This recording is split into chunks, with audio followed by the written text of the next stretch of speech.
We end our shows this week with a Lex Luger vs Randy Savage match on Nitro. On Raw we have Don King selling us on Tyson at WrestleMania in a Shawn Michaels promo. Nick Patrick was supposed to be the referee for this Nitro main event, but JJ Dillon comes out and he tells Nick he has to hit the bricks. He's under investigation after what happened when Nitro went off the air last week, and until that tape gets released on Thunder, Nick Patrick is not allowed to officiate. As a matter of fact, he's suspended. Eric Bischoff comes out to complain, and this implies that Nick Patrick maybe is part of the nWo once again, but Dillon says the decision is final. Randy Anderson's going to referee the Nitro main event. Luger comes out, but he gets followed by Vicious and Delicious. Macho knocks Lex out of the ring and Buff and Norton attack Lex while Savage distracts Anderson. Luger gets choked on the top rope by Randy when the match gets underway and he goes down after a back elbow. We see more chokes from the Macho Man before he delivers a back suplex in the middle of the ring, and every time he covers Luger, the total package kicks out. Macho performs a gut-wrench suplex and he lays in the punches immediately afterwards, but Lex continues to kick out. A missed double axe handle gives Lex a chance to perform his comeback. We see the clotheslines and the big power slam, and when Luger signals for the rack, Randy wisely rolls out of the ring. Macho then uses Liz to get the better of Lex on the outside and Luger gets dropped over the guardrail. Macho then manages to hit that double axe handle, and back in the ring Randy says it's all over, but Lex surprises Randy with an inside cradle and Luger wins via pinfall. A decisive victory in the Nitro main event, you don't see that too often. Savage complains about a fast count, but Anderson's call was right down the middle. So Randy decides he's going to take it out on Luger. Lex gets drilled into the ring post. Savage takes Dave Penzer's brand new chair and he also takes Dave Penzer. The ring announcer gets tossed to the floor at the entranceway. Randy lifts the chair high into the air, but then Eric Bischoff runs down and he grabs the chair away. We can only assume Eric was paying attention to Nick Lambros earlier on, but Savage doesn't give a fuck and Eric gets taken out. Hollywood Hogan then runs down to try and calm things down, but big sexy Kevin Nash hits Randy from behind before walking away again. There really are some cracks forming in the nWo after all. Hulk tries to calm everyone down, Bagwell and Norton have made an appearance, and Hogan says the enemy is still standing in the ring, Lex Luger, so Macho agrees to go after Luger with his nWo comrades, but then Sting shows up. Sting stands in the ring beside his old friend, and just as the nWo jump into the ring, the show fades to black.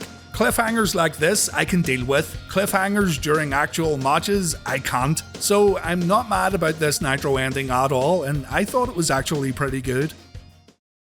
As for WCW, things have gotten a little crazy in regards to the World Heavyweight Championship, so let's do a quick Thunder recap before we compare Raw and Nitro. Alright, so the tape, the elusive tape of the Hogan vs Sting Nitro match from 2 weeks ago. The remainder of the match was shown on Thunder. After the Stinger splash, Randy Anderson got knocked out, but Sting still applied the Scorpion Deathlock. Hogan tapped out, but there was no referee. Nick Patrick ran down and Sting let go of his finisher. The Stinger then went after Patrick, and this gave Hulk a chance to pin the champion, and Nick Patrick counts to 3. Fans in attendance thought Hogan just won the WCW Championship. Sting takes out Patrick as Randy Anderson wakes up and the match continues on as if nothing had happened. Hogan finds himself in the Scorpion Deathlock once again, and again he taps out. Randy Anderson calls for the bell, and now it looks like Sting's retained the heavyweight title. JJ Dillon comes down to present the belt to Sting, and Eric Bischoff then shows up. Bischoff attacks Dillon and he tries to take the belt away. Sting hits the Scorpion Death Drop on Eazy-E, and then a big old fight breaks out between the nWo and superstars of WCW.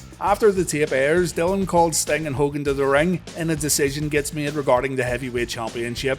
It's getting held up. The world belt is being vacated. Sting speaks for the first time in a long time. He says JJ Dillon's got no guts, and as for Hogan, you're a dead man. We see the nWo arriving to the arena. Kevin Nash says he took out Randy Savage last week because Macho took a shot at Bischoff, and Nash was just putting out the fire before Randy attacked anyone else. Hogan says the New World Order's fine, the bigger problem is the World Heavyweight Belt, and the nWo are going to fix that problem tonight on Nitro. Randy Savage did not arrive to Nitro with his nWo teammates, and Kevin Nash tells Mean Gene that Savage doesn't want none of Big Sexy.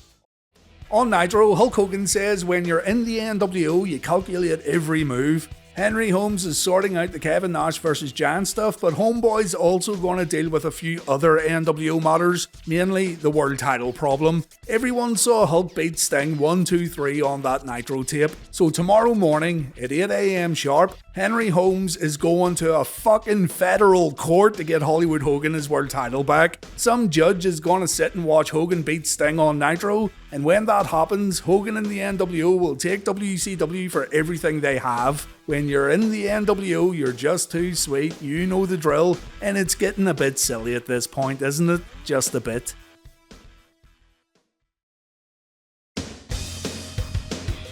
We've got the Royal Rumble draw to end Raw tonight, and on Nitro we've got the Outsiders versus Rick and Scott Steiner. Last week it appeared that Scott Steiner made a conscious decision not to let his brother perform the Steiner Bulldog, but we weren't too sure. On Thunder the same thing happened again, so yeah, anything remotely subtle about this has already been thrown away unfortunately, and that's a shame. It's one more for the good guys when Scott conducts his survey, the Steiners make their way down to the ring, and here we go. The Steiners tag titles are on the line in this Nitro main event.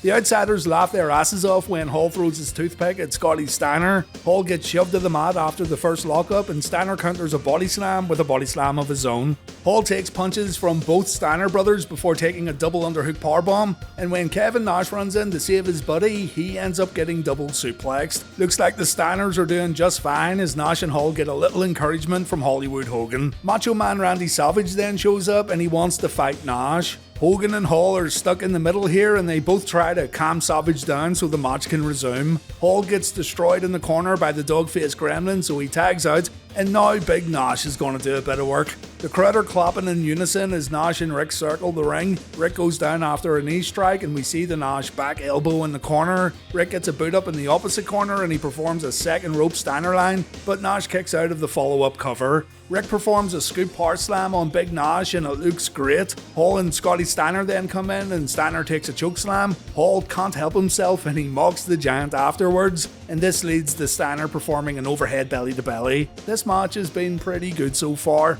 It ends with Nash and Rick in the ring and Rick counters Snake Eyes. Rick then goes for his second rope bulldog, but Hogan pulls the rope and Rick goes down. The referee didn't see this. Scott rushes out of the ring to fight with Hogan, but this means brother Rick's all alone. Rick gets choked in the ring and he takes a fallaway slam by the time Scott gets back in his corner. Big Nash then delivers a sidewalk slam and Scott Steiner complains when Hall comes back in and the Outsiders cheat to get the upper hand. Nash hits Rick from the apron, Scotty Steiner grabs the referee, Nash inadvertently hits his partner with a big boot and Scott falls into Randy Anderson and Scotty Steiner. With the referee out and Scotty once again on the outside, Kevin Nash performs a low blow on Rick and he goes for the cover. Randy Savage then tries to elbow drop his own NWO teammate, but Nash moves out of the way and Rick takes all the impact. The referee wakes up, he counts to 3, and the Outsiders become the new tag team champions. There's no time to celebrate though. Nash goes after Savage, Randy spits on Big Sexy, and Nitro fades out as Hulk Hogan tries to stop Nash and Savage from fighting each other.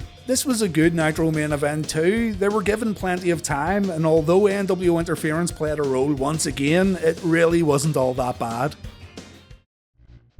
On Nitro, Hulk Hogan and Eazy-E come down to the ring and Bischoff's got his hands on Sting's bat. Bischoff wants to present the bat to Hogan and... yeah, there was no chill back in the 90s, was there? Hogan admits that there's been some tensions within the NWO, but it's all sorted out now. Hulk appreciates Bischoff giving him Sting's bat because if anyone in the NWO decides to step out of line, then Hulk will batter up and beat the shit out of his own comrades. Pretty serious stuff here, guys. Hulk's threatening the entire group and this can't be good. Hogan says he's still the world champion and he's a fighting champion, so Hulk has no issues taking on the Giant tonight on Nitro, and Hogan's gonna show the fans and Sting that Hulk Hogan is still the man. Hogan says when he gets his title back he'll beat Sting again. Hollywood is just too sweet, and that's the end of the promo. It was all the same nonsense here really, but the part about Hogan beating up the NWO if they don't play ball is definitely interesting. Let's see where it goes. Scott Hall vs Lex Luger then, another match we have already seen, and unfortunately it ends in disqualification, which does give me hope that the Nitro main event may have a clean finish. Luger wrestles his usual match here, shoving Scott away and doing the crab pose, getting suckered in and allowing his opponent to get the upper hand for a while. Lex turns it around though and he gets the crowd going nuts, only for Scott to use some underhanded tactics to stay in control of the match. Luger ends up hitting a clothesline, 2 inverted atomic drops in the bionic forearm. When Scott goes up for the rack, Macho Man Randy Savage shows up and the referee throws the match out. Lex does his best to fight Hall and Savage off, but he doesn't get very far. Larry Zbyszko runs down and he too gets his ass kicked by the bad guy and the Macho Man, but Luger grabs a chair and the NWO guys get out of the ring. Absolutely nothing remarkable here at all, and again, the stuff inside the ring was the same as always. Never thought I'd say it, but a Godwin's tag team match on Raw was better than Scott Hall versus Lex Luger, and it's simply because it's the same shit we've been seeing for months now. Hulk Hogan wrestles in the Nitro main event, while WWF and boxing fans get to hear what Mike Tyson's big announcement is. Coincidence? I don't think so. Hulk Hogan's now wearing a neck brace and Eric Bischoff has an announcement to make. Because of the actions of the Giant, or that big goof as Eric puts it, the real world champion can't participate in tonight's matchup. The Giant stepped over the line and he attacked Hogan, and the Giant then interrupts the announcement by grabbing Hulk by the neck and suplexing him into the ring. The neck brace comes off and the bell rings to start the match. Hulk gets thrown in the corner and he takes a knife-edge chop. A big slap to the chest follows and Hogan takes a corner clothesline as we see Kevin Nash walking around the ringside area. If they do another DQ finish here, I'm awarding this whole series to Raw and I'm giving up. Hogan gets choked in the corner with Giant's massive boot and he tumbles out of the ring afterwards. He takes a shit bump at the ring steps and another shit bump at the guardrails. Giant then throws Hogan back in the ring over the top rope and we see a backbreaker from the big man. Complete destruction here from the Giant. Kevin Nash makes all the difference when he distracts the Giant and Hogan can finally go on offense. Hulk doesn't do a whole lot here, kicks, punches, back scratches. Nash holds the Giant while Hulk lays in more punches in the corner and Hulk even bites his opponent. Giant takes a corner clothesline and then Hulk body slams the Giant in the middle of the ring. Hulk signals for the leg drop. We see Hogan's finisher. Randy Anderson begins his count, but he stops when he notices the Macho Man standing on the top rope. Hogan tells Savage to get down while making the mistake of turning his back to his opponent. Giant delivers the chokeslam and Giant wins the match via pinfall. The crowd erupted after the 3 count. The Giant wants to get his hands on Randy Savage, but Kevin Nash wants some of the Giant. Nash also wants to put Randy Savage away with a jackknife, but Lex Luger's after the Macho Man too. So Lex runs down and he attacks Randy, and this is a fucking mess, isn't it? The NWO then hit the ring and Macho Man fights alongside his teammates. The Stinger then shows up and he goes right after Hogan. The crowd again pops as the Stinger takes out the Hulkster and Sting goes on to wipe everyone out. Nitro fades out as Lex Luger and the Giant help Sting clear out the ring, and Hogan just lost on Nitro, brothers. It's a shame he couldn't do this in his last 2 matches. Oh, Lex Luger versus Randy Savage is going to main event sold out, by the way. Yeah, surprise.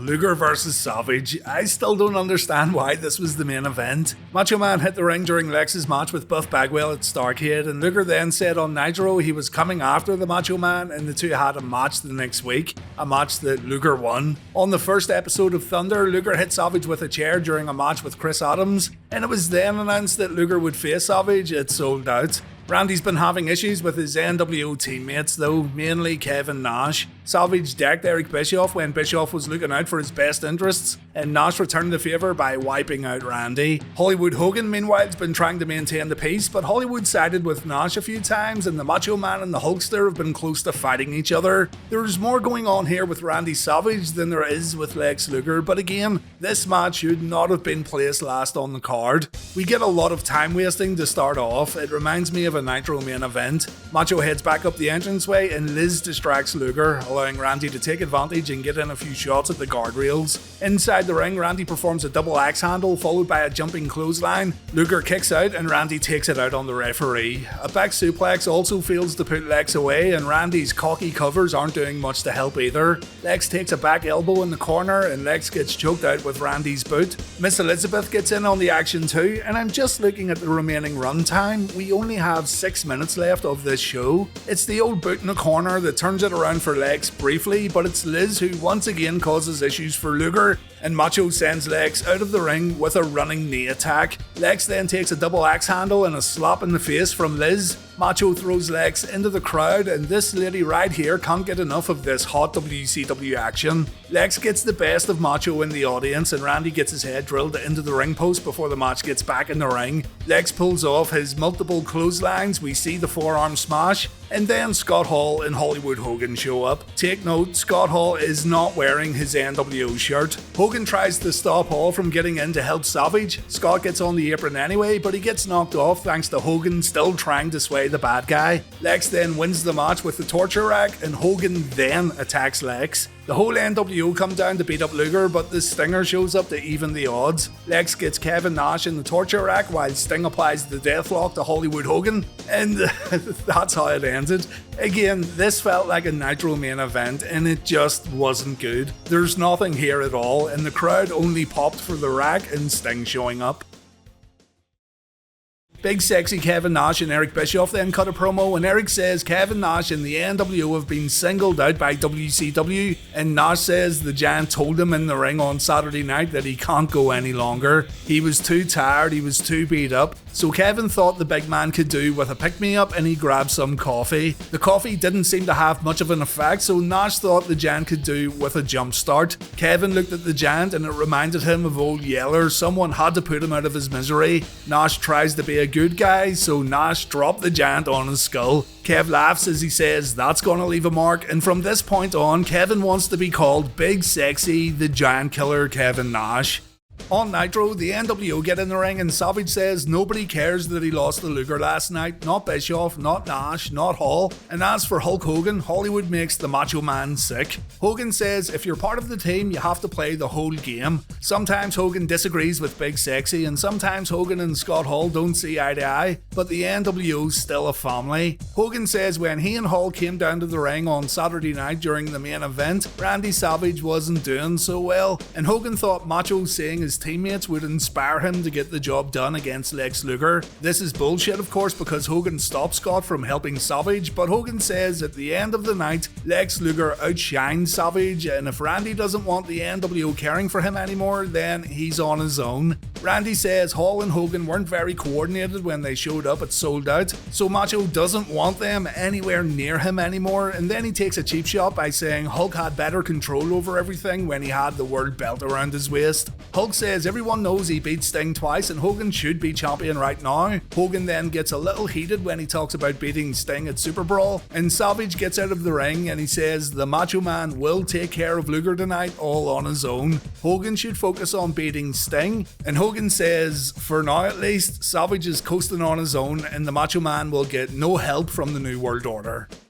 On Nitro, Scott Hall says that Larry Zbyszko got exposed at Sold Out. Larry has zero wrestling abilities and zero talent, so Larry should take a walk to the tar pit along with the rest of the dinosaurs. Larry loses his shit and he tries to go after Hall, but he's stopped by security. After a commercial break, Tony Schiavone says that Larry's been escorted out of the arena. Old Doug Dillinger's been busy tonight. So, Luger versus Scott Hall again. We watched this match a year ago at Clash of the Champions. We saw it again at Halloween Havoc 1997, and we saw it last week on Nitro as well. 2.5 minutes of action, folks. The two share strikes in the corner and Lex goes down after a clothesline. Hall then lays in a few kicks to the ribs before flooring Luger again with a big right hand, and Lex turns it all around quick enough and Scott takes a ton of rights in the corner. Hall tries to push Lex away, but Lex keeps coming back.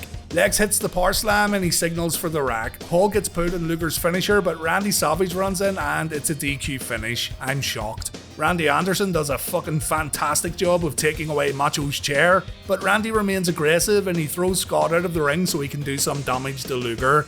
Randy hits the diving elbow on the total package, but his second one gets interrupted by Sting coming down from the rafters and literally kicking Macho off the top rope. Two Stinger splashes get followed up with Sting Scorpion Deathlock. Hulk Hogan shows up and remember, Macho's on his own, so Hogan taunts Randy from the outside. Hall and Hogan walk away from the ring and Sting challenges Hulk to step inside the ropes, but that's not going to happen. Nitro fades out with Hall and Hulk looking at the Stinger. Double Denim Flexi Lexi faces Randy Savage again on pay-per-view. Tony Schiavone says their Super Brawl match will be a no disqualification contest, so yeah, strap yourselves in for that one, folks. Luger takes his denim shirt off and Gene Okerlund gets a little excited. Lex says he's counting the days, hours and minutes until Super Brawl. There was a time when Lex admired Randy Savage, but not anymore. Mean Gene says that Randy Savage is currently out of control. His actions over these past few weeks have been undeniably fucking crazy. And Lex says they call Randy the most dangerous man in wrestling, but Lex is ready for it, and that's why he accepted the no disqualification match. When Randy dropped the elbow on the total package, it got Luger's competitive juices flowing. Yeah, competitive juices. Macho better get ready for Super Brawl, and he better get ready for the torture rack because everyone wants to see it. Not a lot here to be honest, but competitive juices sounds like an off-brand steroid the boys buy on AliExpress. On Nitro, Bischoff presents Hogan as the heavyweight champion of the world, and Hogan says Kevin Nash is the real giant killer and the man who watches Hogan's back. Money is not a problem, so Big Sexy has the green light to powerbomb whoever he wants. Hogan then addresses the referee issue at Super Brawl, and Hogan says Mr. Nick Patrick should be the referee. Nick calls it right down the middle, so Hogan, Bischoff, and the whole nWo, excluding Macho Man Randy Savage, vote for Nick Patrick to referee the Super Brawl main event. Speaking of the Macho Man, Hogan says Savage is still on his own. Hogan's not going to tell Randy all about Sting's weak points. Savage can work that out for himself in tonight's main event, so Hulk's more than happy to see Sting defeat Savage, and then Hulk will beat Sting at Super Brawl. It's just part of the pecking order, according to Hollywood Hogan brother.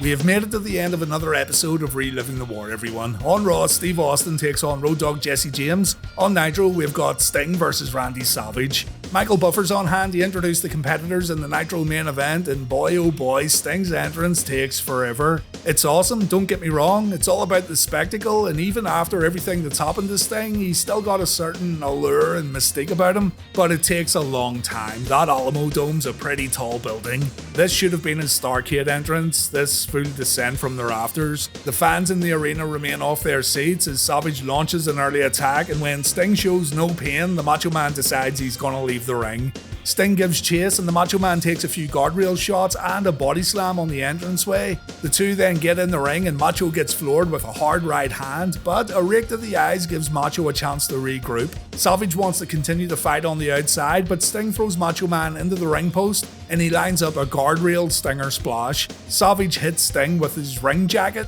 Yeah, it's his fucking ring jacket. And this stops the stinger splash while also stunning the Icon. Back in the ring, Savage removes a turnbuckle pad before hitting a double axe handle from the top to the outside. Sting takes some more damage on the outside and he takes a pile driver in the middle of the ring. But we get a Stinger no sell and Savage shits himself when Sting screams at Macho. We see a Stinger splash, but the Macho Man dodges the second and Sting hits that exposed turnbuckle. Randy now has a chance, he goes upstairs, he hits the elbow drop, he covers Sting, but Hulk Hogan runs down and he pulls Savage off the Stinger. The referee calls for the bell, so Macho defeats Sting via disqualification. Hogan wants to be the man who defeats Sting, so he slaps Savage across the face and he tells him to fall in line. Randy doesn't get a chance to retaliate because Lex Luger pulls him out of the ring for a fight, so Sting's left all alone with Hollywood Hogan, or so we thought. nWo guys hit the ring, and while Sting has no issues taking them out, this distraction gives Hogan a chance to get out of the ring.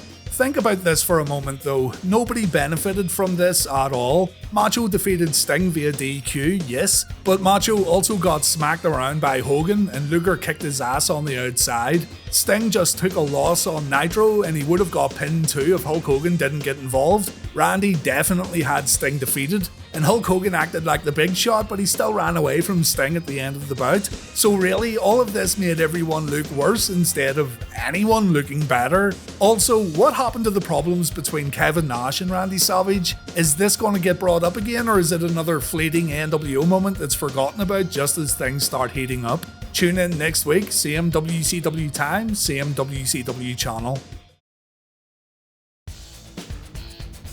We're getting our weekly Hulk Hogan promo out of the way. Bischoff and Hollywood make their way down to the ring, and Hollywood wants to address Macho Man Randy Savage. Hulk says the NWO lives and breathes by Hollywood's rules, and Hogan's sick of hearing about the NWO falling apart and Macho Man going rogue. So once again, Hulk wants to take care of family business. Hulk Hogan wants to show everyone the pecking order, so tonight Hogan wants a match against Randy Savage. Savage appears in the audience and Savage accepts the challenge. He says once he beats Hogan tonight, it'll be Macho Man who faces Sting at Super Brawl. The Mega Powers explode once again, and it's going to happen tonight on Monday Nitro.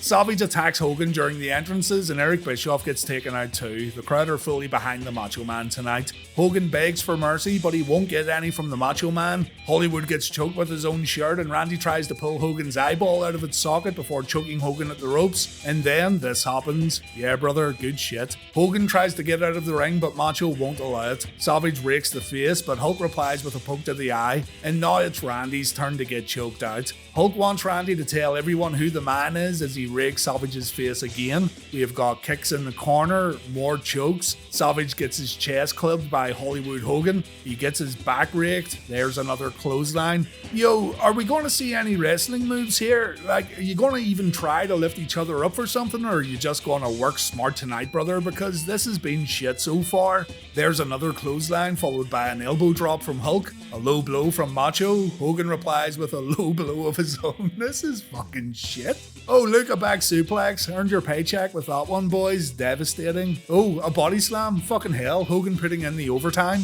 Hogan chokes Savage on the mat before tossing him out of the ring. Savage grabs a security officer and he begs to get arrested so he doesn't have to work this match, but Hogan strikes from behind. The two then attack each other at the guardrails and Savage goes up for the double axe handle. Hogan moves out of the way and, give them credit, the guardrail bump looked and sounded great here.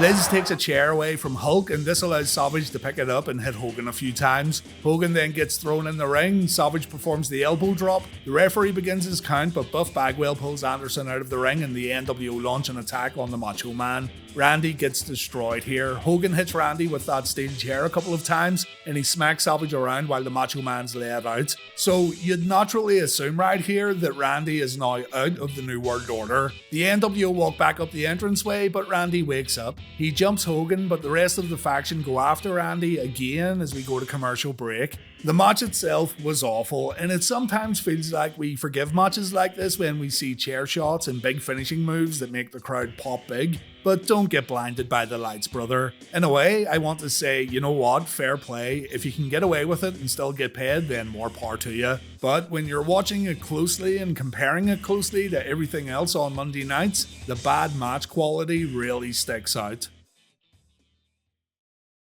Over on Nitro, Luger wants a piece of Randy Savage. Randy just got his ass kicked, but Lex doesn't care. He said he'd pick up the scraps, and that's exactly what he's gonna do here on Nitro. Liz causes a distraction and Randy attacks from behind, dropping Luger on the top rope and immediately going upstairs to end it right away with an elbow drop. But he's stopped by Sting. He prepares a Scorpion Death Drop and then Hogan shows up and he tells Sting, go ahead, do it. Sting performs his finisher on Savage. Hulk and the rest of the NWO slowly approach the ring, and then a giant fucking net falls from the ceiling and Sting's been caught along with Luger and Savage. The NWO beat up all three men while they're caught in the net, and yeah, there's a kinda Looney Tunes Acme feel to this whole thing, isn't there? I'm just imagining Vincent hanging off the ceiling and setting that net up earlier in the day.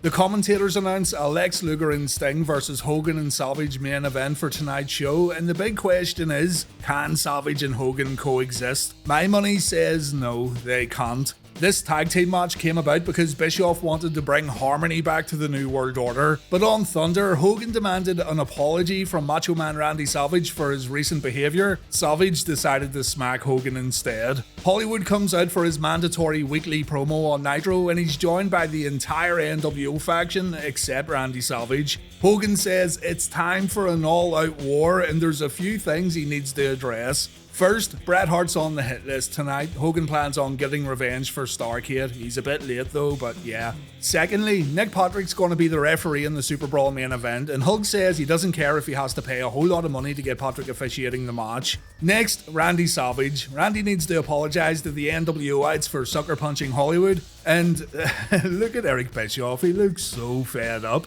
What's your problem, Easy? Enjoy yourself, it's fucking Nitro. Macho Man then shows up on the entranceway. He's not going to apologise. He says he'll beat Luger and Sting all on his own tonight, and then he'll beat up Hollywood Hogan. Hogan says he's gonna sting the Stinger and Macho can take care of Luger. But when the ring clears out, Hogan's gonna rip that bandana off Savage's bald head and take the Macho Man out. Looks like Randy didn't appreciate the bald comment. Buff Bagwell thought it was amazing though.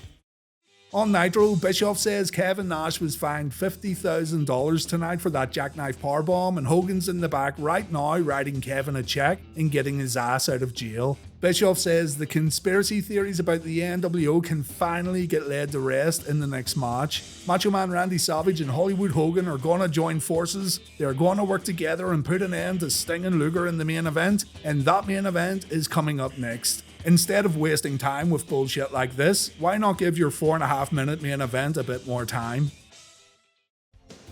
Speaking of boobs, Randy Savage and Hulk Hogan attack Sting and Luger during the entrances. Hogan goes after Sting, Savage goes after Luger. Hogan brings Sting inside the ropes where he hits a corner clothesline as Luger hits Savage with a steel chair. But the Stinger comes back with his own clothesline and these two end up fighting on the outside again. Savage and Luger then have a very brief exchange inside the ropes as Sting goes to his corner. Randy wants to tag Hogan in. Hogan's too busy selling and talking to Eric Bischoff. So Randy waits until Hogan's on the apron before slapping him on the back and forcing Hogan to get in and wrestle. Hogan protests, but he has no choice. He waits for the perfect opportunity though, and he ends up getting the better of Luger while Randy waits on the apron. Lex takes 2 clotheslines and 3 elbow drops. Hogan misses the big leg drop though, and this gives Lex a chance to tag in Sting. We see 2 Stinger splashes and the crowd goes nuts. We see the Scorpion Deathlock. Randy has a chance to help Hogan, but he decides he's not going to bother. The bell rings when the NWO come down to the ring. Bret Hart and Ric Flair come down to help Sting and Luger,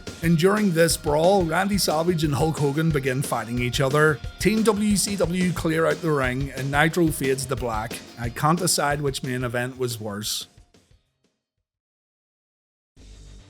Next up is the fucking 500th Macho Man Randy Savage vs Lex Luger match to take place in WCW. This time, it's a no disqualification match. Much of the NWO's recent storyline centers around Macho. The madness has gone rogue and he's refusing to step in line and take orders from Hulk Hogan. He's attacked Eric Bischoff, he's had a match against Hogan on Nitro, and while he's still a member of the NWO, he's been told to fight his own battles until he realizes where he is in the pecking order. His feud with Luger here goes back to Starrcade, but Randy's rivalry with the total package is not what's important here. On Thunder, the NWO attacked both Randy and Lex Luger before the show went on the air, and later in the night, the NWO carried Randy to the ring while he wore a Sting mask. Sting and Lex Luger ended up running down to fight off the NWO, so things are a bit weird at the moment. Why the fuck Randy Savage is still part of the NWO though is anyone's guess. Luger's taped up due to that attack on Thunder, and immediately it causes him problems in the ring. He can't press slam the Macho Man, and Randy sees the tape ribs as a huge target.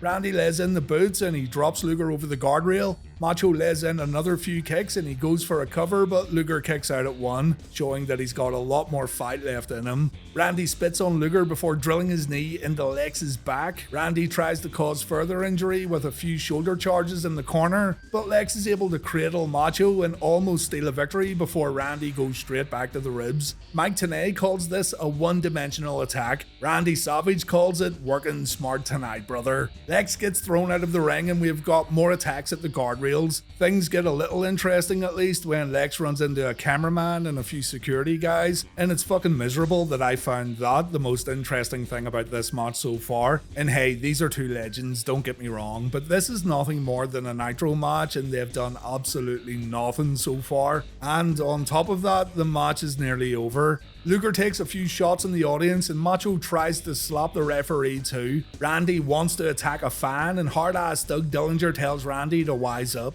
Luger gets thrown to the ring steps as the commentators wonder if Randy can get fined for touching a referee in a no disqualification match. Seriously, it's a heated debate.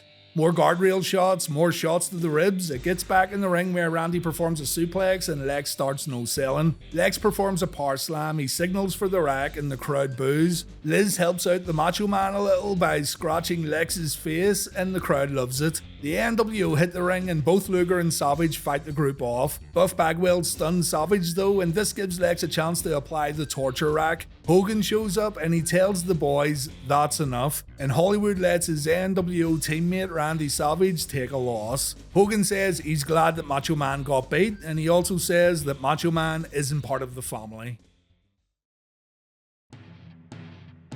Not going to explain the whole Sting versus Hogan thing in detail because I'm sure you guys who follow the channel are sick of hearing about it. So here's the basic version. Starrcade 97 ended with Sting as world champion. Hogan complained about Bret Hart getting involved, so a rematch was booked for Nitro. The finish of that rematch was inconclusive, so JJ Dillon vacated the belt. He also suspended referee Nick Patrick for being a bit dodgy and untrustworthy. And so here we are. Again, Hogan's issues with Randy Savage have been at the forefront, but the cracks began to form in the nWo when Hogan lost the World Championship. Hogan needs the world title. Ruling the nWo as champion is his only purpose. But Sting also needs to bring the world title back to WCW, put an end to all this controversial bullshit, and begin his reign at the top of World Championship Wrestling. Also, Scott Hall was supposed to main event Super Brawl after winning the World War III Battle Royal. However, the controversy surrounding the world title meant that Scott's title shot would get put on hold. Michael Buffer does the introductions, the competitors make their way down to the ring. It's time for the Super Brawl 8 main event and the biggest rematch in wrestling history, according to Tony Schiavone.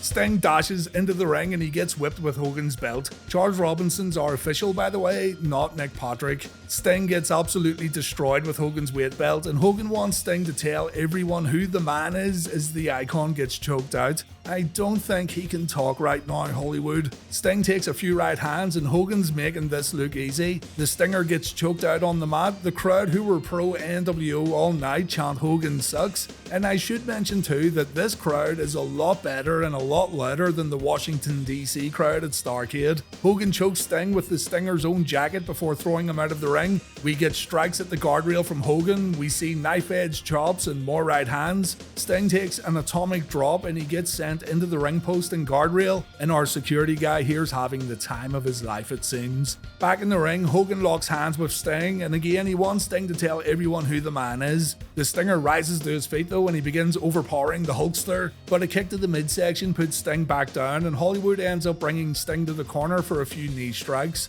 Hollywood performs a corner clothesline, Sting takes a body slam and a few elbow drops. Hogan thinks he's got it all figured out, but the Stinger stands up. He screams at Hogan as the nWo's leader backs up in the corner, and the crowd lose their minds when Sting goes on offense. Hulk gets his head rammed into the top turnbuckle and Sting performs an atomic drop. Sting then removes Hogan's belt and it's time for some payback. Hogan gets whipped so badly that he decides the world title isn't worth it and he tries to run away. He screams "I'm sorry" as Sting wraps his belt around his neck and he brings him back to the ringside area. Hogan then gets dumped over the guardrail and the fans are going apeshit here, so a quick decision's made to get Hogan back over. It was all going so well for the Stinger, but he misses a Stinger splash and he hits hard on the steel. This match is already way better than Starrcade, and yes, I know Starrcade 97 was more prominent and more important. I'm not saying this is a 5-star classic either, but the crowd are so much more into it, and even the competitors seem way more comfortable with each other.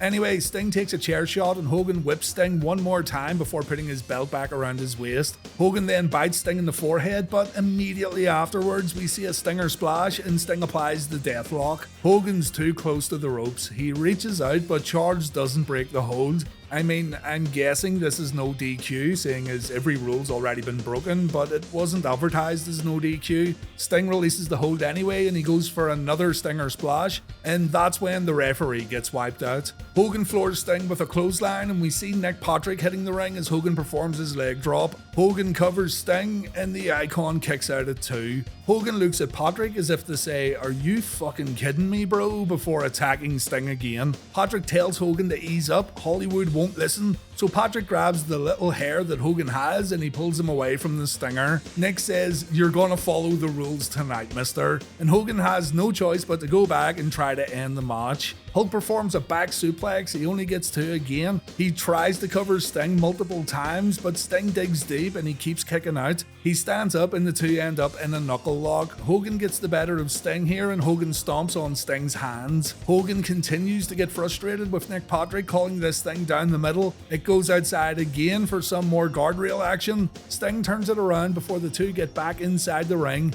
but a low blow brings Sting to the mat and Patrick threatens to disqualify Hogan. Schiavone says it's been basically anything goes tonight, so it doesn't really matter. Hogan throws punches to Sting's back and Sting no-sells. Punches to the head have no effect either. The Stinger gets all fired up and here we go again. 2 Stinger splashes leave Hogan completely stunned. Sting goes for the Scorpion Death Drop, but Hulk kicks Nick Patrick while taking the move and we have no referee.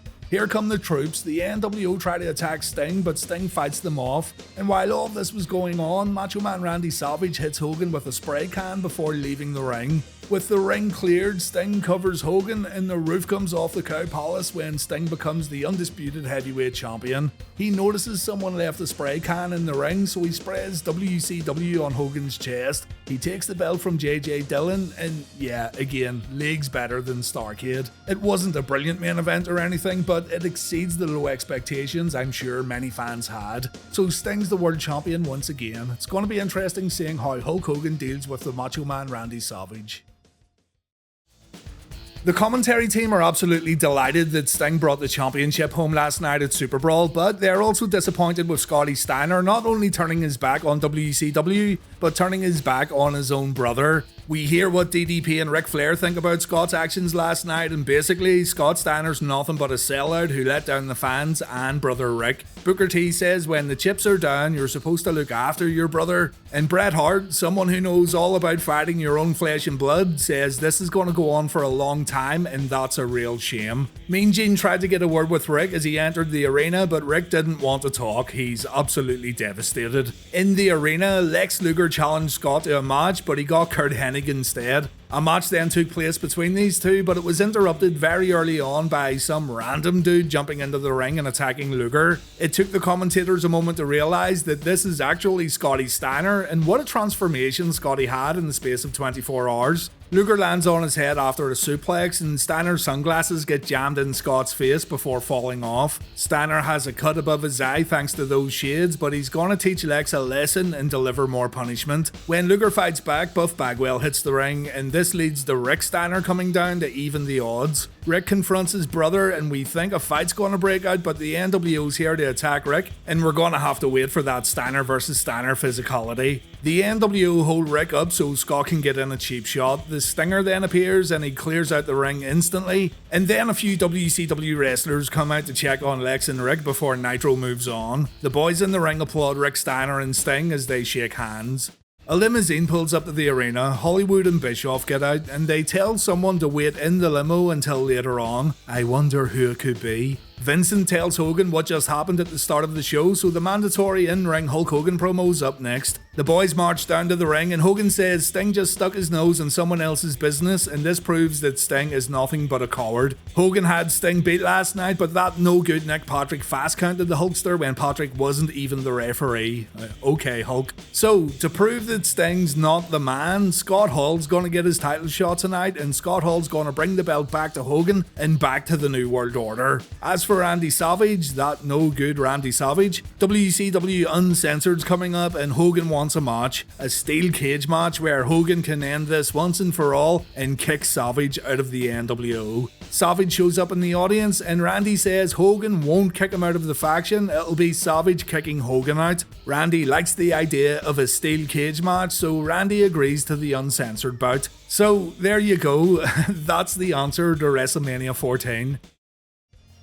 You thought you were going to see Sting versus Scott Hall, right? Well, think again. The nWo come down to the ring and Bischoff says Hollywood's now bored of Sting and he's focused on Randy Savage. So tonight belongs to Scott Hall, a man who's worked hard, a man who's committed, and the man who's gonna bring back the world title to the nWo. Bischoff says if Sting shows up right now, the group will leave, and I for one completely trust the New World Order. Sting comes out, the nWo get out of the ring with the exception of Hulk Hogan. A shit Sting then shows up, and it's revealed to be Scott Hall as the nWo launch their attack. New World Champion, ladies and gents, New World Champion. Hall delivers his fall-away slam. We then see the outsider's edge. Scott begins spray painting Sting, but Randy Savage runs down, and the nWo focus on the Macho Man. Once Macho gets neutralized, some weird motherfucker steps in the ring wearing a Hollywood bandana. It looks like...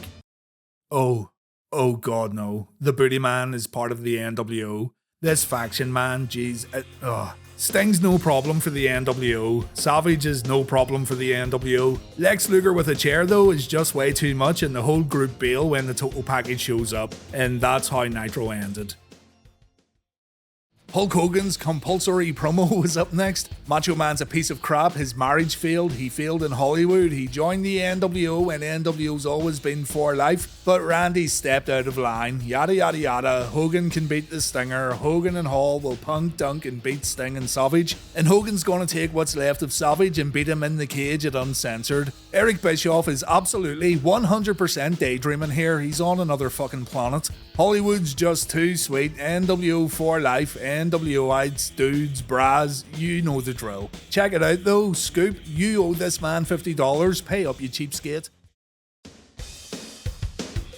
WCW's 156th most important night in the history of our sport ends with Savage and Sting versus Hogan and Hall. On Raw, Paul Bearer and Kane cut a promo. Eric Bischoff takes a sign off a fan that says Raw fears ratings. You'll be regretting that in a few weeks, Mr. Bischoff. Hollywood and Hall get in the ring and there's no survey this week. Here comes Sting and Randy Savage, and remember, Randy turned his back on Sting to join the nWo last year. Sting hasn't forgotten. Bit of a communication error here when everyone goes to the same corner during the initial brawl. Sting whacks Bischoff and the crowd cheers. All four men fight on the outside next, and Sting hits Hogan with a chair. Sting and Hogan get in the ring where Hollywood gets whacked with his own weight belt. These two go out of the ring again, and when they get back inside, we see Randy's got that belt and Hall's getting whipped. It settles down to Hall and Savage in the ring. Hall takes a back elbow before Sting gets in. The Stinger performs a body slam followed by a Vader bomb, and the commentators can't believe that a WCW guy and an nWo guy are working together.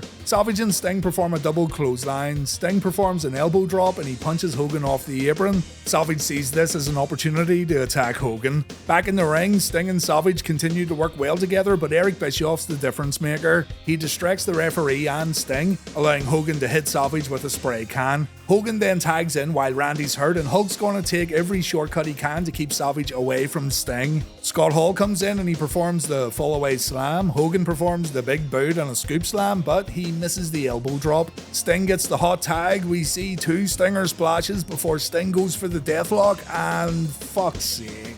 nWo interference, DQ finish. WCW guys come down to the ring and try to even the odds. The nWo Booty Man's in there and he performs a chartbuster. No, not a stunner, he's copying the copy. Booty Man saves Hogan while Sting clears the ring. The Giant then shows up and the nWo completely retreat. And yeah, most important night in the history of wrestling, guys. On Thunder this past week, Randy Savage stirred the pot a little by saying other members of the nWo want Hulk Hogan gone. Hogan doesn't realise it, but there's boys in the squad who want the Hulkster out of the faction. Savage also told Hogan to ask his wife who the man is. Big Linda loves a Slim Jim every now and then apparently. So was Savage telling the truth about the nWo wanting to overthrow Hogan, or was he telling porky pies? The mandatory Hulk Hogan promo was up next. Eric Bischoff says, "Oh, steroid abuse, Hogan is a womam." Cool. Bischoff says if it wasn't for Hulk Hogan, Randy Savage's parents wouldn't have a roof over their head, Randy's brother would be living on the streets, and Randy Savage wouldn't be allowed in buildings around the country. Hogan says it was Randy's choice to bring his ex-wife into the business and drag her into locker rooms to be one of the boys, but Hulk says, believe this, nWoites, Liz did the boys. Hogan says Savage is still by himself and the NWO still have Hogan's back. But in the cage this week, Hogan won't need the NWO. The whole world's gonna find out at Uncensored that Hogan's here for life. Quick side note, that Hogan shirt's pretty sick. The Giant cuts an in-ring promo and he says he's been looking everywhere for Kevin Nash, but he can't find him. The Giant tells Nash to make sure he's at Uncensored so everything can get straightened out between these two. Giant says he and two friends heard what Hogan said tonight, and Giant wants these two buddies to come down to the ring. It's Sting and the Macho Man Randy Savage. Savage says he doesn't feel alone like Hogan said because he's got two new friends. Randy also says that these three men are the Bomb Brother. And just then, Sting noticed a really scary spider on the top turnbuckle and he made that little shithead do the job. Savage continues on saying that this is a gut check for Hollywood Hogan. If Hogan can find two NWO guys who won't stab him in the back, then Savage, Sting and Giant challenge the NWO to a 6-man tag tonight on Nitro. On Nitro, we have the original NWO against Sting, Savage and Giant. We have a war to start things off with all the guys fighting their uncensored opponents, but it settles down to Sting and Hogan and Hollywood gets his head punched in. Hogan takes a clothesline followed by an inverted atomic drop. A poke to the eye brings Hogan back into it. Sting takes a few strikes in the corner followed by a running corner clothesline, but Sting makes a comeback and he tags in the Giant. Hogan falls into Kevin Nash and that's going to count as a tag. The crowd pop when Nash and Giant square up to each other in the ring, but Hall and Hogan attack the big man from behind and Giant answers with a double bear hug. Nash stuns the Giant though and he tags Hogan back in. Hogan then tags in Hall, Hall tags in Nash, and in between these quick tags, the Giant gets completely wrecked. The NWO continue to rotate in and out of the ring and this strategy is effective. Macho and Sting get agitated as the NWO begin choking the Giant, but there's nothing the babyfaces can do. Sting goes to the NWO corner, but Charles Robinson stops the WCW champion from interfering. The NWO take Giant's neck brace off and now it's a question of how much the Giant can take. He ends up saying fuck this and he shoves the NWO and Sting away with one Giant push. Giant tags in Savage. Savage wants to get his hands on Hogan, but the Giant still wants to fight Kevin Nash. The big man approaches Big Sexy and Nash backs off. These two end up heading back up the rampway, so Nash and Giant are now out of the match. Sting and Hall then get in the ring and Scott gets taken out with a stinger splash. These two also go to the outside of the ring and that means Hogan and Savage are all alone. Unfortunately though, the fucking booty man shows up and he hits Macho with a chartbuster. Hogan tells us this move is called the Apocalypse, but no, it's not even worthy of being compared to a stunner. It's a chartbuster. No, let's call it the fartbuster. Booty man fartbuster. Hogan covers Savage and the NWO wins the match. I'm not mad because at least the main event got an actual finish this week.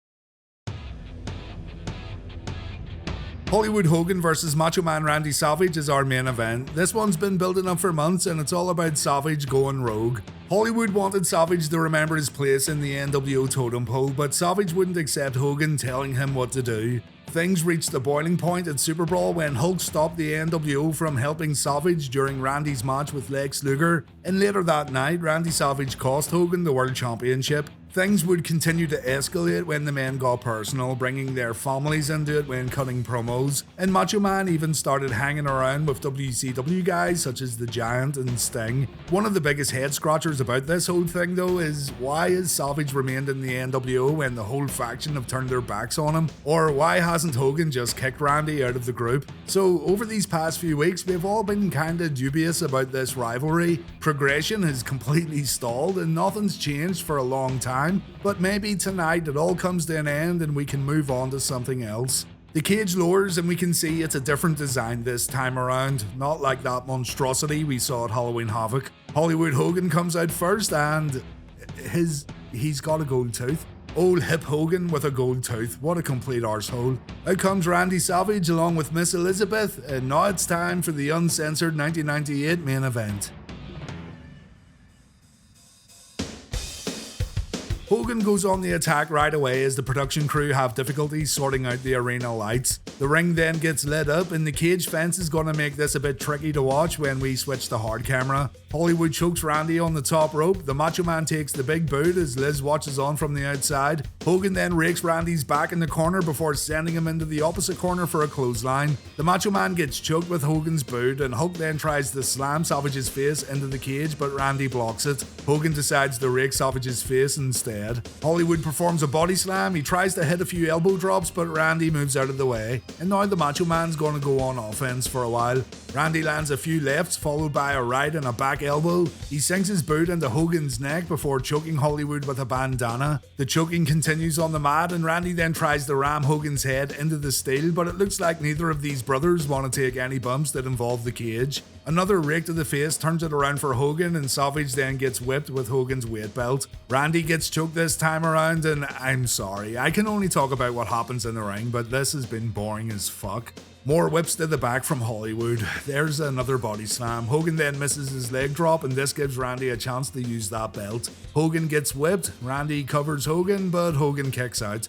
There's another choke right there from Randy Savage. An absolutely terrible cage bump from Hogan that again reminded me of the Halloween Havoc main event. Hogan gets whipped again, he gets thrown into the cage again. Randy then punches Hogan in the face, and we see Hollywood's been busted open. Things get a little better when Hogan backdrops Savage into the cage. At least it's something different. He then he picks up his belt and he whips Randy a few times. Randy then gets put on Hogan's shoulder, and Hollywood drives the Macho Man's head into the cage. Randy takes a seat while he bleeds. Both men are busted open, and forget what I said about both guys not wanting to take bumps that involve the cage. Macho Man takes a beating here while covered in blood. Randy can barely stand as Hogan continues to lay in the strikes, and I gotta say, the blood has changed the dynamic of this match in a good way. This is a great example of color actually helping a match that had nothing going for it until both men started bleeding. And then things just get confusing when referee Mickey J opens the cage door and he lets Hogan do more damage on the outside. I don't understand. Isn't the whole purpose of a cage match to keep both guys inside and have a fight to the finish? Anyway, not a lot happens on the outside. Hogan does more damage before the two get back inside the cage, and the Macho Man fights back. Macho then gets an adrenaline spike and he climbs the cage in record time. He delivers a double axe handle from the top, and the producers must have decided to keep the camera zoomed out due to the amount of blood in the match.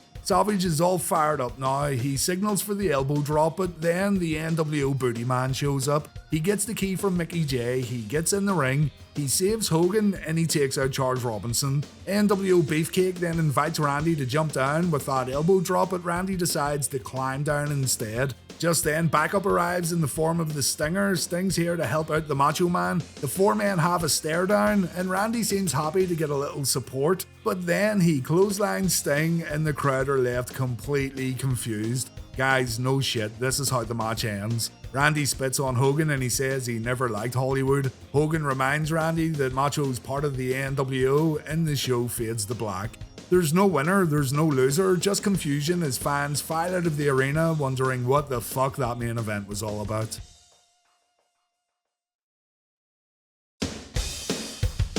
Main event time. On Raw, we have the Sable and Luna confrontation. On Nitro, Savage and Hogan take on Lex Luger and Sting. Bit weird how Hogan and Savage still team up after Savage announced that he wants to overthrow Hollywood from the nWo, but let's ignore that. Lex Luger comes out all alone and the commentators wonder where Sting is. The cameras focus on the entranceway, but there's no Stinger. Bischoff says Sting's gone and Luger's gonna be dinner for the nWo because the boys have an appetite. The crowd pops when they notice a helicopter, and there he is. Sting's gonna make a grand entrance from a helicopter above Club La Vela. This is awesome, and again, the camera work was great too. Hogan complains that Macho didn't get the job done at Uncensored, so Savage smacks him and Sting gets in the ring. Bischoff gets blown out of the ring and he almost gets blown over the guardrail, but remember, no jumping in the pool, Eric. The Booty Man blocks Savage from leaving and Hogan attacks his partner. Savage gets thrown in the ring and the Stinger goes on offense. Macho gets body slammed a few times, Sting drops an elbow and he performs a splash from the top rope. Hogan gets punched in the face too, just for good measure, and check this out. Luger puts his boot up for the usual corner spot, but Sting and Macho completely ignore it. Lex must have stepped in dog shit on his way to the ring. The destruction of the Macho Man continues when Lex tags in. He gets sent from pillar to post before taking a vertical triangle suplex. Luger drops his body weight on Macho Man at the ropes, and Hogan shouts at Randy to do something. Luger performs a press slam before tagging the Stinger back in. Sting spits on Hogan before hitting an inverted atomic drop on the Macho Man, and then Lex comes back in with clotheslines and his forearm smash. Hogan now has his back turned to Macho, and Hollywood should have been paying attention because Savage slaps him, and that's going to count as a tag. Hogan tries to leave, but Savage makes sure that Hulk gets back in the ring, and he has to earn his paycheck tonight, brother. The nWo Beefcake attacks Savage on the outside as Hogan fights Luger in the ring. Hulk chokes Luger out, he performs a body slam, and he says that's it. He goes for the leg drop, but Lex moves out of the way, and then Sting gets tagged. Hollywood takes 2 Stinger splashes, Bischoff gets knocked off the apron, all 4 men get in the ring, and when Lex applies the torture rack, the Booty Man jumps in the ring, and that's going to be a DQ. I'm shocked and surprised by the outcome. The nWo run down, the show fades to black as Sting and Luger fight them off, and it was all very predictable.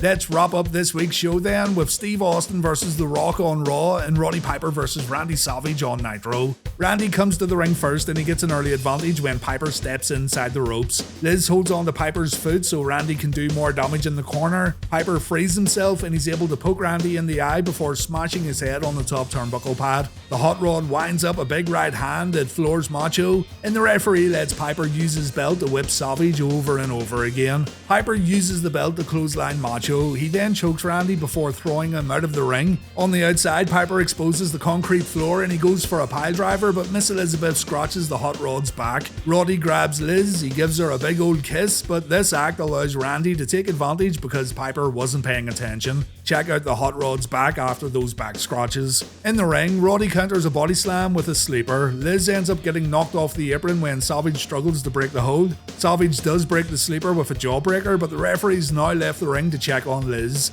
Hogan shows up, he takes out the referee, Kevin Nash appears with a baseball bat, and the guys in the ring now have a problem. Hogan tells Nash to take out the Macho Man, but Nash decides to take out Piper. Hogan stops Kevin, and a shoving match breaks out between Big Sexy and Hollywood Hogan. If you want to pinpoint the beginning of the nWo Wolfpac, I'd say you would start right here. Hogan wanted Savage taken out, but Nash remembers the nWo's focus is to take out WCW guys. Hogan thinks his personal vendetta against Savage is more important, and this bickering between the two leads to Sting showing up with his own baseball bat and the nWo guys shit themselves. Fortunately for them, Randy Savage attacks Sting so Hogan and Nash can focus on Piper. The Giant then appears though and the nWo get out of harm's way. Savage won't walk to the back with his nWo teammates, and it seems like the issues between the nWo have now gotten even bigger thanks to Kevin Nash and Hollywood Hogan.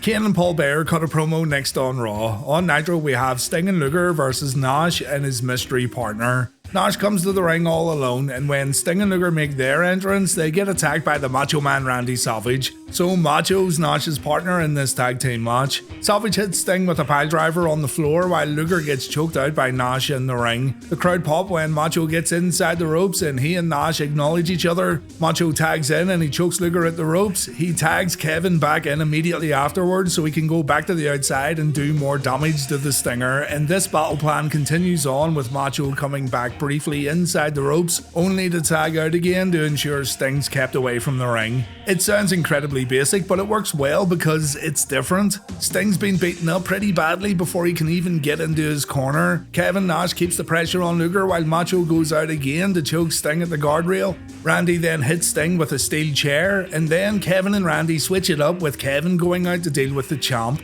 Unfortunately though, and this is what I really didn't like about this match, Sting shrugs it all off like nothing happened and he delivers multiple inverted atomic drops to Randy. They were telling a different story in this tag match, but it all gets flushed down the toilet for the sake of a quick pop. Macho gets backdropped out of the ring and Hulk Hogan shows up. Hogan attacks Sting on the outside while Luger's applying the rack on Nash inside the ropes. The nWo Booty Man then runs in. He hits the chartbuster on Luger because Disco Inferno isn't allowed to do it anymore. He then pulls Nash over Lex and the nWo win this tag team match. They had a good thing going in this bout and it all went downhill in the closing moments, but you're getting more Wolfpac history here with Nash and Savage joining forces for the first time on Nitro. Roddy Piper shows up and he and Hogan fight on the entranceway. This'll move us right into the Piper vs Hogan main event. Nitro opens up and Randy Savage is seen outside the arena having a nap. This wasn't a voluntary sleep before the show though, someone jumped the Macho Man. Who would do such a thing? An ambulance arrives for Randy, Liz looks concerned, Macho's holding his neck and shoulders, so it looks like some serious damage has been caused here, brother. Tony Schiavone says the cameras were rolling before Nitro went on the air and hopefully we'll get to see a bit more as Nitro continues on. We get to see what happened before Nitro went on the air. A red Dodge Viper drove away from the crime scene while Vincent and the nWo Booty Man just stood around, the absolute bottom of the nWo barrel. Vincent said this was nWo business while the Booty Man intimidated Elizabeth. I'm pretty sure Elizabeth could kick Ed Leslie's ass, but nonetheless, we now know the nWo was behind this attack. Shocker. Prime suspect Hulk Hogan comes out for his weekly promo with the rest of the nWo, and look, Eric Bischoff isn't here and he's not holding the microphone for Hogan. Maybe what Sean Waltman said last week hit a nerve. Alright, what's Hogan got to say this week? He says he got caught in traffic and he hit a few speed bumps on the way to the arena, so there you go, mystery solved. Hulk says he and Big Kevin Nash are like brothers and Kevin's got himself a shot at Sting's world belt tonight. Nash is gonna bring that championship back to Hollywood because he's nWo for life. Hogan says there's no power struggle in the nWo, the group will be back on track after tonight's world title match. And Hulk Hogan wraps it up by saying he and Nash are gonna, quote, kill two dirty birds with one stone when they face Roddy Piper and that big stinky giant at Spring Stampede. Hulk Hogan's making me lose subscribers at this point.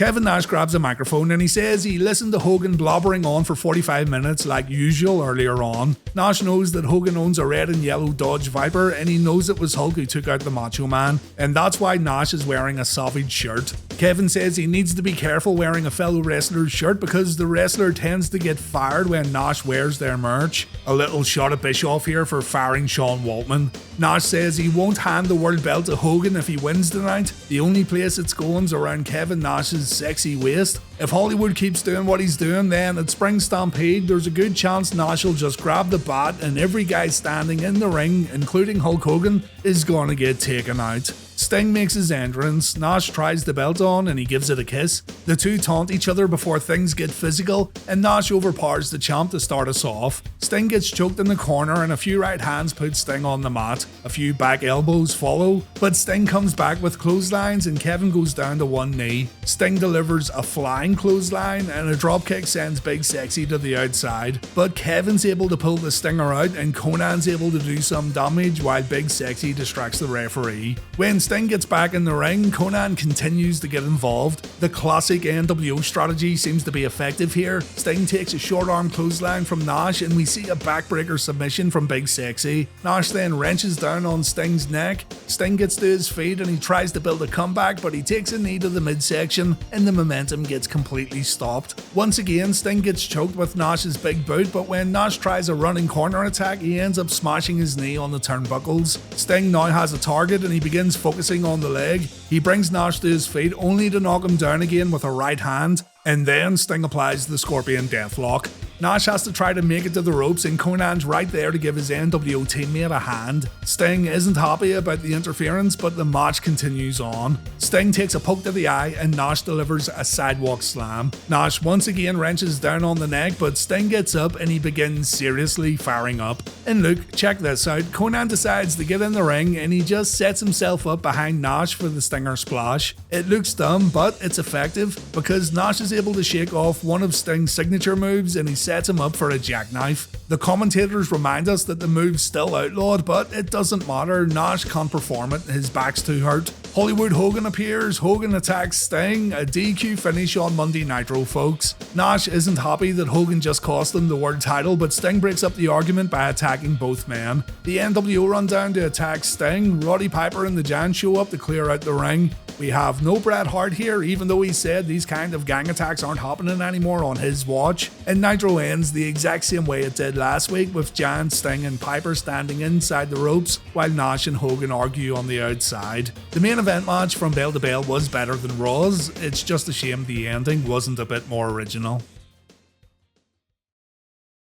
Kevin Nash comes to the ring and he says he just watched his good friend Hulk Hogan run out the back door. Hogan's left the arena because he wants no part of Big Sexy. Nash knows that the world champion Sting's in the building though, and Nash thinks if Hogan wasn't around last week, then Big Kev would be the world champion right now. Sting comes down to the ring followed by James J. Bay Dillon. Sting says he wants Nash to have another shot at the belt. Sting even wants Nash to take his bat and he hands it over to Big Sexy. I thought baseball bats were outlawed in WCW. Dillon gets in between the two and he books the match for the main event. Sting then says he's sick of Nash bitching about the powerbomb, so Sting wants the move reinstated for this main event. Nash tells Dillon to make it official, and because it came from the champ, Dillon has no choice and he decides to make the jackknife legal for this upcoming world title match. Gotta say, Big Sexy got a great crowd reaction here. Of course, the fans favoured Sting after the Icon made his way down to the ring, but Nash was also pretty popular in Minnesota.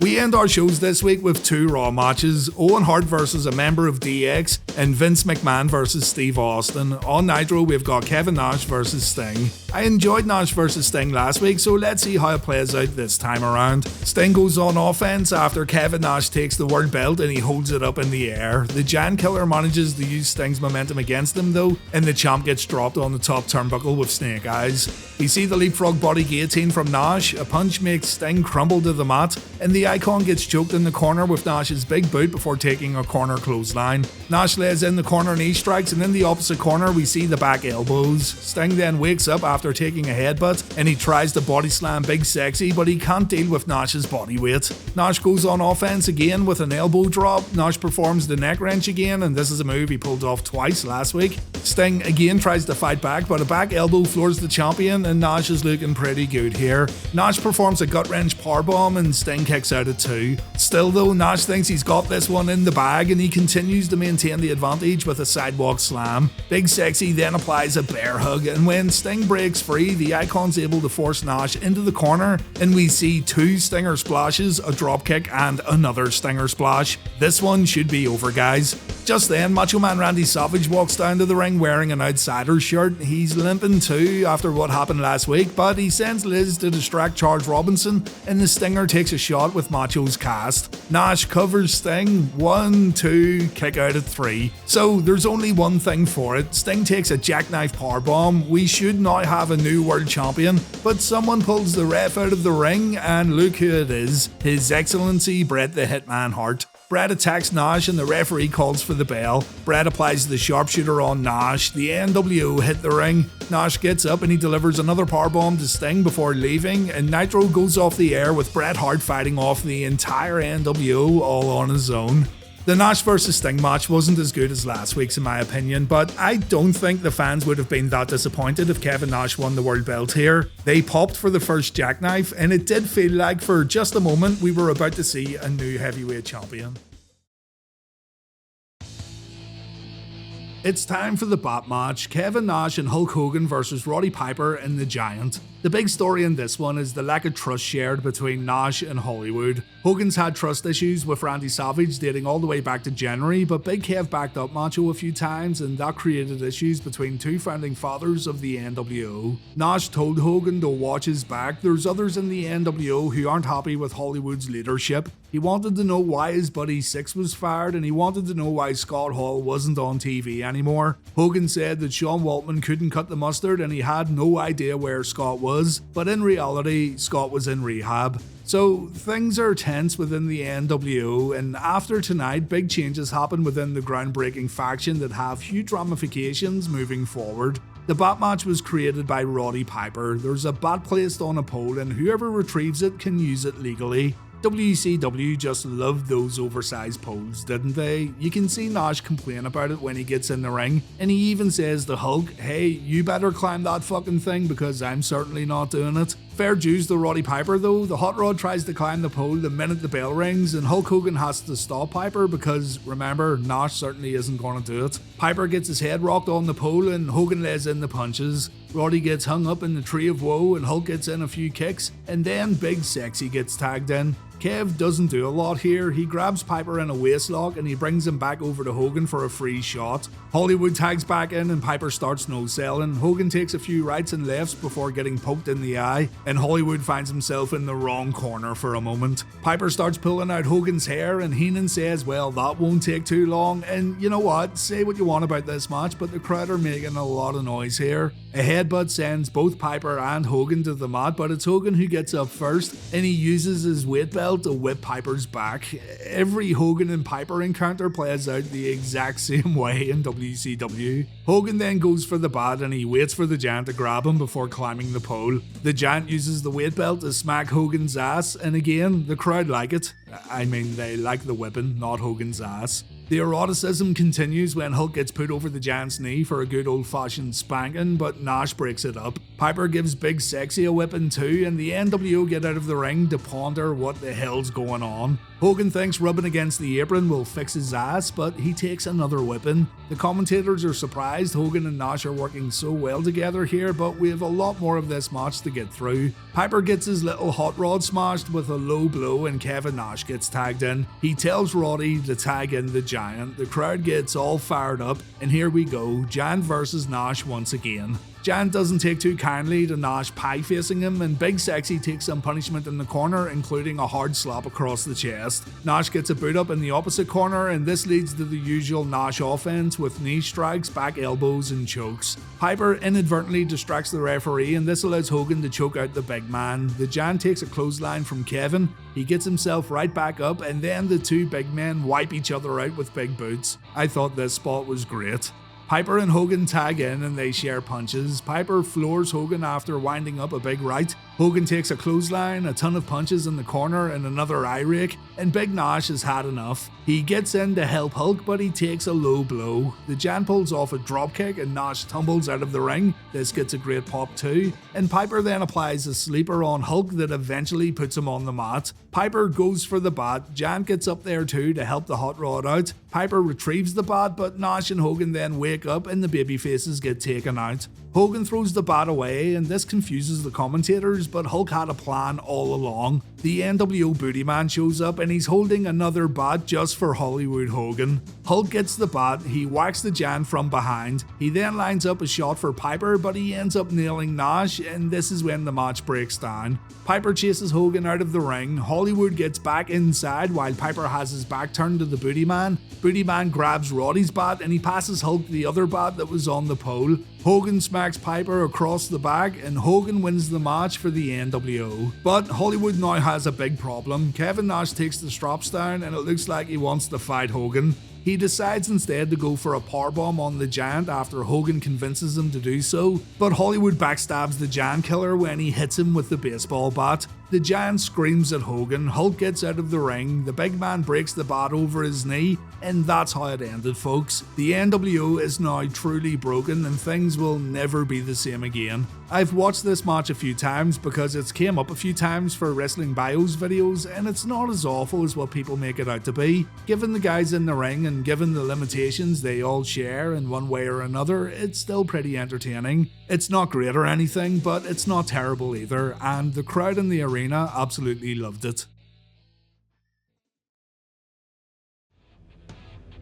Main event time, World Champion Sting versus Macho Man Randy Savage. Savage's storyline up until this point hasn't really involved the Stinger. He's been having ongoing issues with Hulk Hogan as mentioned earlier during the Bat match. This main event got booked after Macho attacked Sting when the Icon tried to help him back in the uncensored main event cage match, but all that is really an afterthought in terms of the overall story WCW is trying to tell here. Randy Savage made it clear that he went rogue because he wants to take over the nWo. Like Kevin Nash, the Macho Man has called Hogan's leadership into question, and Savage also let Hogan know that there's guys in the faction who aren't very happy with Hogan leading the way. If the Macho Man wins the World Championship tonight, then he might just be one step closer to overthrowing Hulk, and maybe those guys who aren't happy with Hogan will see the light and follow Macho Man's lead. Savage was attacked at the beginning of Monday Nitro 2 weeks ago, and the blame was placed on Hulk Hogan in the nWo. In storyline, he's going into this one not at 100%, and he's got a tough opponent on the other side of the ring tonight, the man called Sting. The men make their entrances, and remember, this is a no disqualification match. Randy goes on offense as soon as Sting steps inside the ropes, and it spills to the outside briefly where Macho hits Sting's head on the guardrail. Back in the ring, Macho chokes Sting and he brings the champ to the corner, and Randy sells the arm when he punches his opponent. He got this injury after that nWo attack on the Miami Nitro 2 weeks ago. Sting fights back and Macho gets floored. It goes back to the outside for more guardrail shots, and just like Raven earlier, the Macho Man decides to walk away from the match, his arms in too much pain. Again, like the Raven match, Sting gives chase and the wooden fence comes into play on more than one occasion. Macho takes quite a few bumps here, and I think this would have been way more effective if the spot wasn't already done in the previous match. Savage gets dropped on the fence and Sting decides to use a bale of hay on the Macho Man. The two make it back down the ringside where Macho gets set up for a stinger splash at the guardrail, and Sting isn't too successful with this variation, is he? 9 times out of 10, he's gonna miss it. Macho brings it back to the ring and he only gets a 2 count when using the ropes for leverage.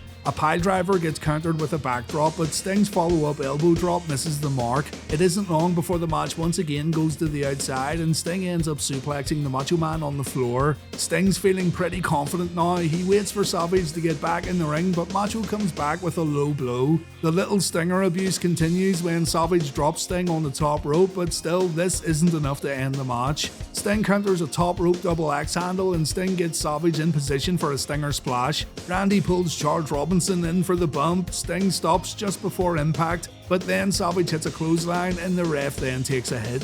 Sting takes a pile driver and Randy thinks it's time for the elbow drop, but Sting wakes up and Macho now has a problem. So Liz jumps in, she hits the Stinger with a chair from behind. Randy tries to capitalize, but he ends up in the corner along with Elizabeth. He then sacrifices Liz when Sting goes for the splash, and then Sting gets wiped out with a chair shot. Macho has it won. He goes to the top rope for the elbow drop, but that bastard Hulk Hogan shows up and Randy gets pushed off the top rope. Still, Macho gets up and he tries to suplex Sting, but it gets countered. Sting performs his Scorpion Death Drop, but there's no one here to count to 3. Kevin Nash then makes an appearance. He hits the Stinger from behind. He then pulls off the outlawed jackknife powerbomb and Sting's out cold. Nash picks up the referee by his shirt and he throws him over to count the pinfall, and we now have a new WCW World Heavyweight Champion. Macho Man Randy Savage has defeated Sting at Spring Stampede 1998. Nash tells the referee to present Savage with the world belt, but Savage is absolutely out of it. Hollywood Hogan and the Booty Man show up at the entranceway and Hogan says this is out of order. That's Hogan's belt, not Savage's. The disciple has no idea where he is, but he plays along anyway. And that's how Spring Stampede ends. The balance of power within the nWo is now completely messed up, and Hogan's no longer the top dog of his own faction.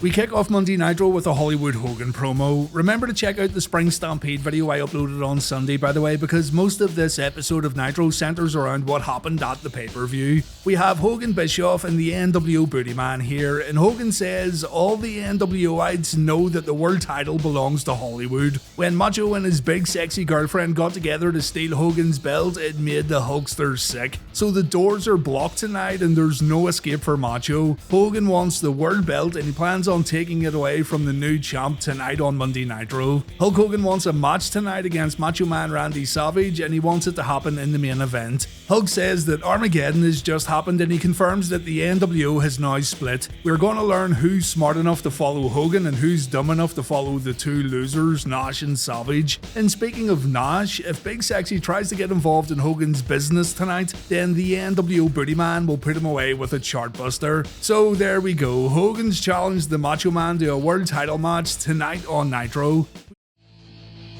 Here we go, WCW champion Randy Savage versus Hulk Hogan once again. The Michael Buffer introductions, the entrances, and all the stalling before the match eats up around 5 minutes of airtime, which is actually a lot of airtime on these Monday Night Wrestling shows, trust me. Hogan even cuts a brief promo before the match where he says his Dodge Viper's out back and he'll make a real speed bump out of Macho after the match. He tells Randy to come down to the ring and meet the real leader of the nWo, and then Hogan discusses his battle plan with the nWo Booty Man. Macho makes his way down to the ring. Hulk Hogan whispers sweet little nothings into the Booty Man's ear, and here we go, the Nitro main event. Savage gets the better of Hogan after the initial lockup. Hogan complains about hair pulling, and Hollywood then brings Savage to the corner where Macho takes a few shots, and we get up close and personal when Hogan lays in the punches. Savage gets his face stretched out, and Hogan wants Savage to tell him who the leader of the nWo is. I don't think he can answer right now. Randy gets choked out by both Hogan and the Disciple, but Randy isn't out yet.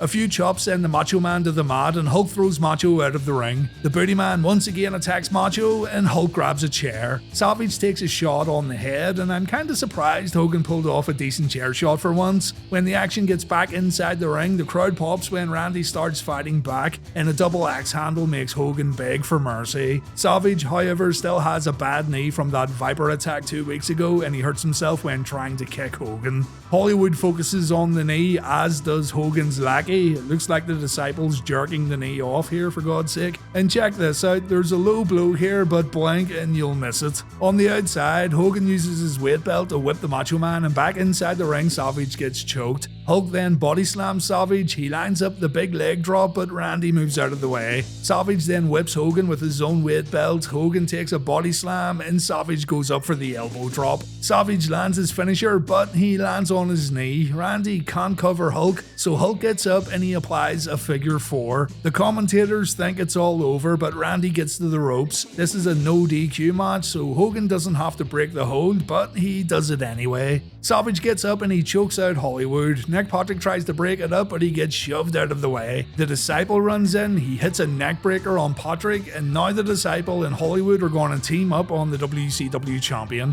Hogan and the Booty Man try to snap Savage's knee by wrapping it around the ring post. The Disciple then hits a chartbuster on Savage when using the world title, and Big Sexy has seen enough. Kevin runs down to the ring, and remember, Roddy Piper said there would be no run-ins, but who cares, right? Bischoff follows Kevin Nash, and he holds Nash's legs, allowing Hogan and the Disciple to try and attack Nash, but that doesn't work out too well. And by God, is Hogan gonna take a powerbomb tonight on Nitro? We think it's not gonna happen when Bischoff breaks things up, but Nash takes care of Eazy-E, and there it is, Hogan taking a jackknife. Nash pulls Randy over Hogan for the cover, but then Bret Hart shows up. Strangely, Bret hits Nash with the world belt, and then he pulls Hogan over Savage. What the fuck's going on? The ref wakes up, he counts to 3, and Bret Hart just handed Hollywood Hogan the world belt. This makes absolutely no sense at all, but we now assume that Bret Hart has joined the nWo, or at least he's joined the Hogan side of the nWo.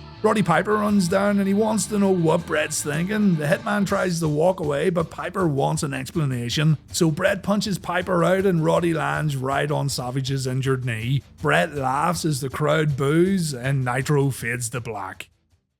Kevin Nash conducts the Scott Hall survey before confirming he recently spoke to Scott. The bad guy had a pina colada in his hand and his hair was perfect, and Nash accepts the tag team title match with Sting and the Giant. That one's going to happen at Slamboree. Nash then says the Wolfpac's expanding. There's Nash, Hall, and the newest member, Macho Man Randy Savage. And as for Bret Hart, the man who calls himself the Sheriff, Kevin Nash says he'll be Bret Hart's Huckleberry. Macho says Bret shouldn't have interfered last week, and he's now in a lot of trouble. Hulk Hogan isn't here tonight, but that's okay. This is where it's at. It's all about the Wolfpac. Nash then introduces the first defection from Hollywood's nWo, another new member to the nWo Wolfpac, and it's Conan. Conan's left Hulk Hogan to side with Kevin Nash and Randy Savage.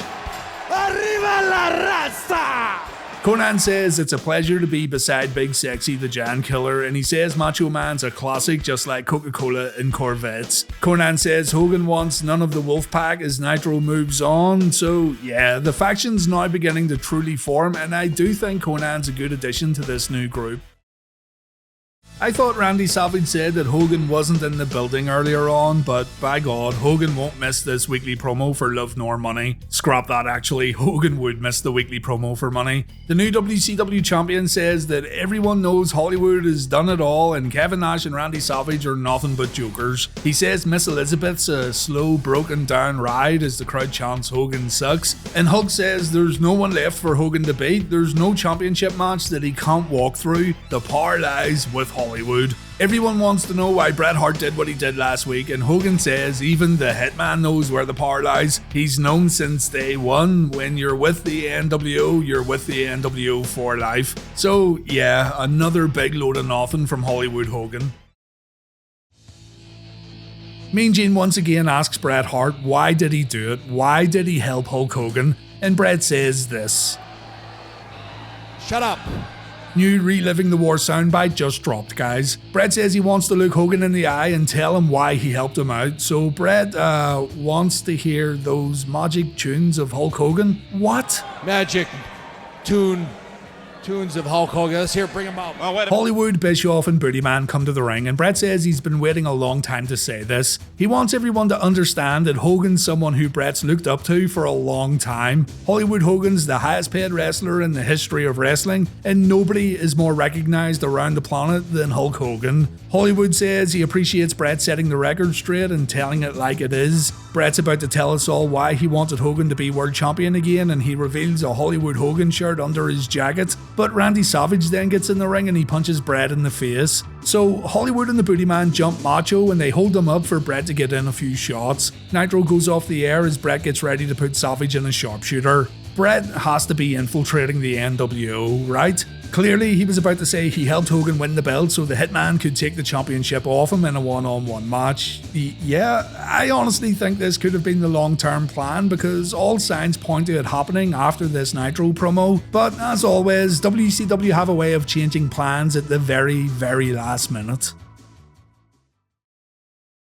Over on TNT, Scott Putski makes his Nitro debut. The last time we saw Scotty 2 Bocce was at WWF In Your House Ground Zero when he got that horrific knee injury. So here he is on Nitro wrestling Smackhead Kidman. Unfortunately, we don't get a clear winner here. Putski hits a clothesline and Kidman pulls off his vaulting apron leg drop, and just as Scott replies with a pop-up sit-down powerbomb, we see the Wolfpac in the audience. Savage, Nash and Conan head to the ring, and Big Sexy welcomes Putski to WCW by hitting him with a jackknife. I guess this move is no longer outlawed. Nash grabs a mic and he says the Wolfpac are running the show from now on. He gives a shout out to Scott Hall and he says Hulk Hogan and Eric Bischoff thought Scott was too dangerous to have on live TV. Well, Scott's coming back for Slamboree and the Outsiders are coming after Sting and the Giant. Nash brings attention to the new colours, the red and black attack of the Wolfpac. Hogan should get his crew, Nash will bring his crew, and the crews will rendezvous. He's taken this gangster rap thing a bit too far, isn't he? Macho Man says he now knows what Bret meant when he said no one would get screwed in WCW while the Hitman's around. Bret was looking out for himself, and if it doesn't benefit Bret, then the screw jobs are just gonna continue. It's Slamboree though. Hart has a match with the Madness, and Savage is gonna screw Bret out of everything he's got, and that's a promise. Nash then announces another new member to the Red and Black NWO, and it's Curt Hennig. Brian Adams runs down to confront Curt, and Hennig tells him he knows what he's doing before continuing down to the ring. Nash calls Adams a Hogan stooge while Curt reveals his red and black shirt. Conan challenges Adams to a match later on Nitro, and Nash tells Sting to watch the main event tonight because Big Sexy's gonna wreck his boy Lex Luger. The Wolfpac now has 5 members: Nash, Savage, Conan, Scott Hall and Curt Hennig. What's more, the crowd are cheering for these guys like they're full-blown babyfaces already.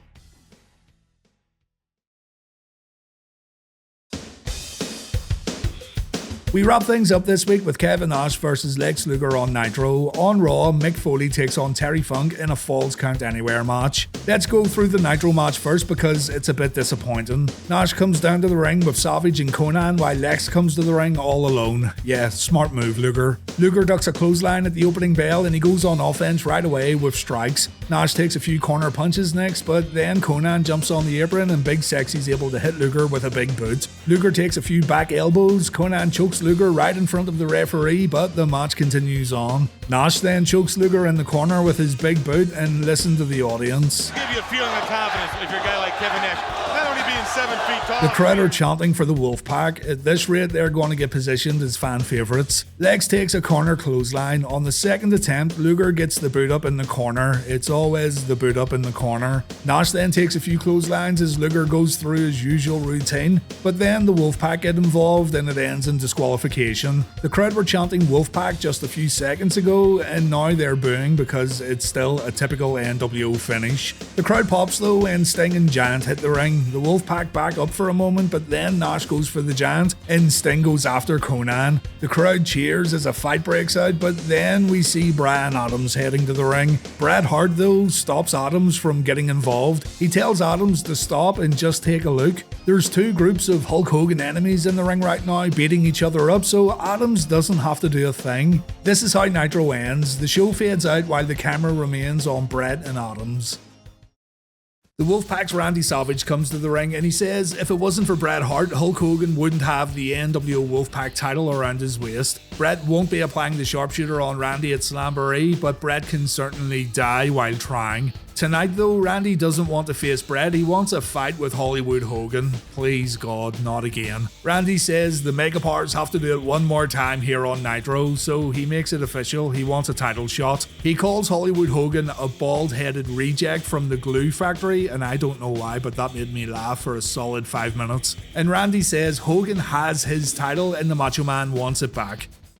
Our number one ends with Kevin Nash and Conan coming to the ring, and Nash says it was he and Scott Hall who formed the nWo back in 1996. Hogan saw that money train leaving, so he decided to jump on board. The nWo has had good times and bad times, but there's only one nWo, and it's the boys who wear the red and black. The Wolfpac know that Hogan's flying into Kansas City tonight, so Nash wants Hogan to come to the ring, tell Nash that Big Kev's bigger, stronger, younger and sexier than Hollywood. Hogan then has to remove his black and white nWo colours and say to Kevin that it's Nash's world order. The nWo music then plays in the arena a little early. Nash wasn't finished saying what he had to say. I guess that's a wrap. They've cut us off. Here comes Hollywood Hogan, folks, the man who's likely going to face Randy Savage again tonight on Nitro. I didn't take such punishment into consideration when beginning this video series. Hogan says his new Three Ninjas movie is in cinemas and we should all rush out to see it right now. Forget Nitro. He also says he's currently filming his latest blockbuster, Assault on Devil's Island 2, The Death Merchant, the sequel to Assault on Devil's Island, of course. It was also known as Shadow Warriors 2, Assault on Death Mountain, which led to the first Assault on Devil's Island getting retroactively named Shadow Warriors 1, Attack on Devil's Island, or just Shadow Warriors 1. Add in the fact there was also an arcade game named Shadow Warriors in Europe, but it was also a name change from Ninja Gaiden in Japan. The home versions of Ninja Gaiden for NES and Game Boy would also get called Shadow Warriors in Europe. There's a Japanese TV show named Shadow Warriors, there's multiple books named Shadow Warriors, including one by Tom Clancy. There's a band named Shadow Warriors, a Warhammer group of Shadow Warriors, and you know what? I blame it all on this guy right here. This soul-destroying waste of TV time, the Booty Man. Hogan says the outsiders were looking for the Hulk Hogan rub when they jumped to WCW. If they were friend or foe, it didn't matter. They didn't have enough to be megastars in World Championship Wrestling, so that's why they wanted to work with Hulk Hogan. Hogan heard the Macho Man earlier, and yes, he accepts the match. Hulk versus Macho tonight on Nitro one more time. Hulk also heard what Big Sexy said earlier, so Hulk calls Nash out to face the music. Nash comes to the ring and he says this. First off, before you open your mouth, why don't you take your wife's sunglasses off? Hogan says Nash should take off his sister's teaback, but it didn't hit as hard as Nash's little statement. Nash wants to know why Hogan was checking him out in the back. Hogan says it's because Nash is too sweet, and Nash says, yes, I am sexy. They should have walked away right there because that was a nice little exchange. Hogan says Nash has to apologise to everyone wearing white and black in the arena tonight because it's not about the red and black. Hogan accuses Nash of poisoning Conan and Kurt Hennig, So Nash needs to say sorry to Mr. Hogan, forget about all this Wolfpac stuff, and Kevin needs to fall in line with the rest of the white and black NWO. Nash approaches Hogan and Hollywood's team of mid-carders stop Big Kev. Nash says he's not apologising and he'll take out the Three Stooges here if that means getting to Hulk Hogan. Hogan says he's came to this gunfight with a big gun and the Hulkster has a big surprise. Oh my God. Oh. I don't believe it. Wait, what? The Giant is back in the NWO?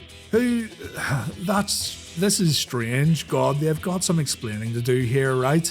The black and white attack Nash. He's doing alright until the Giant comes in with a clothesline. The big man sprays NWO on Nash's back while Hogan says we're about to see a chokeslam, but then the Wolfpac hit the ring, as in Conan, Dusty Rhodes and Savage. The same Savage that Dusty ripped into earlier. NWO Hollywood get out of the ring and the commentators are just as confused as everyone else. Remember, Sting and the Giant face Nash and Hall later this week at Slamboree.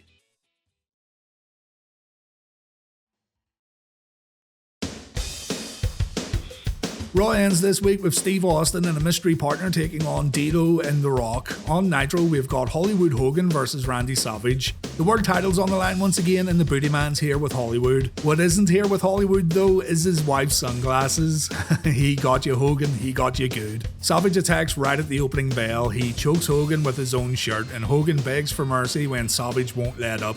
It's the same old stuff. Hogan sticks a thumb in Savage's eye, he scratches his back, he hits a corner clothesline and he chokes Macho with his boot. On the outside, Randy gets thrown into the ring post, there's some slow action at the guardrails, and back in the ring, we go back to the chokeholds. It's absolutely brutal. A low blow brings Randy back into it for a moment, but Hollywood lands a big boot. He then delivers a body slam, but he misses his signature leg drop. Randy then goes for the elbow drop, but Brutus Beefcake pushes him off the top rope, and this is where the match ends, ladies and gents. Macho still gets to his feet, and it's still looking bleak for Hollywood, so here comes Bret Hart holding the world title. Bret smacks Randy, the Macho Man crumbles to the mat while Booty Man distracts Charlie Robinson, and check out this instant karma. Bret spits on Randy, and someone instantly throws a drink over the Hitman. Bret has some choice words for the fan on the outside as Hogan pins Macho, so Hollywood is still your world champion. Big Sexy comes down to the ring and so does Roddy Piper.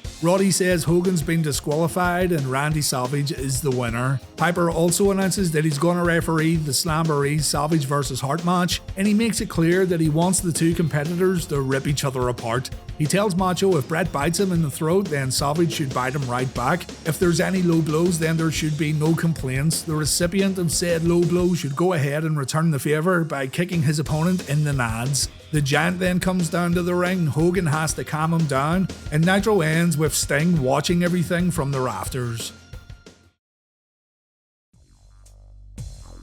Bret Hart takes on Randy Savage next, and this is our semi-main event. Bret Hart cost Randy Savage the World Heavyweight title the night after Spring Stampede, and it sounded like Bret had sided with Hollywood Hogan in the black and white NWO, although he's yet to flat out say it. You kinda get the impression that Bret has an ulterior motive in all this, but that doesn't stop the Macho Man wanting to get revenge for what Bret did to him. Things were heating up between the two with attacks at the end of Nitro, and Bret Hart saying that Randy has always been hiding from the Hitman. So Roddy Piper's gonna officiate this one, and Piper wants both men to tear each other apart. Piper couldn't care less about Bret or Savage. Bret comes out first and he's introduced by Michael Buffer as just Bret.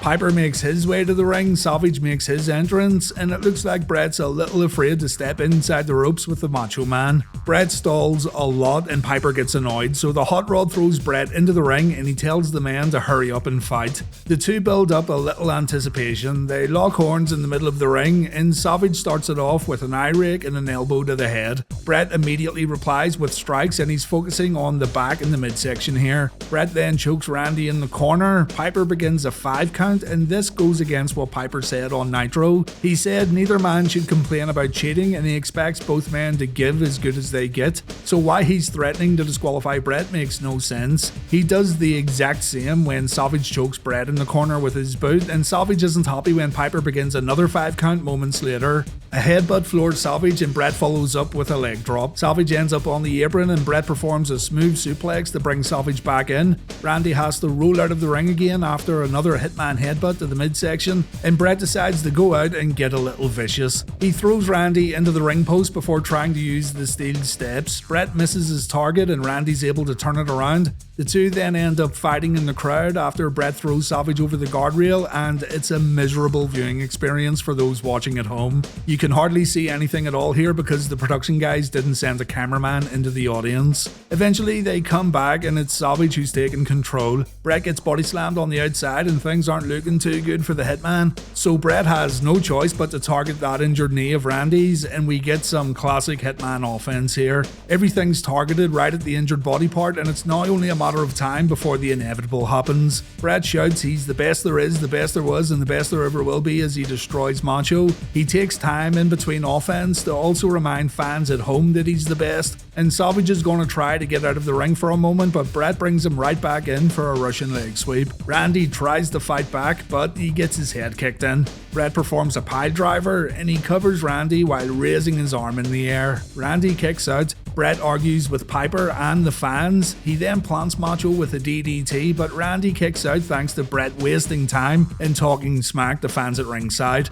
Hart then performs a backbreaker, but he misses a second rope elbow drop. Randy hops on one leg as he sets Bret up for a suplex, and he nails it. Somehow, Randy climbs upstairs and he's able to pull off his signature elbow drop. That should be it all over. Unfortunately, the Macho Man's been beaten up too badly and he takes too long to cover the Hitman. Bret kicks out, he's able to scoop the Macho Man's legs, and Bret locks in the sharpshooter. Miss Elizabeth then runs down, but Savage counters the sharpshooter with his very own version of the move. Liz gets in the ring and she shoves Piper. She wants Roddy to throw the match out, but this interference does more harm than good. Okay, so follow along. Bret low blows Savage and he then punches Roddy Piper in the back of the head. Savage punches Bret and Randy notices that Bret has those brass knucks that don't look like brass knucks, but we'll call them brass knucks anyway. Randy takes the weapon and he gets ready to clock Bret. The Hitman begs for mercy, but then Hollywood Hogan shows up and he swipes the Macho Man's leg. Randy then gets his knee wrapped around the ring post and Bret's then able to apply the sharpshooter. Roddy notices that Randy's got the brass knucks, so he thinks Macho hit him from behind earlier on. And at that very moment, the Macho Man gives it up and Bret Hart defeats Randy Savage at Slamboree 1998. Piper has no issues raising Bret's hand, seeing as he thinks Savage is the one who hit him. Bret celebrates, he spits on the Macho Man, and the commentators call this a big win for both Bret Hart and nWo Hollywood. Was it a good match? I thought it was interesting seeing Bret heel it up in a WCW ring, seeing as his previous matches were kind of vanilla, but I don't think it's what anyone would call a great wrestling match. During the bout, Tony Schiavone announced that Scott Hall had arrived at the arena, so the main event's going to happen as advertised.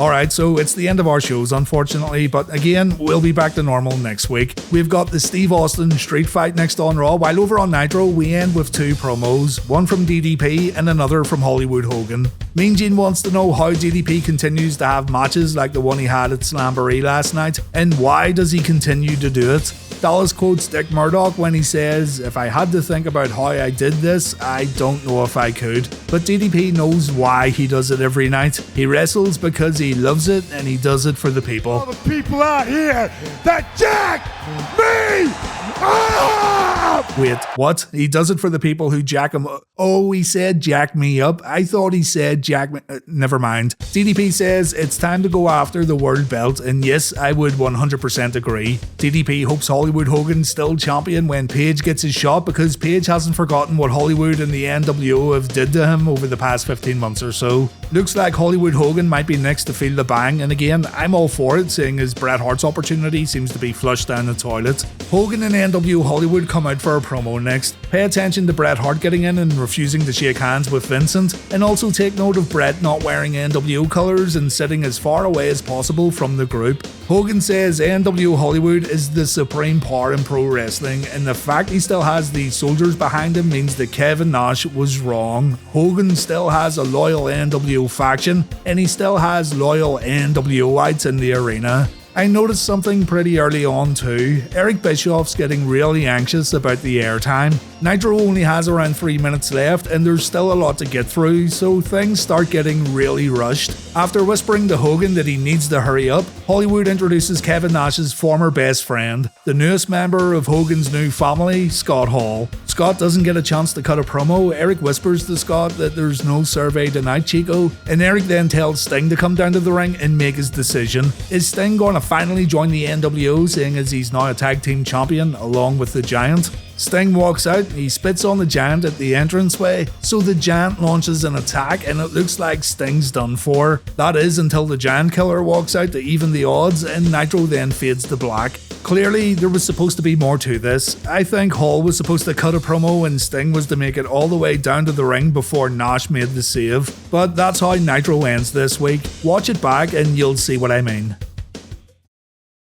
The Giant then gets in the ring for a promo and he challenges Kevin Nash to walk down for a fight. Giant wants Conan and the Macho Man left in the back, even though Brian Adams and Vincent are here with the big man. But still, Nash walks down and he says there's nothing he'd like more tonight than to take out 3 Hulk Hogan fluff boys. So Nash gets in, he takes out Adams and Vincent, but when all 3 guys get their act together, there's really nothing Big Sexy can do.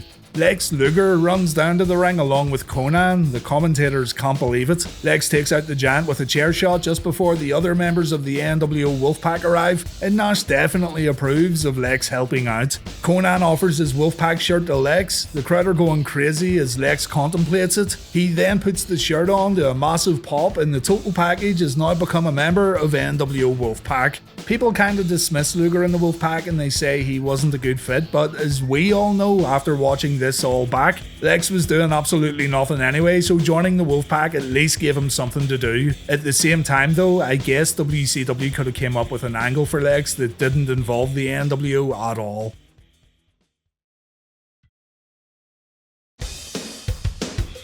We close our show this week with Austin vs Undertaker on Raw. On Nitro, it's Sting and Lex Luger versus the Giant and nWo Sting. This is going to get confusing, so let's call the nWo Sting Stong or Stank. Stanky Stong, whatever, just not Sting. Luger and Sting take out Stank and the Giant's now all alone. The big man misses a double clothesline and the babyfaces take turns at punching Giant right in the face. Lex performs a running clothesline, Sting performs a stinger splash, and the Giant falls out of the ring where Stanky Stong tells him, "It's okay, I'll help you, I'm really good at this." Stank gets in the ring and he's gonna face Sting.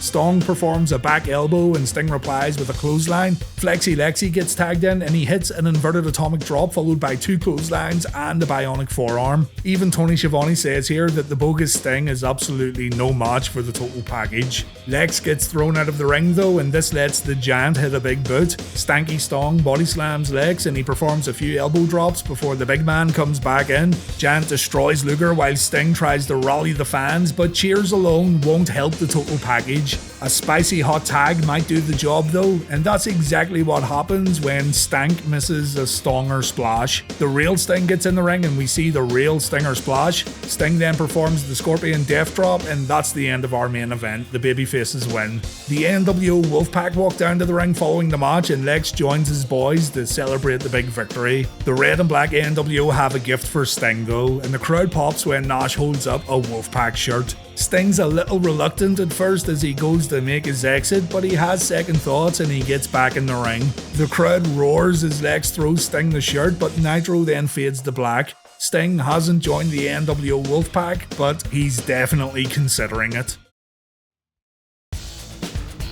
Nitro begins with a pretty sweet video package looking at Sting. It's pretty short, but you get the message. Sting has evolved over the years and now he's arrived at another crossroad. Is he nWo Black and White? Is he nWo Wolfpac? Or is he going to remain part of Team WCW? The commentary team say that all signs point to Sting making a decision tonight, and we're likely going to hear some pitches from the different groups who want Sting to join up.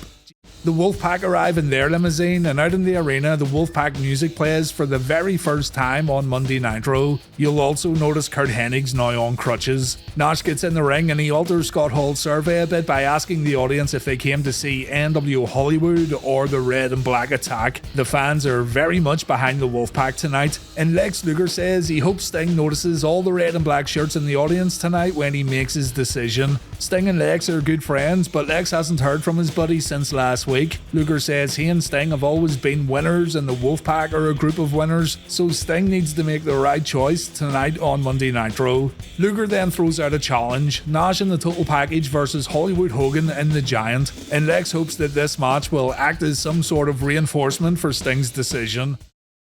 Roddy Piper was scheduled for an interview next, but Randy Savage came out instead. Macho says Hogan and Bret are going to get crushed in the tag team match from Hell at the pay-per-view, but Savage has something to say to his partner tonight, so Roddy Piper gets called out. Savage tells Piper to his face that he's going to use him at Bash at the Beach to beat Bret and Hogan, and then Savage is going to get himself some satisfaction by going after Piper. Macho's going to fight Roddy immediately after the match, and Piper again tells Macho that it's Bret Hart who's causing all these issues. The Hitman's conning Randy Savage and Randy just can't see it. Roddy reminds Savage that Bret Hart isn't wearing an nWo shirt, and that's because Bret Hart isn't on the team. He's conning everyone right now, but Randy doesn't care about Bret's shirt or his underwear for that matter. Macho Man will be at the Great American Bash, and he reiterates that he's going after Piper once he gets through with Hollywood and the Hitman.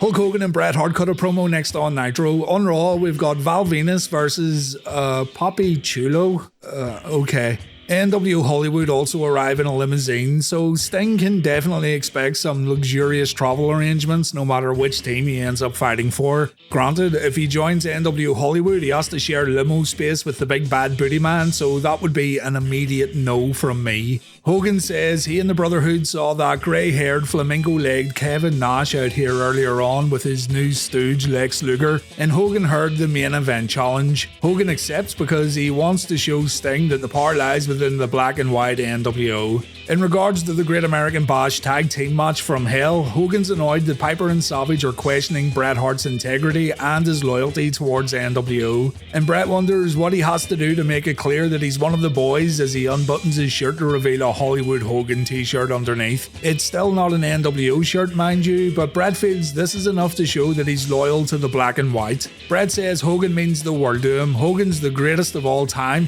and his t-shirt says it all. Hulk says this: Old Chinese proverb says, a t-shirt is worth 1,000 words. Wait, what? Old Chinese proverb, a t-shirt says 1,000 words? I'm not up to scratch on my old Chinese proverbs, but I'm pretty sure no Chinese philosopher ever said that. I prefer old Chinese proverb, man who has hand in his pocket feels cocky all day, or man who fishes in another man's hole will often catch crabs. But yeah, Hulk Hogan, master of old Chinese proverbs. I love it. Hogan says Piper and Macho will be in hospital beds after the match, and if they want to fight, they'll have to thumb wrestle instead. My money's on Macho Man right there. Hollywood rules, nWo for life, you know the drill. Check out Bret Hart though, he doesn't care a single bit. Bret Hart and the Booty Man come to the ring with Hogan and Giant, and look at Bret staring at that World Championship. Again, I'm convinced that Bret was aiming for the world belt all along and he was going to portray Hogan at some point, but plans changed. It actually seems pretty obvious at this point. Hogan rips off his nWo shirt and he throws it at Lex. Lex wipes his stinking pits with it while Nash uses it to wipe his ass. And it's Lex who gets the better of Hogan right away with a big old shove. Lex poses, Hollywood complains about hair pulling, and Hogan goes down again after getting grazed with Lex's left arm. How does Hogan get the upper hand? That's right, a poke to the eye. Hollywood hits Lex with a few throat thrusts, he rakes his eyes, Lex is able to fight back long enough to make a tag, and in comes big sexy Kevin Nash. Nash tells Hogan to stay in the ring and do not tag out.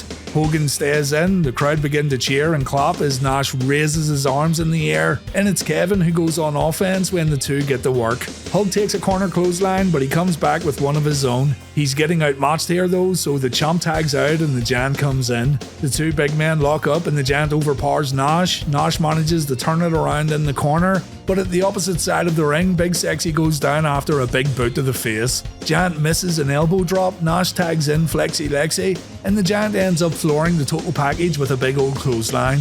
Hogan comes in and Lex gets held in the black and white corner. Nash isn't going to stand around and do nothing, so Big Kev comes in to help his buddy out, and this is where the match ends. Hogan uses the world belt to hit Kevin, and we have ourselves a disqualification in the Nitro main event. What a shocker. Sting then begins making his way down to the ring very, very slowly. He gets inside the ropes and he reveals a black and white nWo shirt. The reaction's pretty fascinating. There's a small pop at first, but then it gets drowned out with boos, showing us that fans were actually ready to boo Sting if he turned heel and joined the black and white. When Sting clotheslines Hogan after giving him a hug though, the audience get really loud. They pop again when the Stinger body slams the Giant, and the crowd reaction in the arena when Sting rips off the nWo black and white shirt to reveal a Wolfpac shirt underneath is nothing short of amazing. Sting has joined nWo Wolfpac. The thought of Sting wearing an nWo shirt just a few weeks ago seemed crazy, and yeah, it isn't the original black and white nWo, but it's still a pretty ballsy move to put Sting in an nWo shirt and put him in a faction that, at the time, still had to prove themselves in terms of durability. It's a moment in Nitro history right here, and we're going to see a new, more vocal Sting on Monday Nitro from this point forward. The Wolfpac come down to the ring, and there he is, really embarrassed Sting. This is how your face looks when your wife catches you watching Glacier matches. Seriously though, some folks have a real problem with red-faced Sting, but I couldn't care less. He and the red and black get in the ring, and Nash says there's some serious business to take care of tonight. Wolfpac business. Kev says he nearly walked out of wrestling 5 years ago, but DDP believed in him. So tonight, Nash wants to give Paige an offer to join nWo Wolfpac. The vote was almost unanimous among the group. Randy Savage didn't really want Paige in, but there's a spot in the Wolfpac for Dallas if Dallas wants to take it. Nash remembers that DDP didn't want to join the black and white last year, but tonight DDP just can't turn down this opportunity to join the Dream Team. Kevin's mic then gets cut off, and Hollywood Hogan seen at the control desk along with Dennis Rodman, Bret Hart and Eric Bischoff. The boys are at the DJ booth dropping some sick tracks, and to screw around with the Wolfpac, Rodman sets off some pyro. Bischoff thinks this is the best thing ever. Hogan tells Rodman to turn the lights off, and he says this is the best way to see the Wolfpac, as in, not at all. It's almost like a Hulk Hogan Chinese proverb, guys. Rodman ends the promo by cutting the feed off for a commercial break, and we come back to Conan complaining to James J. Baby Dillon. Conan wants to know what Dillon's going to do about Hogan's antics, and Dillon tells Conan it's the Wolfpac's problem. Dillon's going to do the Wolfpac no favours, and Conan's like, alright, fair enough. Over on Nitro, Nash addresses Hogan wanting that jackknife money, and Kevin says the Wolfpac sold around 5,000 red and black shirts tonight, so maybe the boys can cut Hogan in on the merch sales. Hogan likes to make fun of Nash's skinny legs, so Kevin says not all of his legs are skinny if you smell what the Nash is cooking. Finally, Kevin says Hogan's money's in a Swiss bank account. Down where? Down there. And yeah, Nash is now acting like he's straight out of Compton and he's about to drop his new mixtape filled with straight up hood classics from the likes of Bon Jovi and Tom Petty. I understand why he's doing it, but he didn't need to do it either. He even says, hey Rodman, why are you hanging around with White Boys R Us? I mean, Kev, you do know...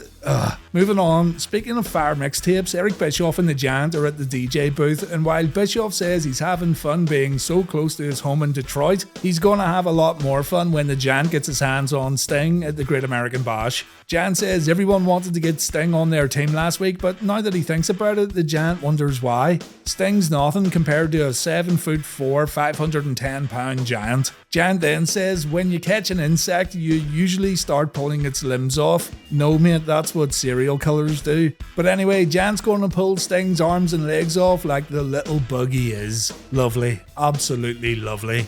We aren't done with the nWo promos though. Rick Rude, Kurt Hennig and Conan come out, and Rick Rude says Goldberg has only one fear, the fear of defeat. Rude's here to tell Goldberg that these three men refuse to be victims on Goldberg's path of destruction, and Hennig pretty much confirms that he won't be cleared in time to wrestle Goldberg at the Great American Bash, so Conan's been slotted in for the pay-per-view. Conan gives Goldberg props. He says the undefeated streak has been very impressive, but Conan plans on winning the US title and bringing it back to the Wolfpac. So there you go. If you were looking forward to Hennig versus Goldberg, then forget about it.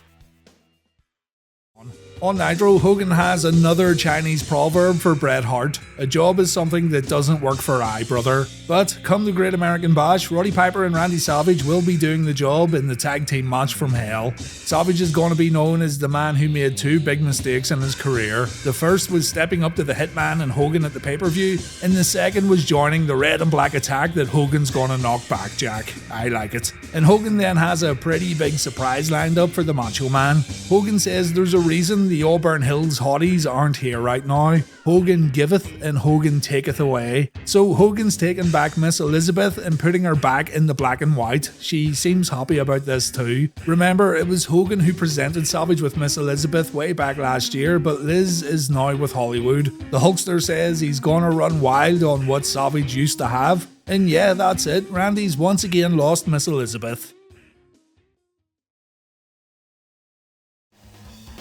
Another King of the Ring qualifier next. D'Lo Brown versus Dan the Man Severn. On Nitro, we've got a Roddy Piper promo. So Tony Schiavone stays in the ring to interview Piper next, and Piper gets his usual cheap pop by mentioning the local sports team. Piper tells Rodman to take the plaid off because there's no such thing as a green-haired Scotsman. I bet there is, Hot Rod. Roddy then says the tag match at the Bash includes Hollywood Hogan from Venice Beach, Bret Hart from Calgary, Roddy Piper from Glasgow, and Randy Savage from a test tube. Match didn't really like that one, so Randy comes down to the ring and Piper wonders what version of Savage he's gonna get here. Piper says he and Macho need to stick together just for this tag team match, but Randy says he wants to fight. He also says he's not a mark, so that's good to know. Piper makes it clear that he's going to kick Savage's ass after the tag team match from hell, but Randy wants to do it tonight. So Hulk Hogan puts an end to this bickering by once again showing up in the DJ booth. Hogan laughs at Piper and Savage before hitting Randy where it hurts. He tells Miss Elizabeth to come out, and by God, she puts Eric Bischoff in a devastating lip lock while Bret Hart declares that Eazy-E definitely has the jam. Hogan says, unlike Randy Savage, Eric Bischoff doesn't need Viagra tonight, and Randy he doesn't look too happy, of course. Bret Hart's reaction is pure gold. This man just keeps giving me stuff to work with. Randy says he got over Miss Elizabeth a long time ago, so this doesn't really affect him. But Savage will never ever get over Hulk Hogan. Sounds pretty sexy, eh? Randy also says he's not over Roddy Piper before sucker punching the Hot Rod, and the NWO Black and White absolutely loved this turn of events. Piper gets up and Savage gets nailed with a right hand, and that's how it ended. I went into this one kinda expecting another Piper and Savage promo that went nowhere, but I actually enjoyed this a lot. Even the veterans can surprise you sometimes on WCW Nitro. Vince McMahon receives his humanitarian award to close out Raw. On Nitro, the Wolfpac want to know if DDP's joining the Red and Black. The Wolfpac get in the ring and now says it's crunch time. Big Sexy calls out DDP. It's time for Dallas to make his decision. DDP comes out and Tony Schiavone brings a mic over. Dallas says he's feeling a whole lot of love in Motor City, and he's even feeling it from Randy Savage. He says when Kevin Nash left the Black and White, Big Sexy showed everyone he had a heart. He took Conan with him, he brought in Kurt Hennig, Savage was already there, but then when the Wolfpac got Lex Luger and Sting, it blew Dallas's mind. DDP knows the Wolfpac want him in, he grabs his shirt and he says he can't believe he's about to do this. It looks like Paige is going to join the Red and Black attack, but then Dennis Rodman and Hollywood Hogan attack Paige from behind. DDP gets taken out with chair shots, and Nitro ends with the Wolfpac running over to check on Dallas. Sounds to me like DDP's gonna join the boys, but we'll find out more later in the week maybe. Not a great ending to Nitro by the way, but let's switch over and check out Raw's War. The first of two main event matches take place next, billed as the tag team match from hell. It's Bret Hart and Hollywood Hogan versus Roddy Piper and Randy Savage. Bret cost Randy the world belt the night after Spring Stampede. He then defeated Macho at Slamboree while Roddy Piper officiated the match, but due to the Hitman cheating, Piper reversed the decision the next night on Nitro. Since then, Bret has played Piper and Savage against each other and it's worked very well. Hollywood Hogan got involved and he suggested a tag team match at the Great American Bash against Savage and the Hot Rod, and the babyfaces ended up agreeing to the match. Thanks to Bret getting in Savage's head, the Macho Man said he wanted to fight Piper immediately following the tag team match, and Piper reluctantly agreed. These two haven't been getting on too well at all, so this should be a pretty easy victory for Hogan and Hart tonight at the Great American Bash. To add a little extra something to this match, Miss Elizabeth left Savage and she sided with nWo Hollywood. Savage said he doesn't really care, but there's also a chance he's not being fully honest. Miss Elizabeth, though, is not at the Great American Bash. Don't let the fact that Hollywood Hogan and Bret Hart are actually teaming up tonight for a pay-per-view match escape you either. This is quite the team ride here, but understandably, the circumstances around such a monumental pairing isn't ideal. Piper and Savage is also a very, very noteworthy team, so the star power we have in this match is off the charts, even if a few guys are a little past their prime. Here's the thing though, you know how the audience completely hated the Eddie and Chavo match? Well, they absolutely lose their minds when the action begins in the ring. Hogan getting his eyes poked gets a bigger pop than anything that's happened all night, so you gotta respect that these four guys were still getting fans excited. You might be big into work rate wrestlers and you might despise these old school guys hogging the spotlight, but a lot of fans still enjoyed these guys in main event matches. It's undeniable when you watch this show back. Quick tags lead to Piper and Savage, keeping Hogan away from the Hitman. Hogan takes 2 inverted atomic drops from Piper. The hot rod bites Hogan's forehead. The Hulkster gets super comboed in the corner, and Savage comes in briefly to rake Hogan in the eyes. When Piper comes back in, the nWo Booty Man smacks him with the world belt from the outside, and this allows Bret to tag in, and Bret works on keeping Piper away from the Macho Man. The hot rod takes a backbreaker followed by a boot in the midsection. Bret and Hogan work together before Hollywood tags back in. Hogan chokes Roddy on the top rope as the audience start chanting "Hogan sucks." Hulk then scratches Piper's back and face, and even the Hitman gets in on the action. Savage is not helping matters by keeping the referee distracted.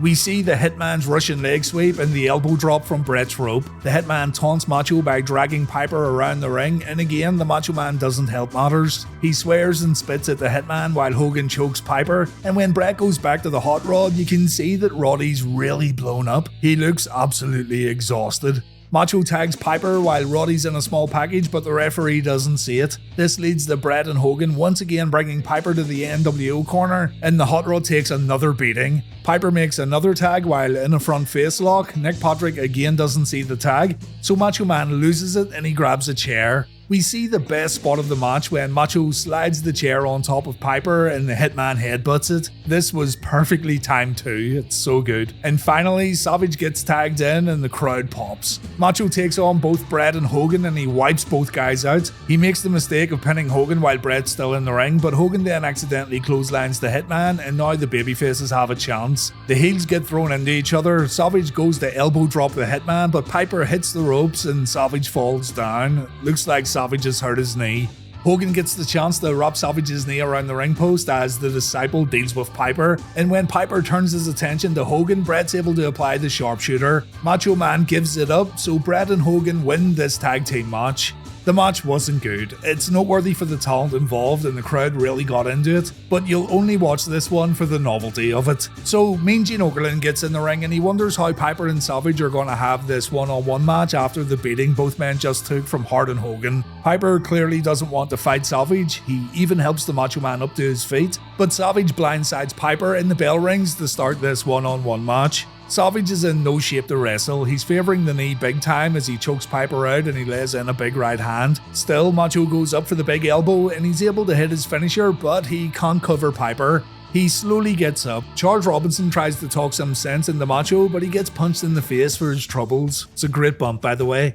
Piper hits a low blow, a poke to the eye, and a punch to the face. Roddy then applies a figure four. Mickey J runs down to the ring, and Savage submits. The Macho Man gave up twice at one pay-per-view. The second time was in a match that he demanded. I know someone else who that probably wouldn't work for, brother, but Savage didn't care, so fair play to him. Randy's got one more match to go. It happens tomorrow night on Nitro, and we won't see Savage compete on WCW Nitro again until April 1999. Randy had to get knee surgery. He was putting it off for a long time, and while we will see him again at the very end of 1998, it isn't until next year when he competes again inside the ring. Randy Savage comes to the ring and he says Diamond Dallas Page is going to get tested tonight. Page is apparently on his way to Nitro from Salt Lake City after attending the Utah Jazz vs Chicago Bulls finals, but when he gets to Nitro he's going to have a challenge to answer. Savage says the Wolfpac want DDP in the faction, but Randy isn't so sure. So tonight Randy Savage wants a match against DDP inside a steel cage to see if he's worthy of wearing the red and black. We'll hear from Dallas in a moment. Diamond Dallas Page then gets interviewed by Mean Gene Okerlund, and Page says he doesn't care about the Wolfpac. He cares about Savage saying that DDP has to prove himself to the Macho Man. So the cage match is definitely on. It's going to main event this episode of Nitro. After DDP gets done with Savage, he's going after Hogan and Dennis Rodman. DDP got himself some backup, and the only clue he gives is that this person will help DDP make the nWo feel the bang. The commentators then completely spoil it after a commercial break when they say Karl Malone might be coming to WCW. They talk about rumours of the Utah Jazz power forward getting in the ring, but they can't confirm it yet, so way to go lads. Roddy Piper gets a great crowd reaction from the New York audience, and he says start spreading the news when he gets in the ring. He's here as the commissioner tonight apparently, not a competitor, and he heard Savage laying down the steel cage challenge to Diamond Dallas Page. Piper confirms the cage match is going to happen, but no referee wants to officiate the match because Randy Savage is absolutely mental. So Roddy Piper is going to officiate the steel cage main event. The crowd response to Piper was fantastic here, and Piper knew it too. He was all fired up tonight on Monday Nitro. On Nitro, Wolfpac members Kevin Nash, Conan and Lex Luger get in the ring. After Conan gets the crowd hyped up, Big Sexy says life is full of ironies. The last man to join the Wolfpac was the first man to bring some gold to the faction. Nash wants to introduce this man to the Nassau Coliseum. So here comes Sting holding the WCW Tag Team titles. Sting thanks the audience for the warm response. He notices a lot of red and black in the crowd tonight, and he talks about the credentials of his Wolfpac comrades. Big Nash is a giant killer. Luger's held every belt known to man. That's a lie, but still. K-Dog was and still is a big time player in Mexico. Whatever choice Sting makes in regards to his tag team partner tonight is going to be a good one because he's got such a great selection. But Sting's not telling us his answer right now. He's going to come back out later to let us all know who his partner is. A fine waste of TV time here on WCW Nitro. This was pointless.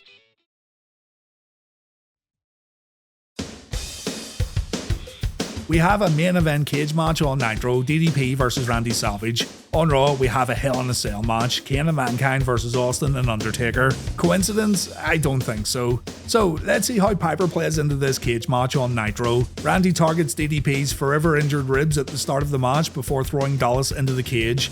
Corner strikes from Macho get followed up with another cage bump attempt, but DDP counters and it's Randy who gets rammed into the cage panel. DDP goes upstairs, but he ends up getting crotched. Still though, he's able to backdrop Savage into the cage and Macho's now holding that injured knee. DDP stays on Macho with a few boots. The two take turns at throwing each other into the cage. Neither man's getting the advantage here, so they end up crashing into each other and Piper begins counting to 10 in a cage match. We come back from a break and DDP manages to floor Savage with a clothesline. He then signals for the diamond cutter, but Macho hits DDP with a low blow. Randy's then able to pull off a body slam and we see the big elbow, but he can't cover DDP quick enough. When DDP kicks out, Randy takes it out on Piper and the two men shove each other. Randy ends up blindsiding the referee. The hot rod takes a pile driver. So now we have no referee in this match.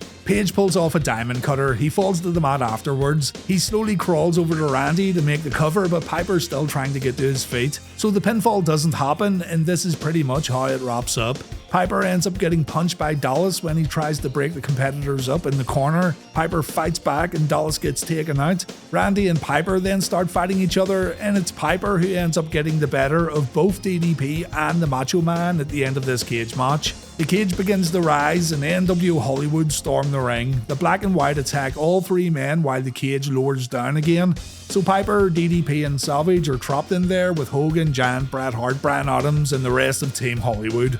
The Wolfpac run down, but they can't get in the cage. Sting climbs to the top, but he can't break through. So Nash goes back up the entranceway. He finds the remote control for the cage, and just as the cage begins to rise, Nitro fades out. It's a pretty annoying ending, but to be fair, Raw's ending isn't much better. Say goodbye to the Macho Man Randy Savage though. We won't see him compete again in the ring for quite some time.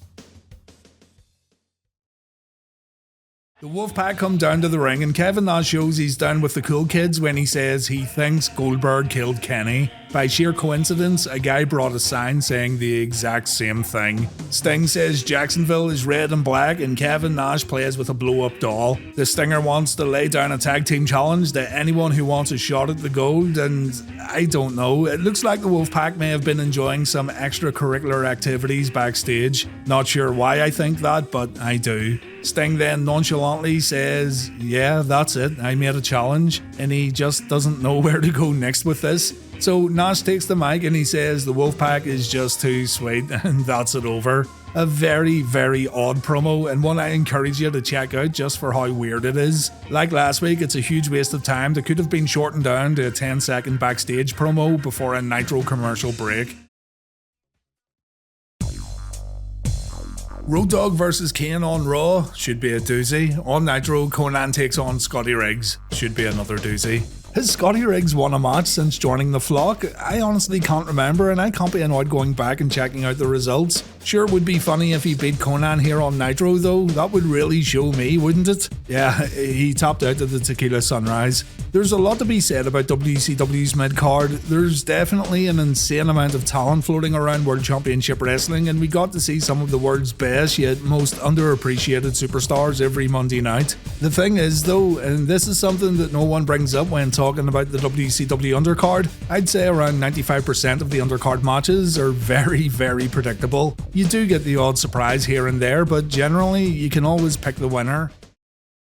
On Nitro, we have Luger and Sting teaming up to take on Davey Boy Smith and Jim Neidhart, and oh boy, it's hard to ignore at this point. The Bulldog has seen better days. Jim also doesn't look so good when the two get in the ring. It's actually really sad to see at this point. Neidhart and Luger go for a body slam counter spot, and it's not great, is it? The Anvil gets knocked to the outside. He takes his sweet time before tagging in Davey, and Lex tags in Sting. Tomato face ponytailed Sting. Davey is so slow. He takes a shoulder block and a hip toss before heading to the outside, where the match completely stops once again. And even when Davey gets back in the ring, there's more stalling and very little action. Don't get me wrong either though, the crowd absolutely love cheering for the Stinger. Davey says he wants Luger in the ring. We get more stalling when Luger poses and Davey decides he doesn't want to fight anymore. Jim Neidhart comes in to flex his beard, according to Larry Sabisco. Sting comes in to flex his face paint. Jim shoves Sting away, and Sting replies with a clothesline. We get some basic heel tag team wrestling when Neidhart distracts the referee so Bulldog can choke Luger out. A double clothesline leads to Anvil and Luger struggling to get to their corner, but we end up with Sting and Davey Boy in the ring. Davey takes a Stinger splash. He tries his running power slam, but Sting counters with a Scorpion death drop. This was awful, absolutely awful, and also it was pretty sad to see. The days of Davey Boy chinlocks are over. Over on Nitro, the Wolfpac have the audacity to cut a promo before their match, even though they have been clearly instructed to make this match as quick as possible. It's the usual Wolfpac in the house stuff, and Conan's usual spiel gets cut off by Kidman and Sick Boy hitting the ring. Here's what happens. Sting wipes out both members of the flock with clotheslines, atomic drops, and drop kicks. Luger realizes he better get in there and do something, so he fumbles around while Sting sets up a Stinger splash on both opponents. Sting then hits a Scorpion death drop on Kidman. Sick Boy gets locked in a torture rack. Sick Boy submits even though Lex wasn't the legal man, and there you have it. The flock were made to look like absolute enhancement talents against the Wolfpac, and yeah, Sting and Lex are WCW originals for sure, but I really don't think Kidman and Sick Boy deserve to get destroyed in a matter of seconds like this. A Wolfpac promo would have been just as effective here, I think, but I'm guessing Sting and Lex were advertised for the show. Not great though, not great at all. You better have some tissues at the ready. Here comes the Disco Inferno and Das Wunderkind. When he steps up on Blacklist. Ready? 1, 2, 3, yeah. Disco fever, disco fever, disco fever, yeah, yeah, yeah. Beat Blacklist. The boys are here at Bash at the Beach and they've got something to say. Disco says he and Alex are down with the Hispanic scene and they're learning the lingo. The Disco Inferno and Alex Wright are bowdy, rowdy. Disco has no idea what any of this means, but he guesses it means the people want to see Alex and himself dance in the middle of the ring. Disco wants the guys in the production truck to play his music, but the nWo Wolfpac theme plays instead, and the faction make their way down to the ring, minus Sting. The Stinger must have had a day off. Disco Inferno versus Conan takes place next, but first Kevin Nash quotes Big Pun when he says the Wolfpac aren't players, they just crush a lot. Conan gets his usual promo in too, the crowd loves the Wolfpac. And here we go, the Battle of K100. It's a short one, unfortunately. Conan pulls off a nice Japanese arm drag and a drop toe hold before kicking the crap out of Disco. K-Dog goes for a sunset flip and he pulls it off after Disco gets distracted with some disco dancing. We then see a facebuster from Conan followed by the rolling clothesline. The cradle DDT gets countered though and Conan gets thrown out of the ring. Alex Wright attacks Conan, but Alex made the mistake of turning his back on the Wolfpac. Lex Luger comes along and he puts Alex in a torture rack while Kevin Nash jackknifes Disco. The referee is absolutely oblivious. K-Dog applies the Tequila Sunrise, the crowd goes crazy. It's a quick win for Conan at Bash at the Beach, and yeah, it's obviously not a match you're gonna recommend for repeat viewings, but for the audience in attendance, it worked. The San Diego crowd loved the red and black attack, they had fun laughing at Alex and Disco, and to be honest, we needed a break after the pretty long Chavo versus Eddie match. Over on Nitro, I bet you remember all this Wolfpac business being better than what it actually was, right? Yeah, I thought it was a bit more involved, but over these past few weeks, there's been absolutely nothing going on within the faction, but hopefully that changes soon. Barry Darsow versus Conan feels like a house show match, and funnily enough, it plays out like one too. Darsow attacks early, he threatens to break Conan's arm at the ropes. K-Dog then takes one of the weakest clotheslines I've ever seen, and then, thankfully, Conan goes on offense. Darsow gets floored with a rolling lariat, he then takes the seated dropkick. Conan then hits a facebuster, and then the Tequila Sunrise gets applied. A swing and a miss from WCW.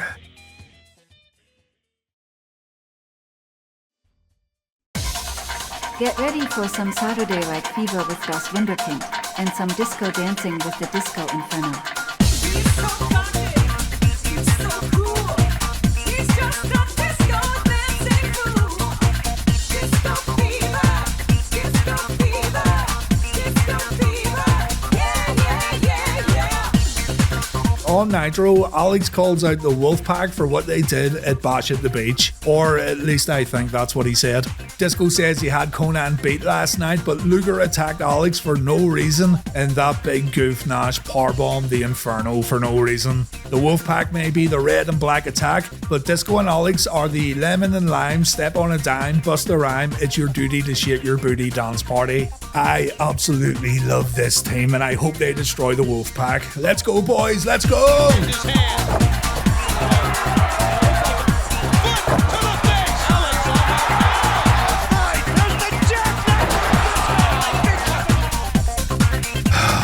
God damn it.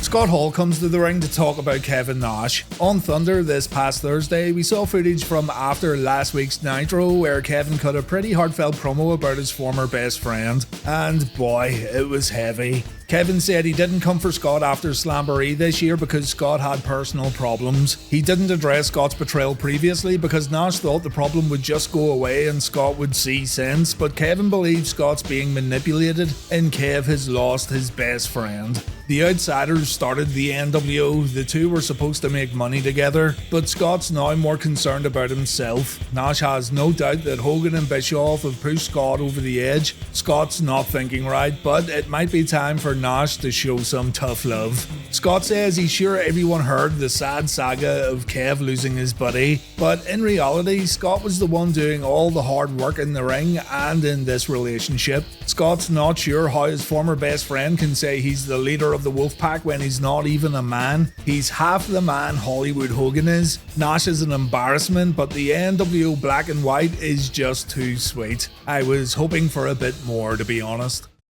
The video gets shown of Nash's emotional interview last week and the tape gets interrupted. Turns out Scott Hall stopped the video and the bad guy threw the tape in Nash's face. The outsiders then started fighting each other, and what a sad sight this is. They go to the outside where the black and white and Wolfpac get involved. The two factions brawl, but we quickly cut back to Bret Hart interrupting the commentators and demanding that his match with DDP gets underway right this instant.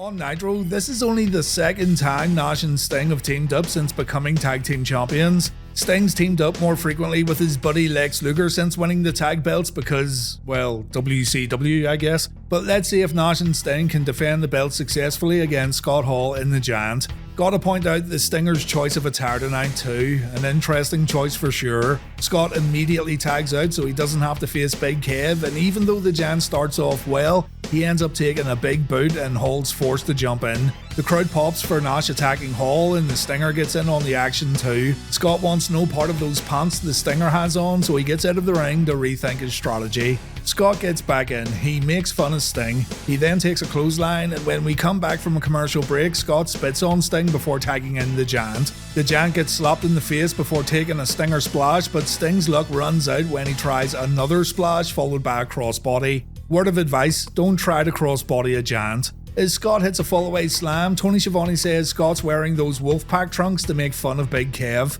I think he just didn't bring any other trunks with him, to be honest. Giant helps out during an abdominal stretch, but Sting gets out and he tags in Big Sexy. Hall quickly tags out, but Giant has no choice but to tag his partner back in after taking a beating. The physicality between Hall and Nash is kept to a minimum though because WCW want to save this one for a later date. Hall counters Snake Eyes, but he takes a big boot. The match then breaks down when Nash goes for a jackknife with Sting running in to hit a low blow on the Giant followed by a facebuster. Sting gets tagged in legally, he hits a Stinger splash on Hall and he goes to apply the deathlock, but then Bret Hart shows up and Sting breaks the hold. Bret gets shoved out of the ring, but the distraction allows Hall to hit the outsider's edge, and just like that we have new WCW Tag Team Champions, ending one of the most pointless WCW Tag Team title runs of all time.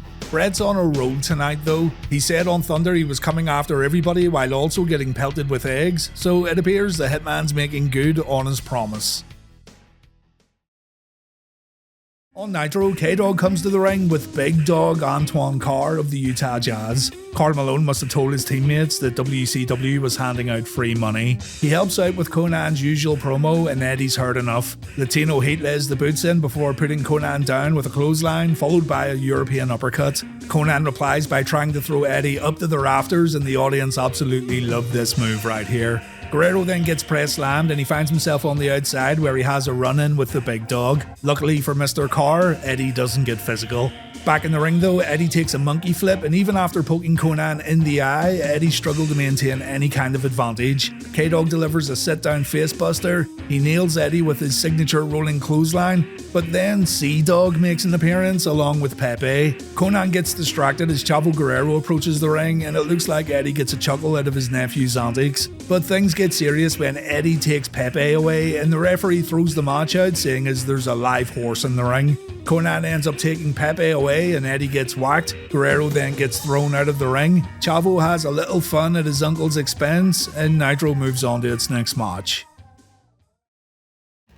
On Nitro, Lex Luger took a loss to Kurt Hennig. Ravishing Rick Rude ended up being the difference maker when he got in the ring to assist his best friend. The match went exactly how you'd expect. Kurt controls most of the bout thanks to underhanded tactics. Lex makes a heroic comeback filled with atomic drops and clotheslines, but a referee bump allowed Ravishing Rick to get in the ring and try to do some damage. Unfortunately for Rick, he ended up in a torture rack, but this allowed Kurt to hit Lex and deliver a perfect plex. Rick Rude holds Lex's foot down and Kurt Hennig wins via pinfall.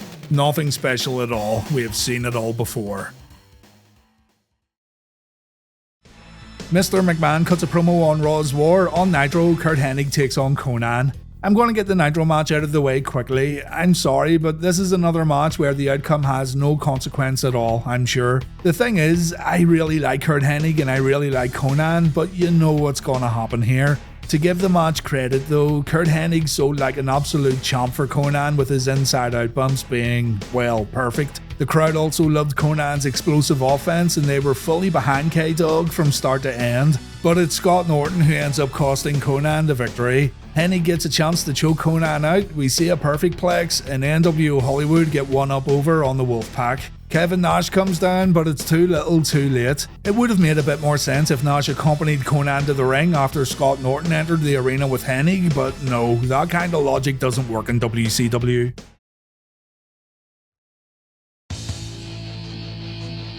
Scott Hall challenged the Wolfpac to a black and white versus red and black battle royal at Road Wild, but world champion Bill Goldberg entered the bout so he could get his hands on the giant, completely changing the dynamic of the contest and taking the focus away from what was originally supposed to be a Wolfpac versus Hollywood war in Sturgis. I thought the nWo Battle Royal was a good idea at first. When Goldberg threw his name in, it then became predictable and almost pointless. Nothing against Goldberg, by the way, I just prefer if he was involved in a different match. Representing the black and white, we've got Scott Hall, the Giant, Kurt Hennig, and Scott Norton. Scott's survey says that the fans are here to see the Wolfpac and Goldberg, but still, it's one more for the good guys. On the red and black side, we've got Kevin Nash, Sting, Lex Luger, and Conan. And then we've got the world champion Bill Goldberg. You can get eliminated in this one via pinfall or by going over the top rope. You think the two nWo factions are going to team up to eliminate Billy Boy, but no. Instead, Goldberg watches everyone else fight at the opening bell and he only goes for the Giant when the opportunity presents itself. Nash tries to kick Scott Hall in the face, but Scott ducks it. Goldberg gets whacked instead, so Scott goes for an outsider's edge, but Goldberg ends up eliminating him. Kevin Nash then eliminates himself so he can go to the outside to continue fighting with Scott. Okay then. Goldberg spears Kurt Hennig. He then takes his time waiting for someone else to come after him, and it's the Giant who once again tries his luck. The big man's able to bring Bill down with a Russian leg sweep, but Goldberg shakes it off and he takes it out on Conan. Conan's next to get eliminated. Giant takes the opportunity to hit Goldberg with a back suplex and Kurt Hennig lays a few boots in. Goldberg gets up and Kurt gets speared again before getting sent over the top rope. And then Goldberg eliminates Sting and Scott Norton at the same time. Luger then gets speared and the Giant eliminates the total package, so it comes down to Giant and Goldberg just like that. Giant surprises Billy Boy with a chokeslam. Goldberg sits up like The Undertaker before spearing the big man. The world champ shows some phenomenal strength by hitting the Giant with a jackhammer, and Giant gets eliminated via pinfall. That cheeky bastard Tony Schiavone says that each elimination could go towards Goldberg's overall undefeated streak, giving Goldberg an extra 6 wins or whatever it may be. But the commentators don't give their official streak number, so we'll leave it until Nitro next week. So with that being said, let me give you the Reliving the War counter. Remember back to the July 27th Nitro when Goldberg defeated Brian Adams? That same night, after Giant chokeslam Bill to end the broadcast, Giant and Goldberg had a dark match and Goldberg won. The following week, after Goldberg speared the Giant on the 3rd of August Nitro, the two had another dark match and of course Goldberg won. Again, Giant took a loss in an untelevised bout a few days later on Thunder, and there's no way I'm counting Road Wild as 6 victories or whatever the case may be, so the RTW streak counter sits at 126-0 following Road Wild. We'll get the official WCW count on the next episode of Reliving the War.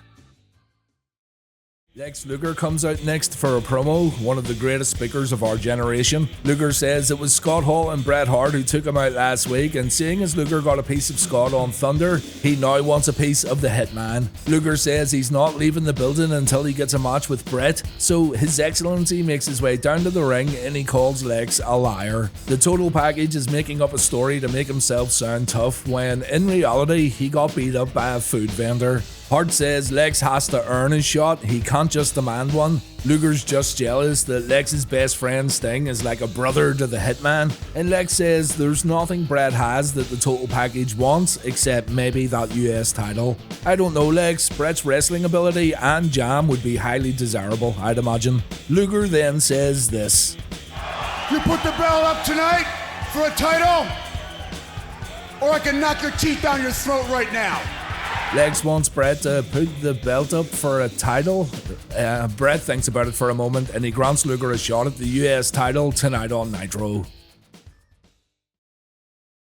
This Nitro bout's going to be interesting because you just know Bret won't let Lex get away with the same match he's been having for the past year or so. Now, Lex isn't as proficient in the ring as Bret Hart, let's be honest. So you can bet your last dollar that Lex is going to sell for the majority of this one and he'll let Bret work everything out in terms of direction. Bret wants to lock up, but Lex wants to show that he's down with the kids. His Excellency has no time for such tomfoolery. Luger then shoves Bret and he does his little crab pose, so Luger's used up a third of his repertoire. He's now in big trouble. We get a test of strength and the total package brings Bret to his knees, but then the hitman pulls off a wrist lock and Lex gets his pythons punched. Luger gets a little confused when he gets put in a hammerlock. He escapes with a back elbow and oh dear, there's the Lex Luger clothesline. He's only got a power slam, atomic drops, the bionic forearm and the torture rack left. Bret knows there's no point in continuing on, so he grabs his belt and he goes to leave the arena. Flexi Lexi intercepts the US champion though and the match gets back in the ring. And there's another crab pose. We're double dipping now, folks. Oh, check it out. Arm drags from Lex Luger. I bet that was scary.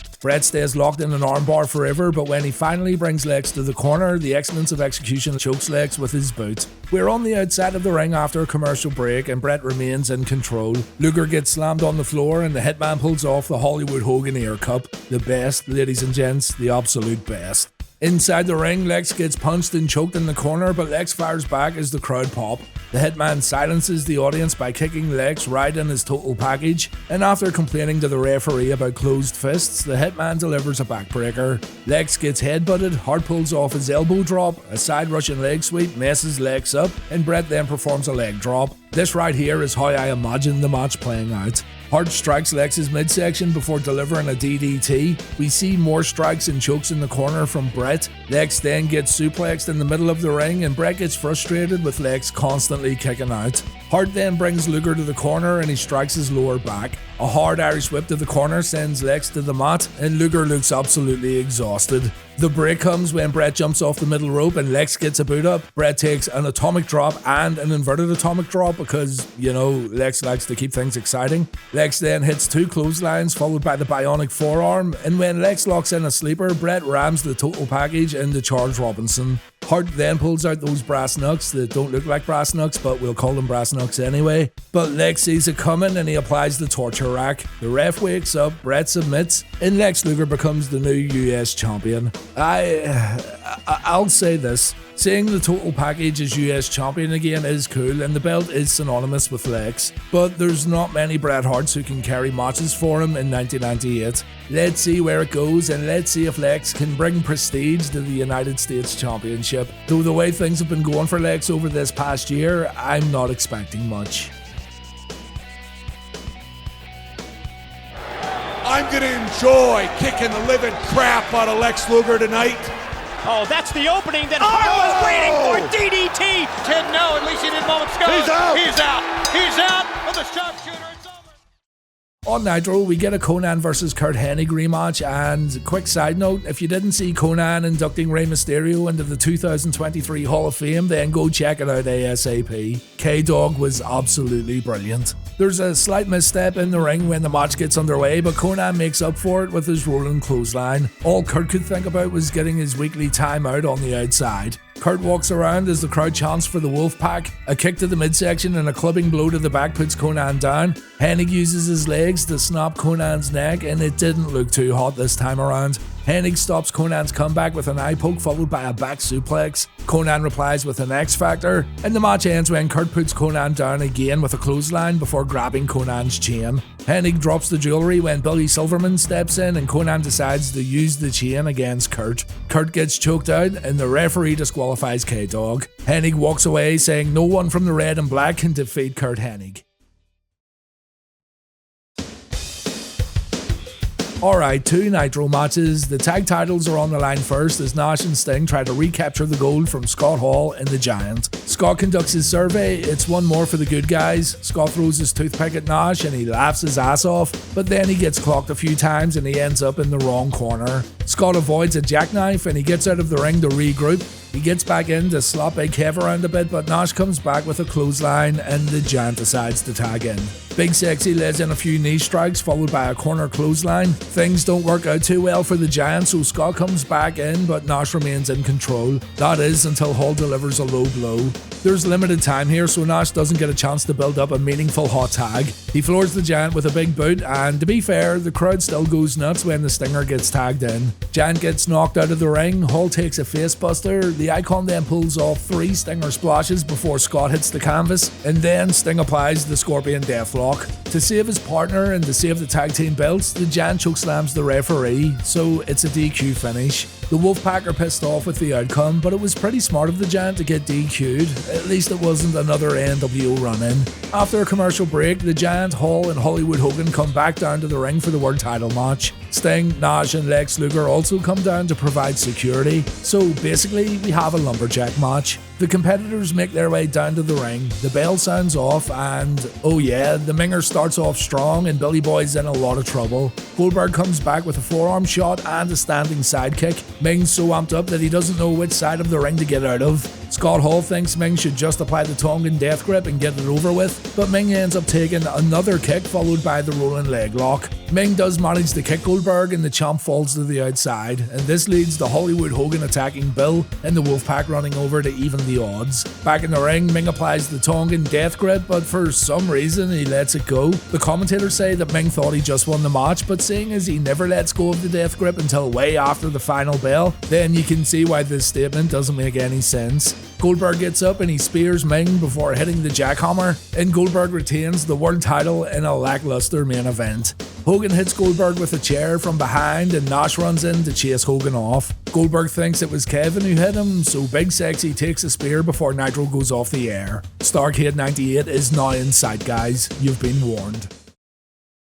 On Nitro, Lex Luger says Kevin Nash's line, Wolfpac's in the house, and you can just shut your mouth, Flexi Lexi, because you couldn't keep the US title for 4 nights. Sting says War Games coming up, he's been in a few War Games before and he wants to do it again. This time Sting's in the red and black and that makes things a whole lot sweeter. Conan goes through his usual shtick and the crowd absolutely love it. And then Big Kev takes the mic to say War Games will be the end of the black and white as we know it. Nash tells NWO Hollywood that if they don't run with the pack, they'll get hunted by the pack. The Wolfpac's just too sweet, and that's the end of the promo. The audience love the Wolfpac, there's absolutely no denying that, but I still wish they were given something a bit more to do in WCW. It's also kinda mood saying that because I could say the same for a lot of guys on the WCW roster, but do keep in mind, this is a 3-hour show every week. Time isn't the issue here, it's all down to creativity.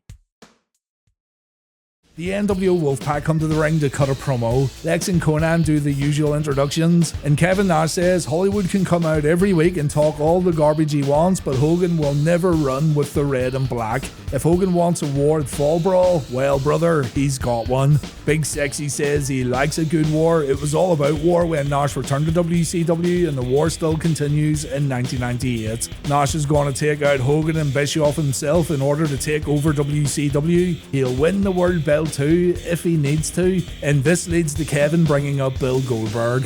Nash says after the first spear everything was cool, after the second spear not so much. Luger and Conan have matches tonight, and apparently Hogan and Giant want to have a tag team match, so if Goldberg wants to bury the hatchet and set things right, he can team up with Big Kev to take on the black and white. Goldberg makes his way down to the ring, and yes, they do the whole security entrance. He then gets inside the ropes, and check this out.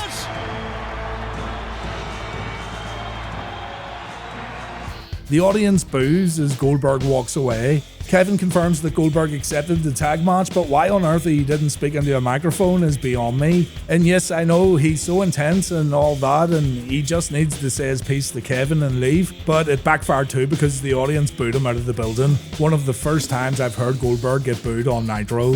Nash gladly accepts the pop Goldberg was supposed to get by saying Billy Boy said yes and that Hogan and Giant are next. Jim Neidhart then took on Conan in a one-on-one match. Not much I can say here that I haven't said before. There wasn't much grace left for Jim to fall from, but if there was, the anvil fell hard and smashed his face in 6 different places. The anvil wasn't able to keep up with Conan's pace, even though all Jim had to do was sell really. It's a very brief match though, thankfully, and it ends with Conan performing the X Factor followed by a Tequila Sunrise. The anvil tops out and Conan scores another win on Monday Nitro.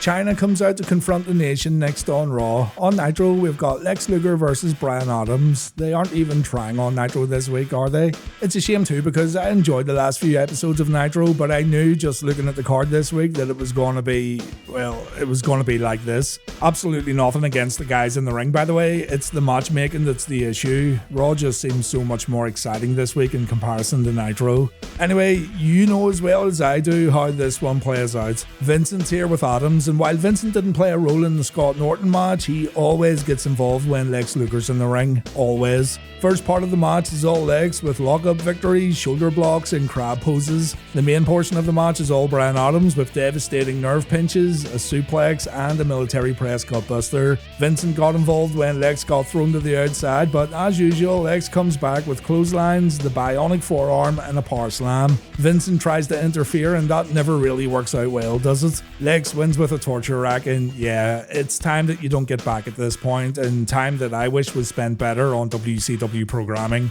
There's nothing I can say here that I haven't said before. You know the drill, let's move on.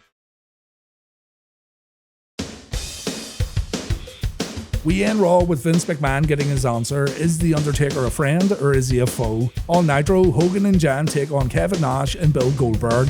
There's a little unity shown between Nash and Goldberg before the bell rings, and Big Kev shows the Jan that he's not intimidated by the big man. Nash and Jan start the match off with Nash showing his incredible speed and agility, but Jan punishes Big Sexy with a sidekick. After missing an elbow drop, Jan gets clotheslined in the corner and Nash pulls off a leapfrog body guillotine. The two then clothesline each other and both men go down after hitting each other with big boots. The two get up, they tag in their partners, the crowd goes absolutely nuts, and Goldberg overpowers Hogan after locking up twice. A knee strike and a few shots to the back puts Goldberg down. Billy Boy gets his head rocked on the top turnbuckle, but he no-sells it, and Hogan backs off into the corner where he's forced to poke Goldberg in the eye just to get a break. We think Bill's going for a spear, but he hits a few shoulder blocks. Booty Man hits Goldberg with his own world belt, and this is pretty much where the match ends. Nash goes after Booty Man on the outside, and Kurt Hennig attacks Kevin. You can practically see Kurt telling the referee that he's going to interfere, and when he attacks Goldberg, the ref decides not to throw the match out.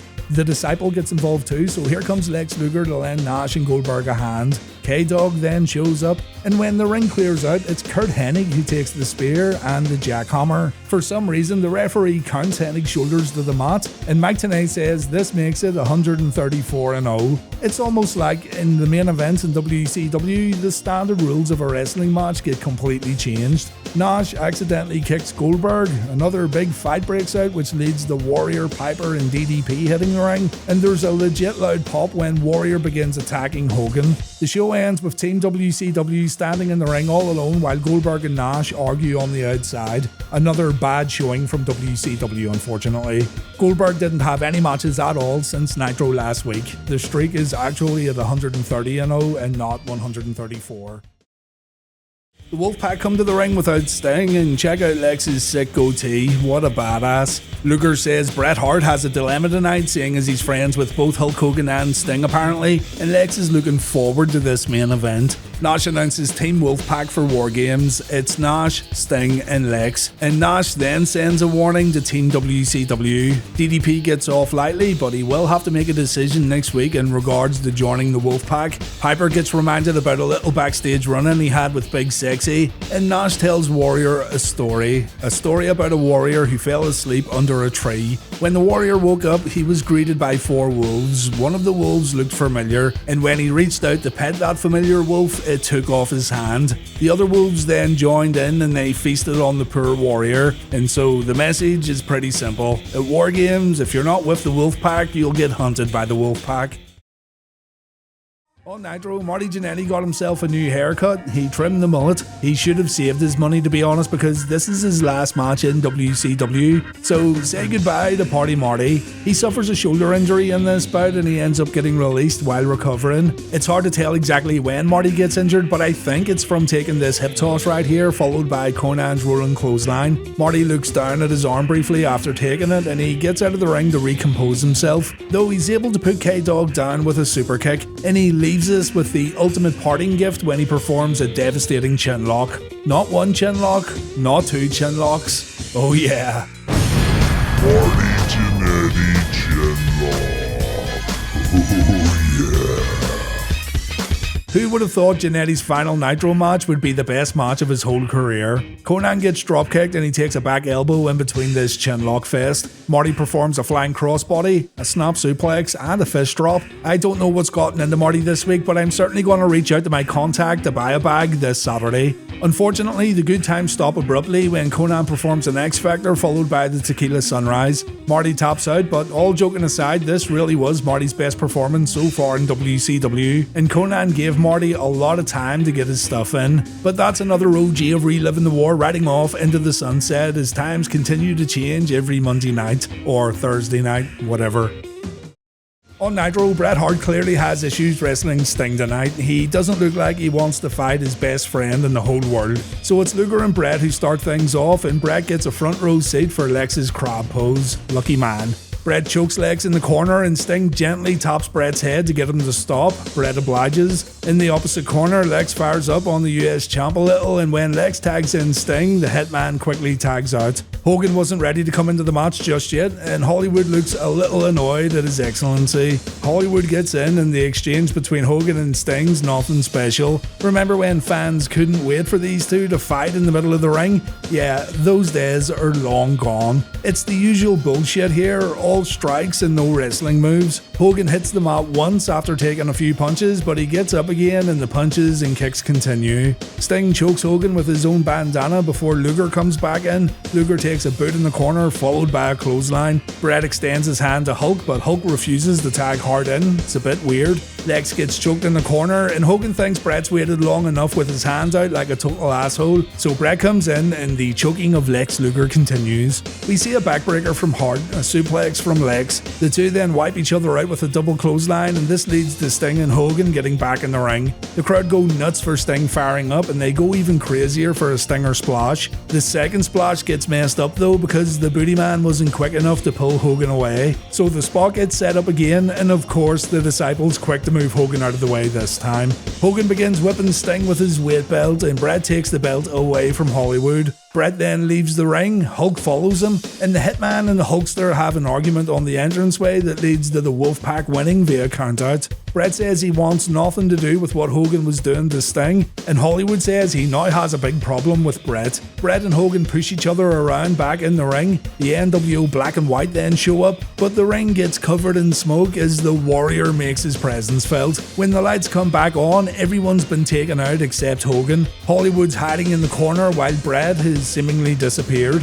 The Warrior says he can smell Hogan's fear, and Hogan decides to get out of the ring and run away. That must have been some good smoke boy because the nWo Black and White's absolutely cabbaged. That's how Nitro ends this week. Not brilliant, but better than Raw's last 10 minutes. Our opening match features Conan taking on Bull Pain, like a bull that's in pain. He was a job guy for the AWA and WWF in the 80s, and he also worked briefly for ECW in 1995. It baffles me that WCW had to bring in guys like this though, when they already had one of the best rosters in the history of pro wrestling during this time period. Conan gives BP a chance to get his stuff in, and we see this 2.5-star frog splash right here. Our main man then took an X Factor, and Conan won with a Tequila Sunrise. What a shocker. The commentators announce a Kurt Hennig vs Dean Malenko steel cage match for tonight, and they also repeat what Hogan said. Bret Hart is out of War Games. JJ Dillon, however, says otherwise when interviewed by Mean Gene Okerlund. Dillon says the contract's already been signed, and if there's problems within nWo Hollywood, then they need to sort it out amongst themselves. Bret Hart is still in War Games, and he will represent the black and white. DDP then gets interviewed in the ring, and he's got mixed emotions about the Wolfpac asking him to join the red and black attack. Page remembers the Outsiders trying to get him to join the original nWo, and he says he felt like an afterthought. And now the nWo's been split apart, and Kevin Nash wants Dallas to once again join a faction.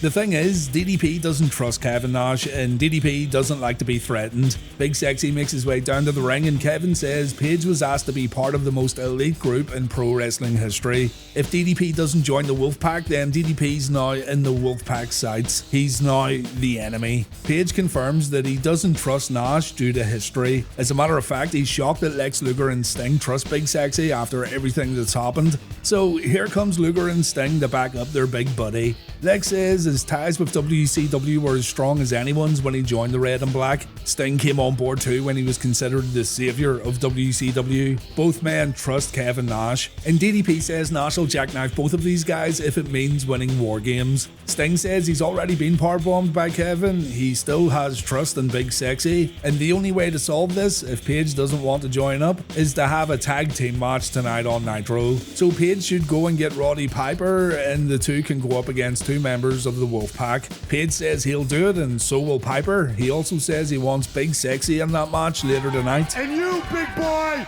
you are getting banged! The promos keep coming when Roddy Piper walks down to the ring. On Nitro, the fans have been throwing confetti for the nWo all night. Black and white for Hollywood, red and black for the Wolfpac. It's pretty cool.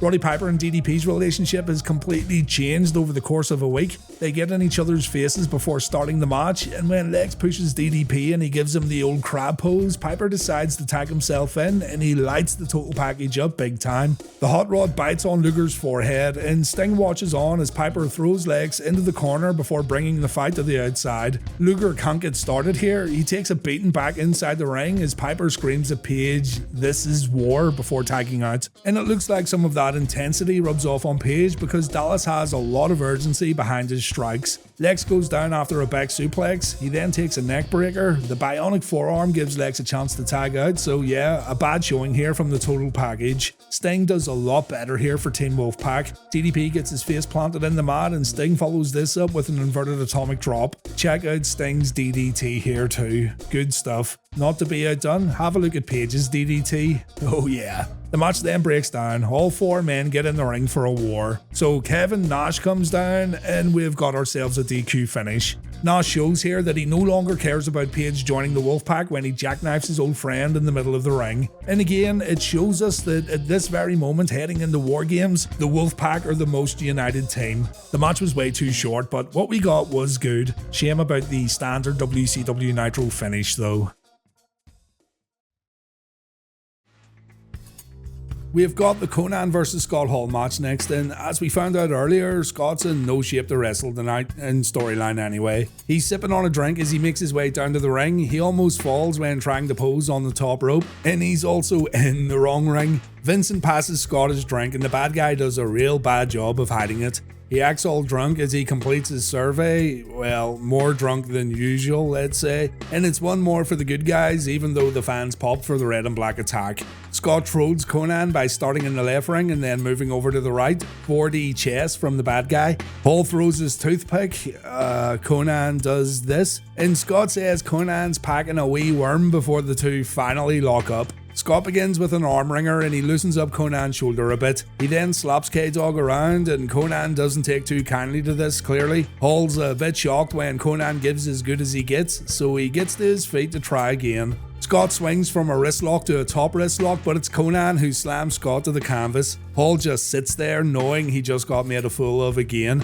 and it happens one more time when Scott messes Conan around when going for a test of strength. The bad guy takes the rolling clothesline, and when he tries to run away to the other ring, he ends up getting sandwiched between the two rings. Conan stomps on Hall and he ends up going under the canvas, so Vincent causes a distraction while Scott tries to sneak up behind K-Dog. This doesn't work either, so everything Scott's tried's been snuffed out, and his usual underhanded tactics just aren't paying off. Hall goes to the outside where he has a drink, and the commentators joke that he should stay away from pyro. Everyone knows that a glass of liquor makes you highly flammable. Back in the ring, Scott punches Conan before driving his knee into K-Dog's back, and this one's going to stay in for quite some time. Conan tries to fight out, but he gets put right back down again. But eventually, Conan's able to counter the move, and Hall gets out of Conan's submission with a low blow. Hall performs a fallaway slam, he then locks in an abdominal stretch, and Vincent passes him a drink while he's still got the move locked in. When Conan counters, Hall's able to perform a hip toss, and the match comes to an end when Scott performs a back suplex from the top rope.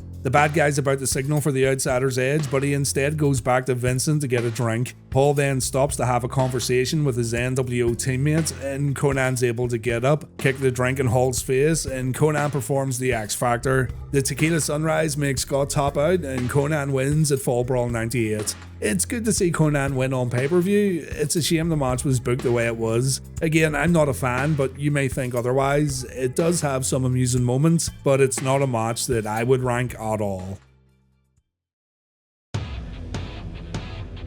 We made it to the end, it's time for War Games. I've already talked about how this one differs from previous War Games matches and how the traditional rules have been tossed out the window. Let's just see what happens. Representing Team WCW, we have DDP, The Warrior, and Roddy Piper. Team Hollywood consists of Hollywood Hogan, Stevie Ray, and Bret Hart, although Bret's allegiance has come into question on Nitro. Finally, on Team Wolfpac, it's Kevin Nash, Lex Luger, and Sting. It was already announced that Bret Hart and DDP are going to start this match off. And do remember that pinfalls can happen at any time, there's no match beyond, and whoever gets the pinfall or submission victory gets a world title shot. The Hitman begins by focusing on DDP's arm and shoulder, and DDP applies a side headlock. When Page tries to pin Bret early, His Excellency gets up to smack Page across the face, and Page slaps Bret right back.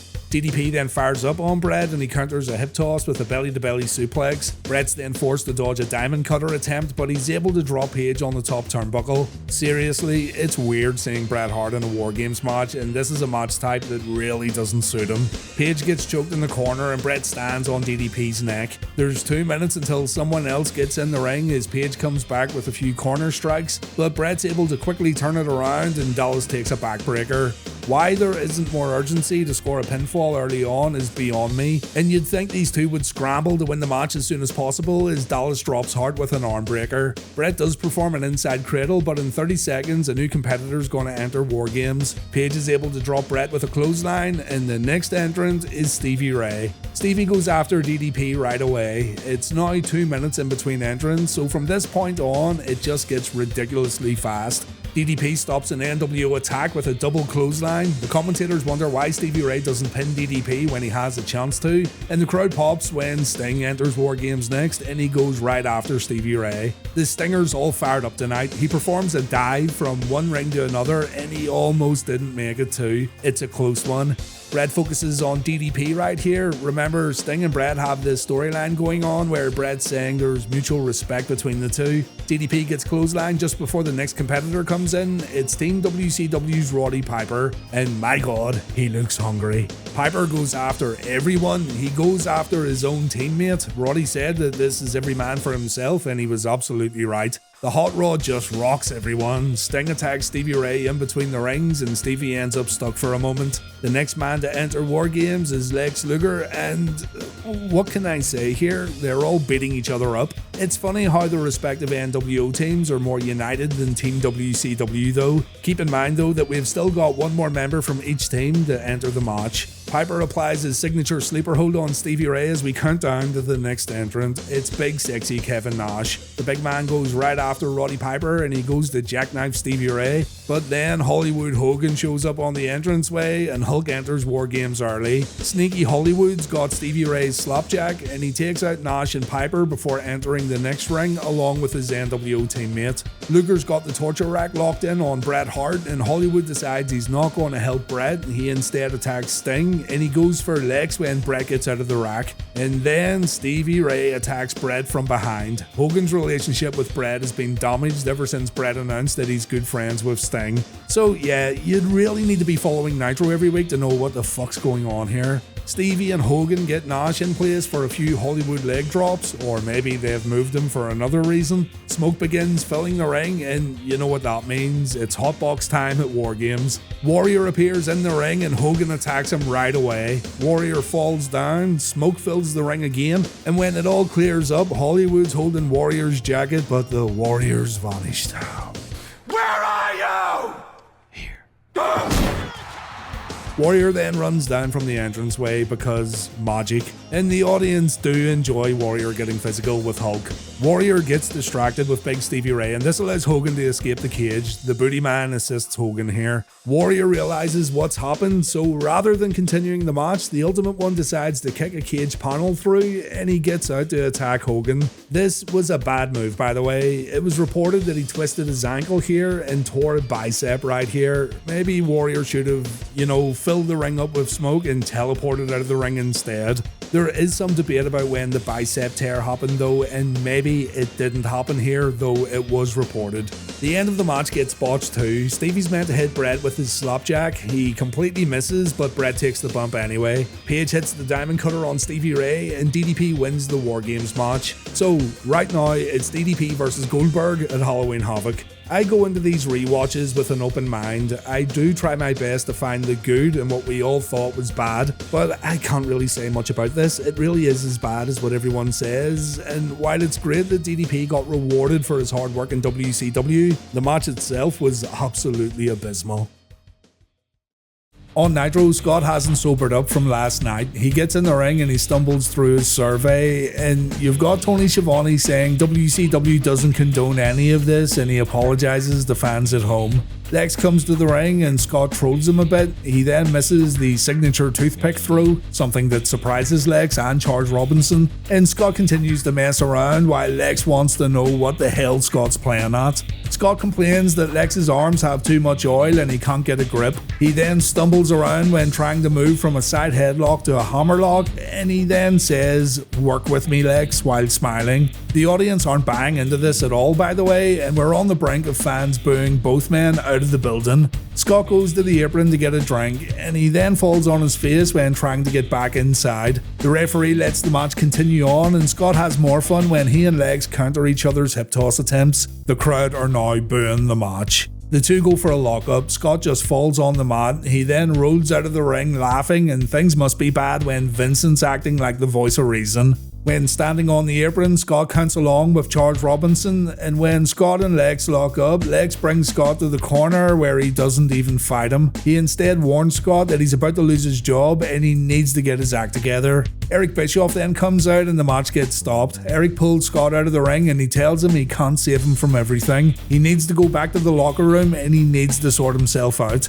Kevin Nash then comes down to the ring along with Conan. Nash wants to talk to his friend, but Scott gets defensive and he begins arguing, wondering where Nash was when Scott needed him the most. Scott then says that everyone surrounding him at the moment drinks and they're all hypocrites. He then takes another swig and he throws up on Eric Bischoff. It ends with Scott getting in the ring. He tells his fans to get lost, and I'll say it again, this storyline was absolute bullshit, and I don't say that just as a Scott Hall fan. If it was anyone who had the same issues going on, then I'd say the same thing.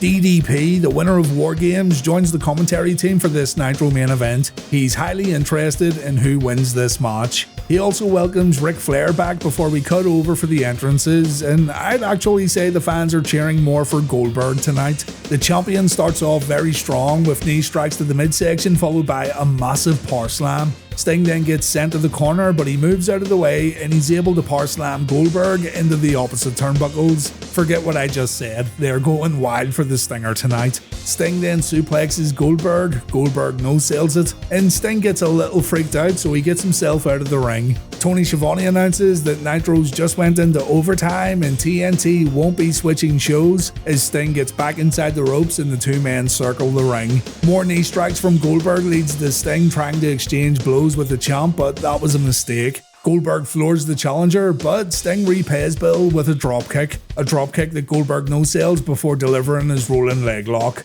Sting's now frustrated, he needs to get his head in it. He applies a headlock and he keeps it in even after taking a backdrop. He then goes for a corner tornado bulldog, but Goldberg throws him away, and it's evident that Sting just can't build momentum against this guy. Goldberg's just too much. The two go for a test of strength and Goldberg shows off his traps while Sting fails to overpower his opponent. Sting makes it to the corner and the match resets again, and this time Sting counters a pile driver and we see a tombstone. Goldberg's dazed. Sting's able to hit 3 Stinger splashes and Sting's quick enough to avoid a spear. It really feels like Sting has a chance to win the belt as he applies the Scorpion Deathlock, and here we go. Goldberg tries to break free, but Sting keeps it locked in. Goldberg's now struggling and you're just waiting for him to tap out, but then Hollywood Hogan appears. How many times have I said that during Reliving the War? The Deathlock's in deep as Hogan gets in the ring. Sting takes a kick to the back of the head and Billy Silverman doesn't see it, and that's when our match ends. A spear and a jackhammer leads to Goldberg winning the Nitro main event, and I think this was Goldberg's best match up until this point. Hogan attacks Goldberg after the final bell, and this leads to Bret Hart running down. Hollywood runs away from Bret, and Nitro fades out as Bret and Goldberg tend to Sting. 2 good main events this week and 2 matches you should definitely check out. Next we've got Owen Hart versus Val Venus. On Nitro, it's Konnan versus Chavo Guerrero. Chavo says Konnan isn't the only one that's Rasa. Chavo's just as popular as K-Dog, and Chavo could even be part of the nWo Wolfpac. Konnan says, nah, that's not going to happen. So Chavo says he'll go over Konnan's head and speak with Kevin Nash. Konnan then clotheslines Chavo after getting pushed, and he follows this up with the rolling lariat. Chavo gets out of the ring and he gets comfort from Pepe after taking a dropkick, and back in the ring he gets hip tossed into the corner. Chavo comes back with an arm drag followed by a basement dropkick. Chavo then performs a leg drop and an elbow drop before riding Pepe around the ring. That looks fun, doesn't it? K-Dog makes Chavo pay with a gorilla press slam, and things continue to get worse for Chavo after another clothesline. Chavito gets his act together and he lands a running forearm before applying a deadly chinlock. We come back from a break to see chinlock number 2 applied, but Chavo can't get back into the match after taking the old Road Warrior Hawk ring post bump. On the outside, Konnan uses a steel chair and the referee lets it slide. Chavo also gets tossed into the ring steps too, and back in the ring, the match ends when Konnan modifies his cradle DDT slightly into a cradle suplex. Yeah, let's go with that. Tequila Sunrise, Konnan wins another one via submission, and it's another good match on Monday Nitro. The story progressions haven't been great this week, and we're watching another Nitro with a lot of random matchups. It started off pretty rough, but progressively it's gotten better.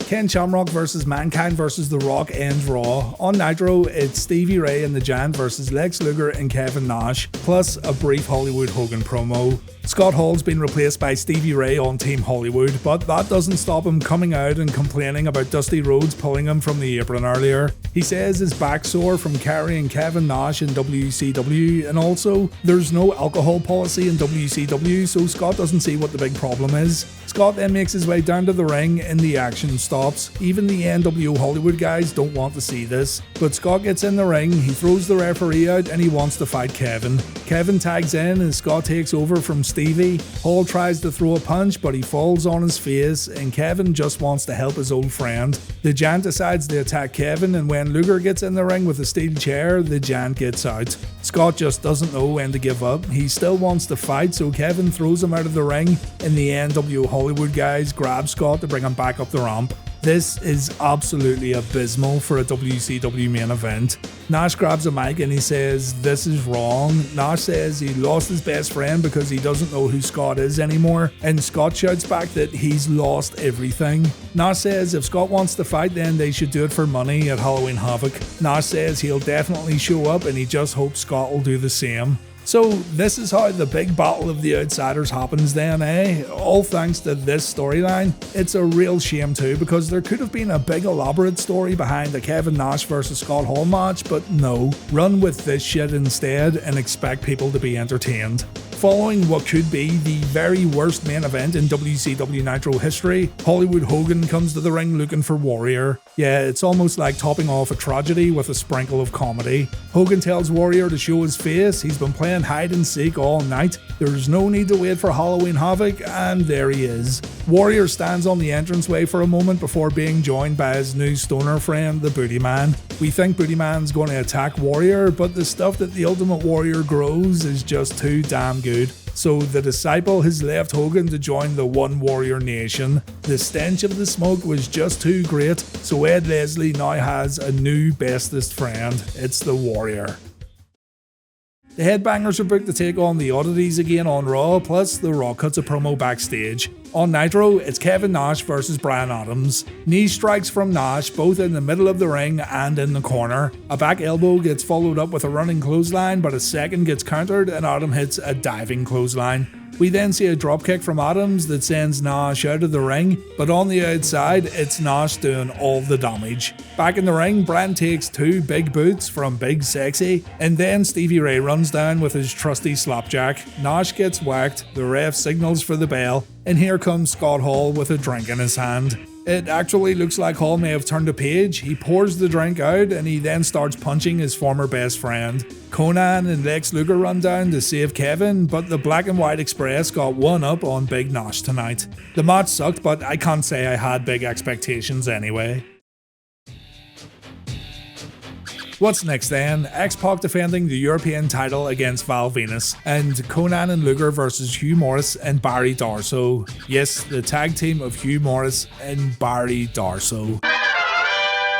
Lex performs a shoulder block and an arm wringer before tagging out. Conan hits Darsow with a short arm clothesline, but Big Barry tags out before hitting Conan with the worst stinger splash ever recorded on video. Hugh Morris misses his follow-up corner attack, so he takes a rolling clothesline and Jimmy Hart gets punched out too. The Tequila Sunrise gets broken up by the ever-tenacious Barry Darsow. Darsow pays for his crimes with an X Factor, and Lex comes in to score the win with a torture rack, while Conan hits Morris with an X Factor and he locks in the Tequila Sunrise just for the sake of it. After the match, old Flexi Lexi gets a bit confused with his gang signs. What's that? Rock on 3, West Side 4? Jesus, don't leave us hanging, Lex. We didn't get the message at all.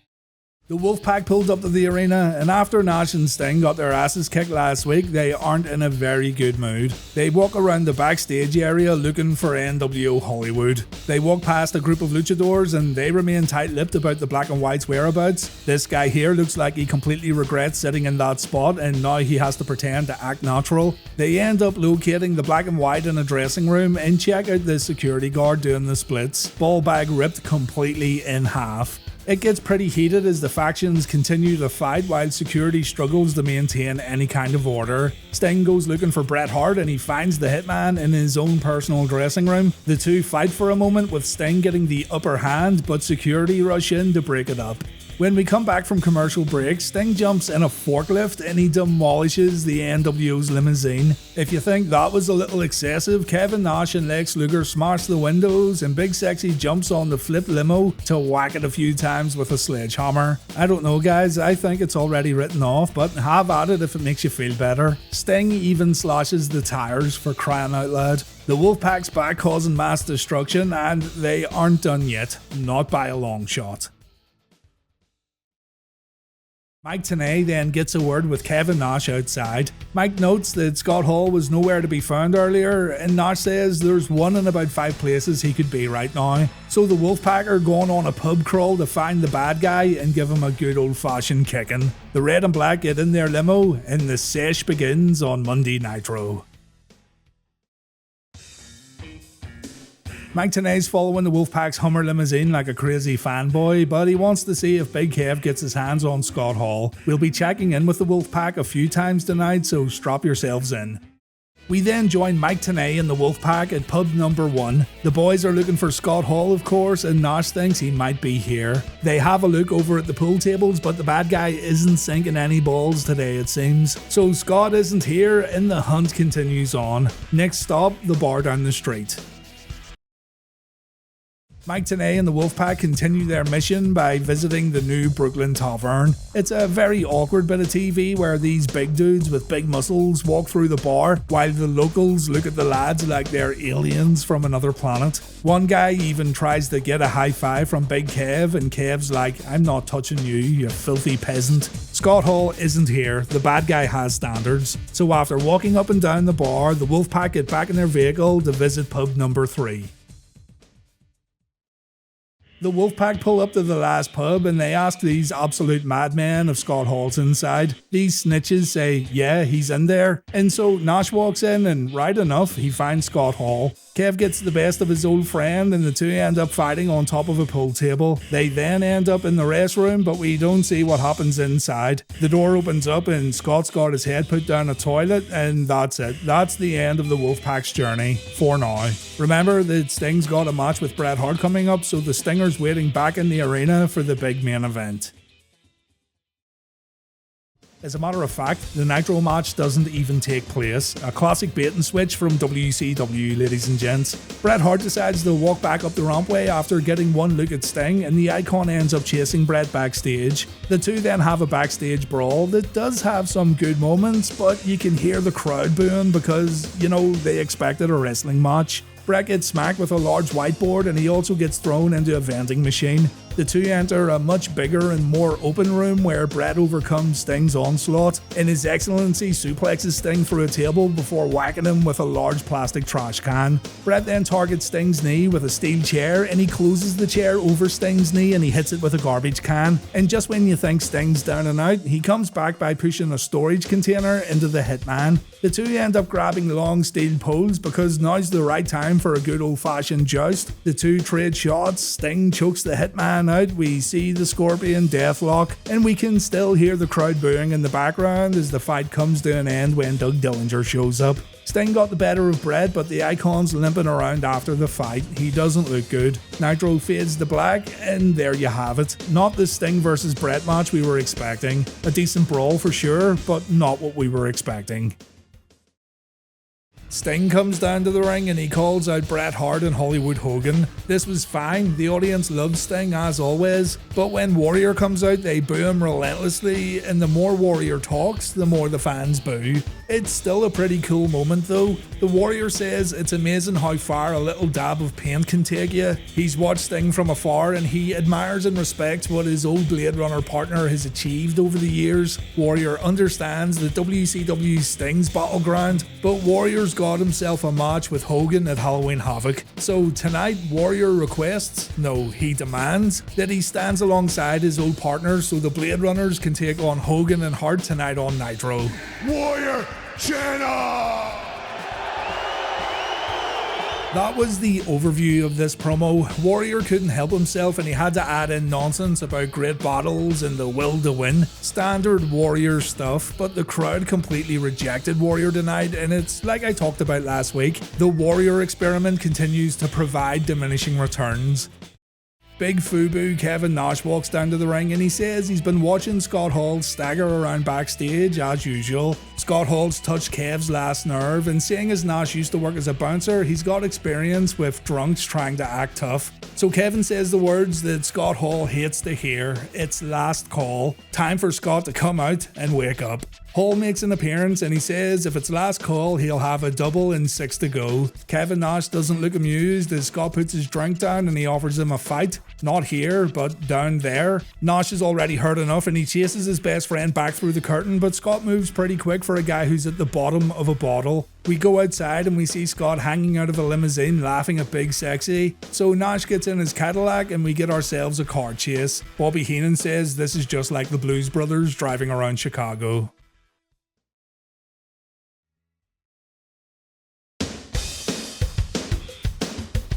We have 2 tag team matches in the main event, Undertaker and Kane versus Rock and Austin, and we've also got Bret Hart and Hulk Hogan versus Sting and the Warrior. The star power is absolutely off the charts, but as mentioned earlier, don't get your hopes up in a hurry. The guys make their entrances on Nitro. Warrior's going to wrestle in jeans tonight while wearing his coat because he's the ultimate warrior and he can do whatever he likes. He transfers his powers to the Stinger by placing his hand on Sting's head and zapping the energy over. There's no way the Stinger's going to lose now, guys.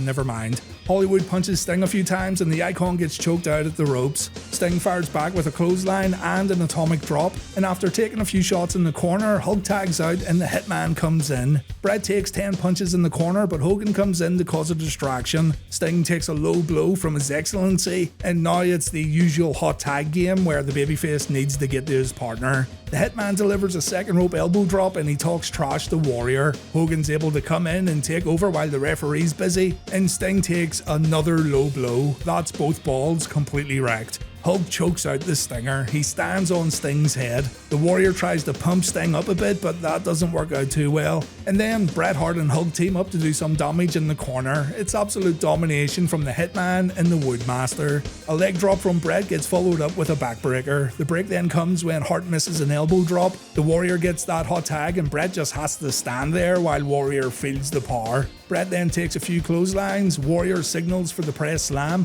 but Hogan comes in to save Bret, and now the Warrior's all pissed off. Hogan shouts, "Oh no," as the Warrior approaches him, and then the nWo come down and we have a DQ finish. Didn't see that one coming. The Warrior and Sting take a beating while Bret throws toilet paper into the audience. Things don't look too good for our heroes, but the Warrior's sweet gungy fills up the ring, and Warrior doesn't disappear. Pretty sure the timing was off in this one, but the nWo just dump Warrior out of the ring while Sting comes back in to lay out a few nWo goons. The show ends with Warrior chasing the nWo back up the ramp while Hogan gets his back whipped. Warrior then turns around and it looks like he's about to cry. Not the best night for the Ultimate One, not by a long shot.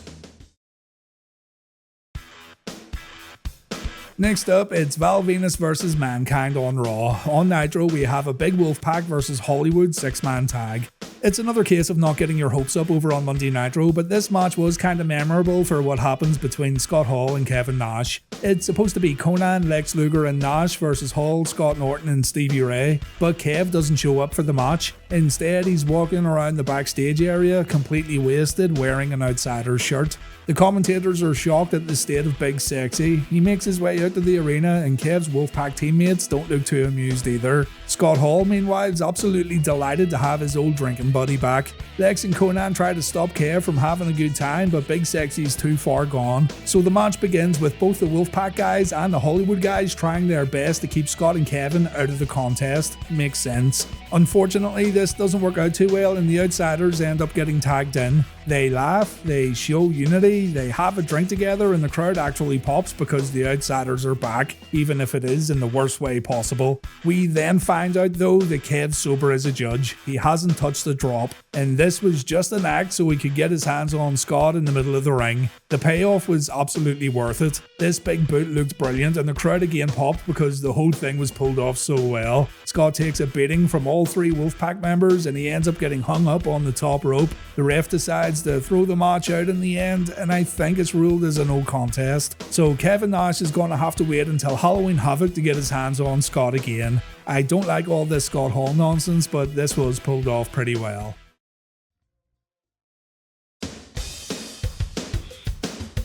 Because of what happened in the casket match, it's time for Vince McMahon to meet his maker on Raw. On Nitro, we close with Bret Hart challenging Sting. So Bret comes to the ring and he says he's inspired by what Hulk Hogan just did. The Hitman's proved time and time again that he's the best technical wrestler in the world, yet he's getting less respect week after week. Bret then says this. By the way, I want to say hi to my one little fan out there. Hello, Smokey, my cat.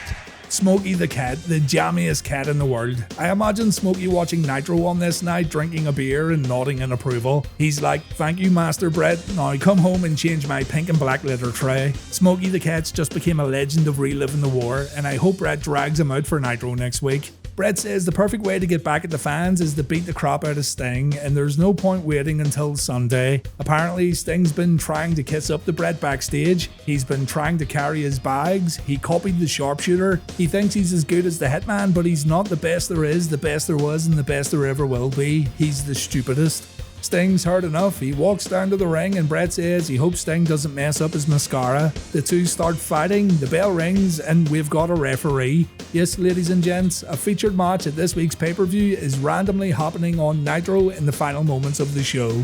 Sting completely annihilates Bret for the first portion of the match. The Hitman takes a few shots in the corner and Sting gives himself a little run up before punching Bret in the face. It goes to the outside where the Stinger stays in control by throwing Bret into the ring steps and the guardrail, and back in the ring Bret gets floored again before Sting stomps on the Hitman's fingers. After a body slam, Sting goes for a Vader bomb, but Bret gets his knees up. Bret's able to go on offense briefly and he decides to rake Sting's face across the top rope before hitting a backbreaker. Our match, if you can even call it a match, ends with Sting getting a boot up when Bret comes off the middle rope and Sting then applies the deathlock. Bret has a hand on the bottom rope, Sting doesn't let go, and Smokey the Cat has a panic attack watching at home. Sting says he will not let go and the referee might as well go and get some help. So Sting gets disqualified as officials hit the ring, but still the deathlock stays applied. Vincent and Stevie Ray end up breaking up the hold, but they both end up paying for their crimes against Sting. Nitro ends with Bret, Stevie and Vincent heading back up the ramp, and it's hard to see the point in all this really. As always, the fans love seeing Sting though, so I guess it's not all bad. We have Scott Hall versus Kevin Nash next, and just like Rick versus Scott, I would have preferred the storyline left out of this one. As a matter of fact, I didn't really want to see the Outsiders ever breaking up at all, at least not this early. But we have Scott Hall, who can't get his drinking under control, versus his old friend, who's resorted to beating some sense into the bad guy. Or at least that's what Kevin's gonna try tonight. It goes without saying, this should have been huge. Hall versus Nash could have been a really big deal in WCW, yet it doesn't feel big at Halloween Havoc 98. The storyline's miserable and the breakup happened way too early. Anyway, the two get in the ring and Scott throws his drink in Nash's face. I have no idea what Scott was drinking, but it must have been some strong stuff because Nash is blinded and Big Sexy can't fight back. The two end up on the outside where Nash takes a guardrail bump and Scott chokes his old friend with some cord he found lying at ringside. Scott then nails Kevin with one of those brilliant working punches, and the bad guy leaves Kevin on the entranceway before getting back inside the ropes. Scott wants a microphone. He wonders if Nash's eyes are burning and he wonders how the world looks right now through Nash's foggy eyes. Scott tells Nash to leave, it's over, but Kev gets back in and Scott goes on the attack with more right hands. Hall lays Kev out with a big discus punch and the crowd chant Wolfpac as Hall delivers a body slam. Scott then says it's time for the Outsider's Edge, but Big Sexy pushes his friend away. What follows next is Scott pummeling Nash in the corner over and over again. Again, Nash manages to push Scott away, but Scott keeps coming back. Nash wants to take everything his friend has, almost like he wants Scott to get it all out of his system, and it's almost like Nash is refusing to fight back. Scott, meanwhile, shows no mercy. He begins toying and trash-talking Nash, and finally, Kev has enough. Scott goes from corner to corner and the bad guy gets hit with a sidewalk slam. The two struggle to get back up, so they start slugging it out while on their knees. They eventually do get back up and Scott seems confused when Nash again refuses to fight back. But again, Kevin snaps out of it and Hall goes down after a right hand. Nash then tries to put Scott away with a jackknife and Scott gets out of the ring. We can see Nash has a busted lip as he tells Scott to get back inside the ropes. Hall slowly gets back in and he stares down his big buddy, and the two lock up in the center of the ring. Nash overpowers Scott and it looks like Scott's now realizing he's in big trouble. Still, Scott remembers he's the bad guy. He again toys around with Kevin during an armbar, but Nash puts Scott down again and Scott's forced to look up at Big Kev. Scott then takes a few shots to the lower back. He punches Kev in the face one last time, and now it's all Kevin Nash until the end of the bout. Scott Hall has no more left to give. Hall gets his head rammed into the canvas. He takes two leapfrog body guillotines. Nash puts Scott in the corner for a few knee strikes and Hall gets sized up for the big back elbow. In the opposite corner, Nash wants to know if Scott wants a double as he lays in more knee strikes, and Nash then starts making fun of Scott as the bad guy gets destroyed. Bobby Heenan says Nash is just trying to beat sense into Scott as the bad guy struggles to get to his feet. There's no fight left in Scott at all, so Hall takes a big boot and Nash sets Scott up for a jackknife. Nash pulls off his signature move. He asks the fans if they want to see it one more time. So Scott takes jackknife number 2 before Kev tells Scott to suck it and he leaves. Nash doesn't care about winning the match. Instead, Big Sexy walks away from his friend and he gets counted out. The match is officially over. Scott struggles to stand up after Big Nash leaves, and that's it. That's how it ends. This match, though, wasn't that bad, to be honest. When you consider Nash's performances in 1998 or lack thereof, then this one does come out pretty well in hindsight. And while I think I'd prefer a different angle going into the match, the two still did their best given the dogshit storyline they were in. I imagine folks who enjoyed the storyline would probably like the match a whole lot more, but it is kind of difficult trying to find people who enjoyed seeing drunk Scott Hall on TV. Bret the Hitman Hart vs Sting. The US title's up for grabs, and this one's happening because Bret screwed Sting over by pretending to be his buddy for a few months. Sting's got a goatee. It looks weird with that face paint, doesn't it? It doesn't matter anyway though, because you're going to get ready right now to say goodbye to the Wolfpac Sting, because he's going to take a break after this match. Sting was living a bit too fast and he developed a few bad habits over the past lot of months, so he needed to go home, he needed to get better, and he would end up finding Jesus. Not even kidding. Bret is not eager to start the match at all. He walks around the outside, he gets in the ring, he gets back out again. Sting isn't in the mood tonight though, it seems, so he eventually goes out to attack Bret, but no joke, there was around 3 minutes of time wasting here. Your average Nitro match doesn't last that long. Bret takes a few punches in the corner when the match gets in the ring, followed by a clothesline. Hart takes a big right hand and he gets tossed into the corner. The Stinger performs an inverted atomic drop and the Hitman fights back with a few right hands of his own before raking Sting's eyes across the top rope. His Excellency pulls off a DDT. He rakes Sting's face in the corner. Bret pulls off a clothesline and he stops to listen to the fans chant Bret Hart sucks, and Hart then targets the lower back with punches and headbutts. After an elbow drop, the US champ applies a chin lock, though Sting's got a sick new goatee and that's going to help him defend against said chin lock. Sting fights out, but he ends up taking a knee strike followed by a running bulldog, and Sting gets punished for trying to roll the Hitman up with a small cradle. Bret goes to the middle rope, he jumps off and Sting grabs the champ for a deathlock. Bret reaches the ropes though, and unlike this past week on Nitro, the Stinger actually lets go this time. Bret performs a leapfrog and he crumbles to the mat afterwards. The commentators think the leapfrogs caused Hart to get injured, but Bret's really putting on those brass knucks that don't look like brass knucks, but we'll call them brass knucks anyway. He ends up dropping the black elastic band on the mat after a clothesline, but Billy Silverman sees it and he stops Sting from taking Bret out. This allows Bret to hit a low blow, and Bret goes back in the driver's seat with a backbreaker followed by the elbow drop from Bret's very own rope. It then goes to the outside where Bret continues to destroy Sting. Hart just can't understand why these fans don't like him, and right here's where our match ends, folks. Bret attacks Sting while the Icon's on the apron. He's going to do this a few times, and the referee's going to take a bump when Sting hits him with a back elbow. Sting thought it was Bret, and Bret couldn't care less, so Billy also takes a leg drop from the Hitman. Inside the ring, Sting turns it around for just a moment. Bret goes down after a clothesline and Sting stops a Bret Hart aerial attack with a superplex. That could have been disastrous for the referee right there. And Sting ends up going for a Stinger splash, but he overshoots and he ends up smacking his head off the ring post, knocking himself out cold. To make sure Sting's done for, the Hitman grabs the Stinger's baseball bat and he lays in a few shots. If Sting wasn't knocked out, he most definitely is now. Bret jumps off the middle rope and Sting takes another shot. The Hitman wakes the referee up and Bret applies the sharpshooter. Sting's out, he can't answer, so Billy Silverman calls for the bell and Bret Hart defeats Sting on pay-per-view. The audience don't like the outcome as the Hitman celebrates his big win. Sting hasn't moved a muscle though, and for the first time in a long time it looks like Sting needs help.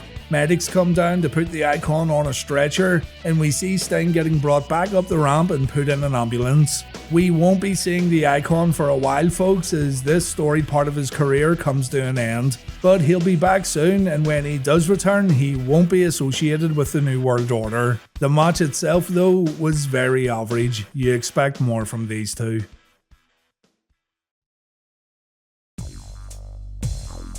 We have tag team matches in the semi-main events. The Outlaws take on Al Snow and Mankind, while Scott Hall and Scott Steiner battle Lex Luger and Conan. The WCW match is a bit of a wild one. All four men brawl at the opening bell, with the Wolfpac getting the better of the black and white. The referee fails to get control as Scott sends Conan out of the ring, and while Lex is able to take care of Scott just fine inside the ropes, Conan isn't so lucky. Conan takes a Steiner recliner before taking a chair shot. Lex and Scott then begin fighting on the entrance entranceway so the other two guys get inside the ring. Steiner hits K-Dog with a clothesline before the two go back to the outside, and it's nothing but a fight right here between these men. The referee can't do anything about it. Steiner chokes Conan with his own chain while Lex and Scott head back to the ring. Hall takes the bionic forearm just before Conan and Steiner return, and in the middle of the fight the referee gets taken out and we aren't going to get a winner in this one. It ends with Hall getting put in the torture rack and Steiner breaks it up with a tackle. Nitro then takes a commercial break, so yeah, messy, uncontrollable, and nobody came out better nor worse.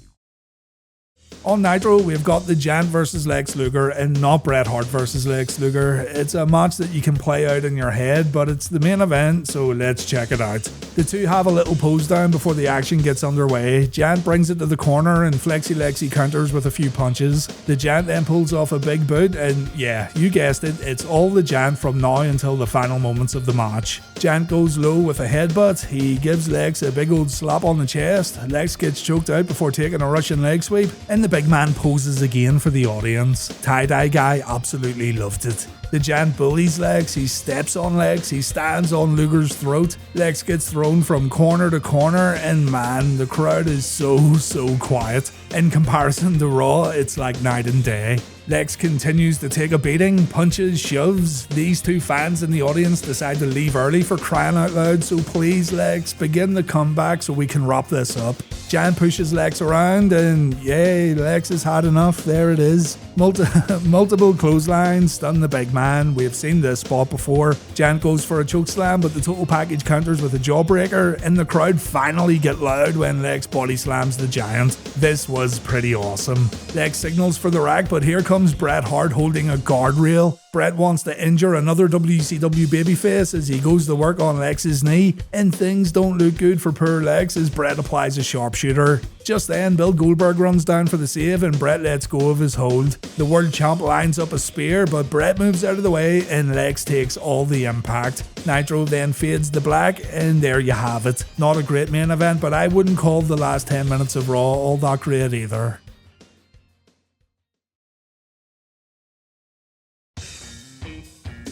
Edge vs Kane's our next match on Raw, while Bret Hart takes on Conan on Nitro. Conan wasn't joking when he said he wanted revenge for Sting. The Hitman takes a kicking in the corner, kicker be kicking, and Conan floors Bret with his rolling clothesline before laying in more kicks. Bret gets out of the ring, but Conan follows. K-Dog throws Bret into the guardrail, and the Hitman has to fight dirty to gain an advantage, so a rake in the eyes keeps Conan at bay, and the two get back in the ring. Conan gets kept on the mat and the Hitman goes to work. Forearm strikes, a headbutt to the midsection, a few stomps for good measure. Conan then gets his head ran across the top rope and Bret claws at his opponent's face. This new Hitman doesn't seem to care much about technical wrestling clearly as Conan gets choked out in the corner, but Bret still utilizes his usual moveset when he performs the Russian leg sweep before going up for an elbow drop. Conan though gets a boot up and K-Dog's going to give as good as he gets. He sinks his boot into Bret's throat and he makes sure only to let go before the referee reaches 5. He then pulls back on Bret's head at the ring ropes before landing a few strikes in the corner, but Conan shoves the referee away and Bret takes this opportunity to perform a chop block.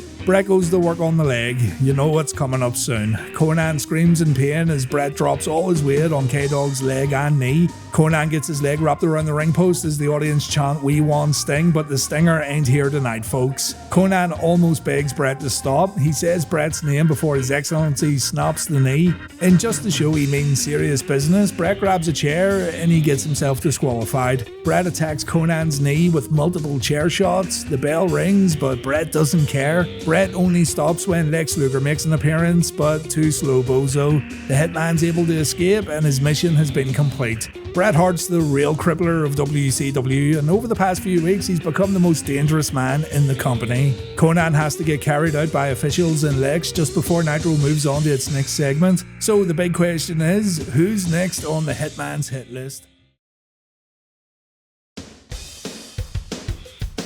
It's the Giant and Scott Hall taking on Kevin Nash and Lex Luger in the Nitro main event. On Raw, The Rock takes on Mark Henry. We've got Nash and Hall to start things off. Scott throws his toothpick, so Kevin spits on his old friend. Hall doesn't react right away, he just gives Kev a look as if to say, oh, that's how it's gonna be. The two lock up and Hall softens up the shoulder. Big Sexy shoves Scott into the corner for a few knee strikes before lining up a back elbow. Hall then counters Snake Eyes and Kev ends up taking a few right hands and a corner clothesline, but Scott goes down after a back elbow and another clothesline, this time from Nash. In comes Lex Luger with a crab pose. He always has to do it. Scott takes a few punches followed by an inverted atomic drop, though a poke to the eye gives Hall a chance to tag in the big man and Lex is now in trouble. Giant dominates Lex in the corner, the total package takes a few chops, but Lex gets the feet up and Giant has to go on defense. Kicks, punches, strikes in the corner, all that good stuff. A distraction from Scott allows Giant to come back with a clothesline and he then performs a big slam and a ring-shaking elbow drop. Team Hollywood tag in and out to keep Lex away from Nash. A facebuster gives Lex a little hope, but he lands in the wrong corner and the black and white team are able to stay in control. The break comes after Scott lands the fall-away slam. The bad guy goes for the outsider's edge, but Lex counters and he's able to tag in Big Sexy. Nash is all fired up as he attacks Scott inside the ropes while also dealing with the Giant on the apron. When Scott takes a big boot, the match breaks down with all four men in the ring, and it ends with the hitman Bret Hart running down and he goes after Kevin Nash. Bret goes for the leg and knee. He once again wants to cause injury, but Team Hollywood are forced to get out of the ring when Lex grabs a steel chair. Isn't it funny how there's this big Wolfpac versus Hollywood war going on, yet Bret Hart has almost single-handedly wiped out the entire red and black faction? I can barely hear the announcers on Nitro over Saturn's vest. It's quite the look, isn't it? Saturn gets on the mic and recounts the events of a few weeks ago when he was about to beat up Eddie Guerrero, but Conan came out to interrupt proceedings. Conan said that he came out to solve his people's problems, but according to Saturn, K-Dog merely wanted to promote himself. Conan isn't going to plug himself on Saturn's time, so he calls Conan down to settle things in the ring. Mr. Dog duly obliges and he says that he isn't going to plug Saturn, he's going to pump him. I'm just going to assume that that means something else in America. Saturn politely lets Conan get his Bowdy promo out before jumping him from behind. He lays in the K-Dog in the corner before hitting a clothesline in the middle of the ring. The crowd then have their attention drawn away from the ring as Conan hits his rolling lariat. Turns out the crowd spotted the LWO walking down the rampway and they look to be cheering on Conan as he hits a float over Bulldog for a 2 count. WCW show how little they care about this match by adding yet more distractions as we go to a split screen with Mean Gene and Eric Bischoff outside Goldberg's locker room. Gene asks Eric why he fired James J. Bebe Dillon as Saturn hits a head and arm suplex in the ring, and Bischoff says he did the right thing because JJ constantly screws things up. Can't argue with him there, to be fair. And then Gene asks Bischoff about this situation with Bam Bam Bigelow. Eric says that Bam Bam Bigelow, male gigolo, doesn't work for WCW and he won't be part of World War III this Sunday. Goldberg then appears, saying he wants to fight Bigelow, and he persuades the boss to make the match happen tonight. Speaking of matches, the Saturn vs Conan match is still going on as we come back to the ring to see Saturn in a submission. Conan hits an Alabama slam out of the corner for a 2, but Saturn answers back with an exploder suplex for a near fall of his own. A fantastic looking crucifix bomb from K-Dog gets him another 2, but his top rope attack leads him to taking a drop kick. The LWO then get involved and they try to help Conan, but he doesn't want their help as they attack Saturn and the referee calls for a DQ. Conan calls off the faction, but Saturn clocks him before turning his attention to the LWO members. Conan then gets on the mic, he calls Saturn back to the ring, the two continue to brawl and then they get broken up by officials to close our number 2 of Nitro. A real shame that this one didn't get the attention it deserved as both men have proven themselves to be excellent in-ring competitors. On Nitro, old Wood from the Hood comes out to continue his campaign for presidency. There's a perfectly normal English sentence for you. Hogan comes out to hail to the chief, which includes the nWo soundbites, and it's a pretty hilarious visual, it has to be said. He still has to get the pyro, and he still has to show off the potential presidential pythons, brother. The confetti and the balloons fall as the American flags unfurl, and Hogan addresses his public. Hogan says this past week has been one of the greatest of his life. His family and friends couldn't believe how America embraced Hollywood, and how Hollywood is the only man who can lead this country to success. It's not just me, this is like proper mental, right? Hogan's campaign manager, Eric Bischoff's been quite busy tonight, and Hogan's worried that Eric is so distracted that he won't be able to answer all the cards, letters, and phone calls surrounding Hogan's campaign. So with that in mind, Hogan has a new member of his campaign team and he introduces us all to his new intern. She's so important that he doesn't even mention her name, but it's pretty obvious that it's meant to be a shot at Monica Lewinsky, complete with a blue dress, just in case this reference was initially too subtle. She presents Hogan with a cigar before being escorted back to Hogan's office, no doubt to get acquainted with the real Wood from the Hood. Campaign manager Bischoff then comes down to the ring and Hogan assures him that the world title will once again be back within the camp of the NWO. Scott Hall, who I don't think's officially in Hogan's campaign team, makes his way down to the ring to say that the NWO's for life. So why is Bischoff's head not in the game? Eric says that Scott's in no position to question his loyalty, especially after everything he's done for Scott, and this isn't the time nor the place. Scott then punches Eric right in the mouth, so Hogan attacks Hall. There's clearly some dissension within the ranks of the NWO, and we haven't seen this before, have we? Big sexy Kevin Nash comes down to make the save for his former outsider partner, and as bizarre as this segment was, I actually quite enjoyed it. It's a nice change of pace seeing Hogan as this unaware goof, coupled with the intrigue of the NWO infighting and the appearance of Kevin Nash. This was a lot less painful than it had the potential to be. Alright, it's time for the bait and switch portion of World War III. 2 advertised matches that don't happen, and it's 2 featured matches to boot. Scott Steiner and Buff Bagwell versus Rick Steiner and Judy Bagwell, and also Scott Hall versus Kevin Nash. Judy was put in hospital, so the match gets changed to Scott Steiner versus Rick Steiner. That would have been fine, and actually it would have been even better than the original plan. But that match also doesn't happen. Well, it's very inconclusive, put it that way. Scott and Buff come to the ring with their dodgy NWO referee, but when Rick's music plays, he doesn't make his entrance. He got jumped by NWO Hollywood backstage.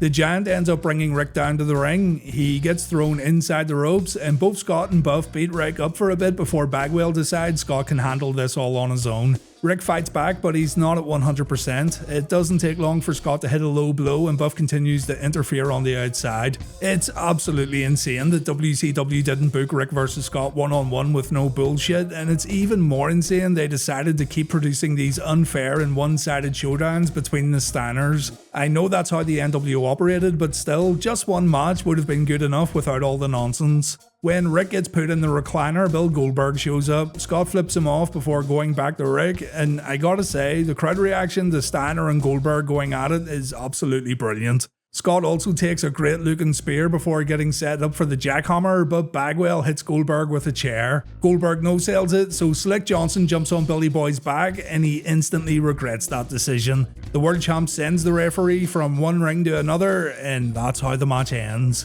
Again, to give credit where it's due, the crowd came alive when Goldberg showed up and the spear looked really good. Scott Hall then came out for his match against Kevin Nash and he's brought the black and white with him. Eric Bischoff then makes his way down to the ring, and remember, Scott Hall attacked Eric this past week on Nitro. Scott questioned where Eric's head was at on Monday, and Eric said that Hall should be the last guy to ask anyone where their head's currently at. And it all broke down with Hall attacking Eric and Hulk Hogan attacking Scott. Big Kev surprisingly ran down for the save. So Bischoff gets in the ring at World War III and he says it's survey time. Survey says get him. Scott gets jumped by NWO Hollywood, and once again, Scott's opponent and old friend Kevin Nash runs down to clear out the ring. Scott and Kevin work together and they wipe out NWO Hollywood. It's now time for the match to begin, only it doesn't begin. A loud outsiders chant begins in the arena and Scott puts the Turkish wolf up, but Nash decides to walk away. The crowd boos as Scott's left hanging, and they boo again when they realise that the match isn't going to happen.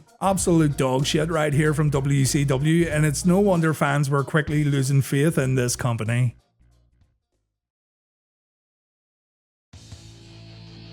It's time for the World War III Battle Royal, one of the most difficult matches to cover in review form because it's just bedlam from start to end. There are a few differences this year though. Firstly, the dreaded triple camera presentation has been removed, so that's good, but that also means we're going to miss the vast majority of eliminations.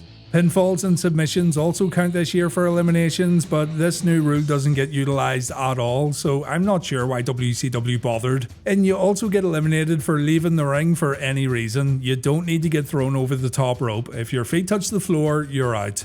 Alex Wright's the first man to walk down the aisle, and hopefully he'll also be the last to walk back up the aisle. We've got Chavo Guerrero, Chris Benoit, Saturn, the Booty Man, Disco Inferno's here, members of the Latino World Order, including the Great El Dandy, 1996 World War winner The Giant, an absolutely shattered Chris Jericho, Booker T, Big Papa Pump, last year's winner Scott Hall, Big Steve McMichaels in World War III, we've got Lex Luger, Conan and Kevin Nash of the Wolfpac, my boy and your boy Tokyo Magnum, and we've got loads more that I can't be bothered mentioning. Conspicuous by his absence though is Hulk Hogan. Remember, Hogan was a surprise entrant last year, but he's not involved in this one at all. The competitors get in the ring, the final 20 men will get in the centre ring for the final moments of the match, so let's check out some highlights before then. First man out is Norman Smiley, followed by Super Colo. Nash eliminated both men. We've got this handy little counter down here that tells us how many men are left, but what are the chances of WCW getting this right? Nash then eliminates Lodi, Liz Mark Jr. and Scott Putski, Big Kev's cleaning house. He then eliminates Kenny Chaos and Silver King, Van Hammer takes out Mike Enos, and Nash eliminates Hammer. Kevin Nash has pretty much cleared out ring number 3 all on his own, and now he's waiting until there's 20 men left. We've got no idea who got eliminated from the other rings, but Alex Wright's still in ring number 1, so it's all good. In ring 2, Scott Hall dumps Psychosis out with a fallaway slam, and ring 2 definitely has the most guys left. Nash, meanwhile, standing all alone waiting to get involved again. Kenyon and Kaz Hayashi get eliminated at the same time. There's a group effort to eliminate Alex Wright, but Daz Wunderkind stays in it. Horace and the Disciple eliminate themselves at the same time, and the Giant tries to eliminate Alex Wright, but no, that's not how you beat the Big Brat first. A group effort to eliminate the Giant completely fails, and the guys aren't sure what to do next. So they just fight among each other as Billy Silverman has this look on his face as if to say, I have no idea what's going on or what day it is, please send help. Ring number 2 still looks a little busy, but there's not a lot of action going on. I'd like to say everyone's strategizing and waiting for the next 5 guys to get eliminated, but I think that's given too much credit too. Rey Mysterio gets eliminated, and that brings us down to 20. The remaining men get in the center ring, and immediately Saturn and the Cat get eliminated when they begin brawling and they fall out of the ring. Chavo Guerrero and Alex Wright are next to go out of the ring, a crying shame that is. And then Eddie and Disco get sent out before the Giant press slams Kidman over the top rope. The crowd goes nuts when the Giant and Kevin Nash begin fighting. We have Horseman, Wolfpac, Hollywood and WCW guys left in the ring. Scott Hall and Kevin Nash try to work together to eliminate the Giant, but the big man has a lot left in the tank. Lex Luger eliminates Stevie Ray, Big Scott Norton and Steve McMichael are the next men out, and now we're down to 10. The counter randomly goes down to 9 even though no one gets eliminated, and it's around this time when Bam Bam Bigelow makes an appearance. Bigelow made his Nitro debut this past Monday and he went after Goldberg. The Beast from the East gets in the ring and everyone fights together to get Bam Bam out. Security run down, Goldberg runs down, we get another wild brawl between Billy Boy and Bam Bam just like Nitro this past week, and the Battle Royal stops for a moment. When it starts back up, we lose Scott Steiner and Wrath. Bam Bam Bigelow gets dragged out by security as Booker T gets eliminated. So we've got 2 members of the Horsemen, 3 Wolfpac guys, the Giant representing nWo Hollywood, and Scott Hall. K-Dog's the next man who gets eliminated. The guys then work together to get the Giant out. The Wolfpac stand by as the Horsemen go after Scott Hall, but eventually Nash and Lex eliminate Benoit while Hall takes care of Malenko. The final 3 then, 2 Wolfpac guys versus Scott Hall. Nash and Lex decide it's every man for themselves, so all 3 go at it with friendships getting thrown out the window for just a few moments. We think Lex is about to win it after hitting the Outsiders with forearm shots, but when Lex tries to throw Scott out, Nash hits a big boot, and both Lex and Scott fall out of the ring. Kevin Nash wins the World War III Battle Royal in 1998, and as it stands, it's going to be Kevin Nash versus Goldberg at Starrcade. A dominant performance from Big Sexy, and to show there's no hard feelings, Lex embraces his Wolfpac teammate. This would be the last ever World War match, by the way. There's no Battle Royal in 1999.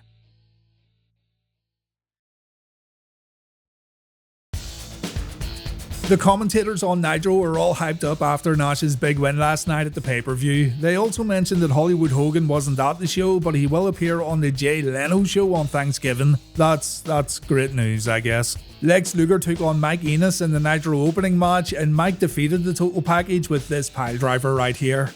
Nah, only joking, Lex won with a torture rack, of course he did. 2 chin locks in this match from Mike Enos, though they had no effect on Lex. Look at the Total Package, he can't believe Mike's chin lock game's so weak. Goldberg then arrived to Nitro and he bumped into Kevin Nash outside the arena. You took World War III last night, what does that make you?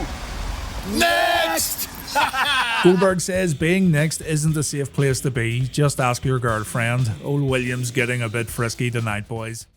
The last 3 remaining members of the Wolfpac cut a promo next and Big Sexy's in a great mood. Lex says he hates to come in second place, but World War III was the Wolfpac's night. He tells the fans that Big Kev's going to be the next world champion. And Kevin says the Black and White have tried to wipe the Wolfpac out by injuring Sting and Macho, but Big Sexy won the Battle Royal and there's nothing anyone can do about it now. Nash laughs when he says, I'm next, and the bottom line is Kevin Nash is going to be the man who ends Goldberg's undefeated streak at Starrcade. You heard it right here, folks. After a commercial break, Mean Gene questions Kevin about Scott Hall. Nash says he's still Scott's friend, but the bad guy still needs to prove himself if he wants to settle things. When Mean Gene wants some clarification, Bill Goldberg walks up to Nash, and Nash says, watch my back. Goldberg turns around and says Kevin doesn't need to worry about that. Billy Boy wants Nash to see the truck that runs him over at Starrcade. Nash, of course, isn't intimidated.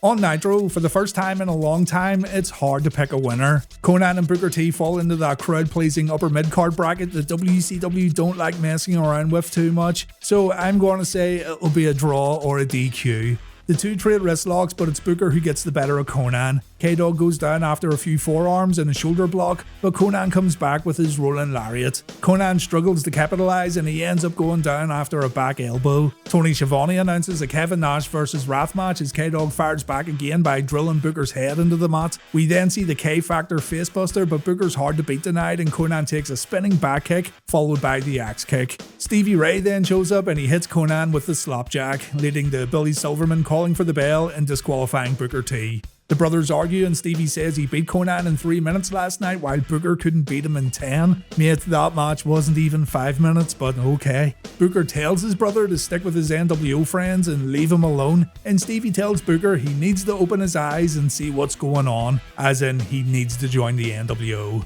Called it though, I knew there wouldn't be a clear winner in this one. On Nitro, we've got 2 big beefy boys squaring up to each other as Raph takes the early advantage by backing Big Kev into the corner and connecting with a couple of knees to the midsection. Nash looks to have turned the tables with a back elbow, but Raph comes back with a huge bicycle kick, which looked great by the way. He follows this up with a drop kick which sends Nash over the top rope to the floor. If only Wrath could have done that last night. Nash takes his time before getting back inside where he connects with some knee strikes of his own before backing Wrath into the corner to hit his signature back elbows. Wrath won't stay down though as he scores with a big back suplex before heading up top and connecting with a clothesline for a 2 count. Wrath's all over the #1 contender in this one, but Big Kev's able to hit a sidewalk slam, which only slows Wrath down momentarily as he comes back with a big shoulder block. Nash then hits a big boot before pulling the straps down. This may be the end of Wrath's undefeated streak right here. Big Kev hits the jackknife and that's it, Nash wins. Nash has ended 1 undefeated streak, but the question is, can he end another when he challenges Goldberg at Starrcade? I know people weren't happy with Wrath's momentum getting stopped by Kevin Nash, and yeah, I do agree that it kinda put the brakes on Wrath, but it's basically a sacrifice to show that Nash can stop the unstoppable. It's also a sacrifice that I don't think needed to be made. Conan then got a shot at Chris Jericho's TV title. Conan was all over the champion in the early portion of the match and he had an answer for everything Chris Jericho tried. A stun gun stopped Conan in his tracks though, and the champ followed this up with a springboard dropkick and a plancha. K-Dog then got punished on the outside and Jericho went in command back inside the ropes. A missed aerial attack though leads to Conan performing his rolling lariat, and Chris nearly lost the championship following a fisherman suplex from the challenger. A lion salt wasn't enough to keep Conan down, so Chris goes for a lion tamer and he thinks he's won the match, but Conan got to the ropes. Jericho grabs his belt to celebrate. He then realizes that Conan's back on his feet. Jericho swings the belt, but K-Dog hits the K-Factor facebuster, and we've got a new television champion on Nitro. Jericho's run has come to an end. Lex and Nash come out to celebrate the win as Chris tries to work out where it all went wrong. On Nitro, Goldberg and Nash take a seat in the middle of the ring, and Nash is trying to get in the head of Goldberg, clearly. He doesn't hesitate at all when putting his name on the document, and Mean Gene says the contract also states that Goldberg won't defend the belt from now until Starrcade, meaning the match is definitely gonna happen. Nash is acting like a goofball as Goldberg signs the contract. The Red Rooster makes sure that both guys spelled their names correctly, and that's it. It's official. Nash versus Goldberg at Starrcade 98. Everything Vincent does, he does it for Brian Adams, which includes accompanying him down to the ring to take on Sexy Lexi. As Lex makes his way out, Tony Schiavone mentions on commentary that Mark Curtis has been battling cancer for these past few months. This was the first time it was ever brought up on TV, and Tony and Bobby say that everyone in WCW wishes him the best in his fight. A nice touch from the commentary team, a very genuine and heartfelt tribute. Luger takes the early advantage with a shoulder block and a back elbow. Big Brian counters with a back elbow of his own in the corner before hanging Lex's throat over the top rope. Back inside, Adams hits an atomic drop followed by a clothesline, no doubt making him feel like he's on cloud number 9. Get it? Nah. Lex gets sent to the outside where Vincent can get in a few shots. Brian remains in control until Luger gets an elbow up in the corner and he goes on offense with right hands and a few clotheslines before signaling for the forearm. He manages to hit it, but Adams bumps into the referee, and I wonder did he say to the ref to please forgive him while Vincent slides a chair into the ring. Vincent then tries to attack Lex, but to no avail, all while Brian grabs the chair and delivers a pretty weak looking shot across the back of Luger. This allows Adams to hit his dodgy piledriver on that same chair before reviving the referee to make the count. Lex, however, kicks out at 2. Adams calls for Vincent to hold up the chair. He throws Lex towards it, but Lex counters and he sends Adams towards Vincent. Adams is able to stop himself, but Lex nails him from behind and Brian hits the chair anyway. Brian then staggers back and Luger's able to put the big man in the torture rack for the submission victory. I'm not sure which was more painful, the torture rack or all those forced Brian Adams puns. My apologies. Over on Nitro, Kevin Nash looks pretty fed up before cutting his promo. He says Goldberg doesn't run the show and the only match Goldberg's gonna have is against Big Sexy. So tonight Big Sexy's gonna put on his gear and he says Bam Bam and Goldberg won't get in the ring without Kevin Nash being in there too. It's gonna be a 3-way dance. I still fail to see why Kev would care about Bam Bam versus Goldberg, but there you go. Apparently we've got a triple threat match in the main event tonight. Emery Hale versus Lex Luger then. Apparently Jimmy Hart was big on Mr. Hale and it's been said that he was being groomed as a possible future opponent for Hulk Hogan. Sounds ridiculous, I know, seeing as there's already a stacked roster in WCW, but that's the story that's out there. He's a big boy, that's for sure, and somebody must have went to bat for him seeing as he's wrestling on Monday Nitro, but he is up against Lex Luger with a goatee, so he has no chance at all. In saying that, Emery still gets his stuff in. He pulls off a second rope leg drop and he stops a Lex Luger comeback, which doesn't happen too often in WCW. But a missed top rope splash lets Lex go through his clothesline routine before hitting Hale with the bionic elbow, followed by the torture rack. The match was nothing special, and I don't think introducing new green guys on Nitro during the run-up to Starrcade's the best idea either. Conan versus Booker T on Nitro, and we've got Mark Henry versus Draws on Raw. The new TV champs all fired up as he puts that newly won gold on the line against the man who technically never lost the belt in Booker T. Some crisp back and forth from both men leads to Booker connecting with a spin kick followed by a flying forearm. Conan counters a back body drop attempt and he's able to hit his signature rolling lariat before a low drop kick sends Booker out to the floor. Booker then gets sent into the guardrail before Conan applies a version of a crossface inside the ring, but Jesus Christ, you could drive a bus through that gap there, big lad. Booker fights out momentarily but falls victim to a float over bulldog from the TV champ, and that's more like it, K-Dog, a good tight chin lock. Mustn't have been tight enough though, as Booker's able to get to his feet and he's able to score with his axe kick. That's the cue for big brother Stevie Ray to make an appearance at ringside. Booker's then able to connect with a hard-him sidekick to Conan. Booker heads up top. Presumably he wants to end it with his missile dropkick, but Stevie Ray comes in and he clobbers Conan with the slapjack, forcing the referee to call for the bell and the disqualification. Booker's furious with his brother and it looks like he's about to hit Stevie, but he can't bring himself to do it. So Stevie tells Booker that he needs to join him in the nWo before heading back up the ramp. This was an enjoyable TV match, but once again, DQs proved to be one of the most infuriating things about Monday Night Wrestling during this era. Before the Nitro match gets started, we get to hear Disco speak. If it's as good as his dancing, then we're in for a treat. Disco makes reference to Thunder where he said he had a blockbuster announcement, and he invites Conan to come out to the stage. K-Dog, much like the rest of us, has no idea what Disco's talking about, and he looks even more confused when Disco announces that he's the newest member of the Wolfpac.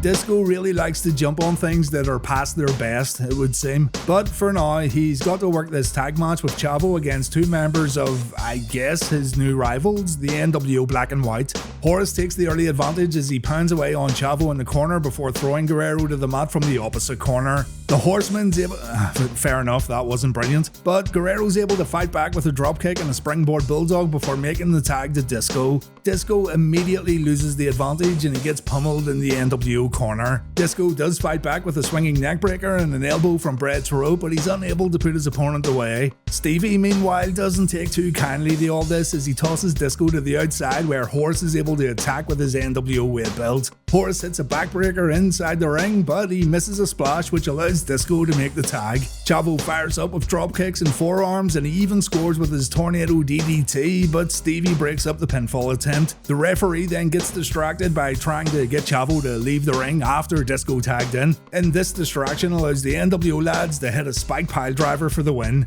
As odd as this match was in terms of participants, it was nice to see Chavo get a bit of a shine here, and he was definitely the fan favourite throughout the bout. Has Disco Inferno really joined the Wolfpac though? He did say that Kevin Nash okayed it, but I'm sure we'll find out more information soon enough.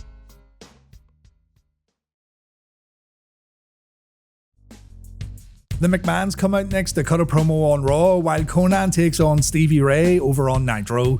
It's hard to see, but that's Disco Inferno once again saying he's part of the Wolfpac, and again he says it was Kevin Nash who brought him in. Conan has no time for Disco's nonsense, so he ignores him and he heads out to the ring. Conan's brought along Chidi Ahanotu of the Tampa Bay Bucks and Martin's Basement Orestes de Strada for no reason at all, while Stevie Ray brings Booker T down to the ring. Stevie tells Booker to watch his back and Booker agrees. So is this a Harlem Heat reunion we're seeing tonight on Nitro? Booker doesn't look too happy, so don't get your hopes up. Conan takes a beating at the opening bell, but K-Dog fights back in the corner before hitting Stevie with a rolling clothesline and his signature seated dropkick. Stevie floors Conan with his own kick and he goes to the top rope, but Conan gets to his feet and he taunts Stevie. Unfortunately for K-Dog, he gets punched in the mouth and that shuts him up pretty quickly. Stevie then hits a facebreaker knee smash and he lays in the boots. He then starts choking Conan out and Booker's had enough.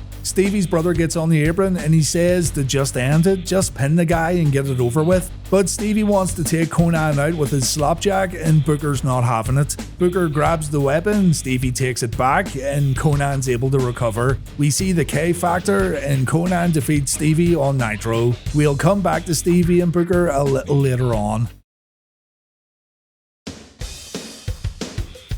We end this week's show with Bigelow vs Goldberg vs Nash on Nitro. On Raw, The Rock defends his WWF Championship against Triple H. Around 5 minutes is spared for the Nitro main event, but at least we get to see Bam Bam in action. And look at this, Nash lets Bam Bam beat Goldberg up. Remember what I said about last week?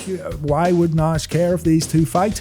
Yeah, Goldberg fights back with a standing sidekick and Nash breaks up the champ's cover. Big Sexy goes on offense in the corner and Bigelow joins in to help out, but Goldberg manages to fight back. Billy Boy then breaks through a double clothesline attempt and he wipes both his opponents out. And when the match resumes, Nash and Goldberg take out Bam Bam so they can go at it in the middle of the ring. Nash hits a sidewalk slam on Goldberg and Bigelow breaks the pin. Bam Bam drops a headbutt on Goldberg, but Nash sinks a boot into Bigelow's neck. Goldberg then keeps Nash down with a leg lock, but Bam Bam breaks it up and the champ focuses on the beast from the east. Bigelow gets suplexed, he takes a spear, Nash stops a jackhammer attempt, but Big Sexy takes a spear and Goldberg has it won. He floors Bam Bam again before signaling for the jackhammer, but Scott Hall then appears and the referee throws the match out. The undefeated streak remains intact, even though Goldberg didn't win. Bam Bam goes after Scott takes Bigelow out, and Nitro fades out with Nash and Goldberg beating each other up in the middle of the ring. It was a disappointing ending for a match that did have some excitement once things got underway. So it's time to check in on the streak. Goldberg has not wrestled any full matches since his showdown with the Giant on the November 23rd episode of Nitro. The match last week didn't get started, the bell didn't ring to get things underway, so last week's match does not apply. The undefeated streak is now at 154 by our records. The WCW commentators did not give a number during this broadcast of Nitro. If you know the final number that WCW give when the streak comes to a stop, then you'll know they boosted the numbers again considerably towards the very end. Kevin Nash then comes out to talk about Starrcade, and when he gives a shout out to Bill Goldberg, the crowd boos. This doesn't bode very well, does it? Nash says he finally gets his shot this Sunday. We have all witnessed Goldberg's rise to superstardom, and after confirming the undefeated streak to be at 173-0, Kevin reminds the fans that he was once a world champion too, and apparently he had 190 title defenses without losing any of them. You know me, this is the kind of nonsense I like to check in on, and I counted 77 successful defenses from Diesel when he was WWF champ. Still not a bad number at all, but you're about 100 short there, Kevin. Nash says while Goldberg's being the face of the company, Kevin's getting ready for the big fight. Nash warned Goldberg to stay focused, and it looks like Billy Boy may have lost that focus. With a smile on his face, Kevin says to be the man, you gotta beat the man, and the crowd pops when Nash says he's gonna kick Goldberg's ass at Starrcade. No matter what you may think of this Starrcade match, one thing is undeniable. Kevin Nash was insanely over in WCW during this time period.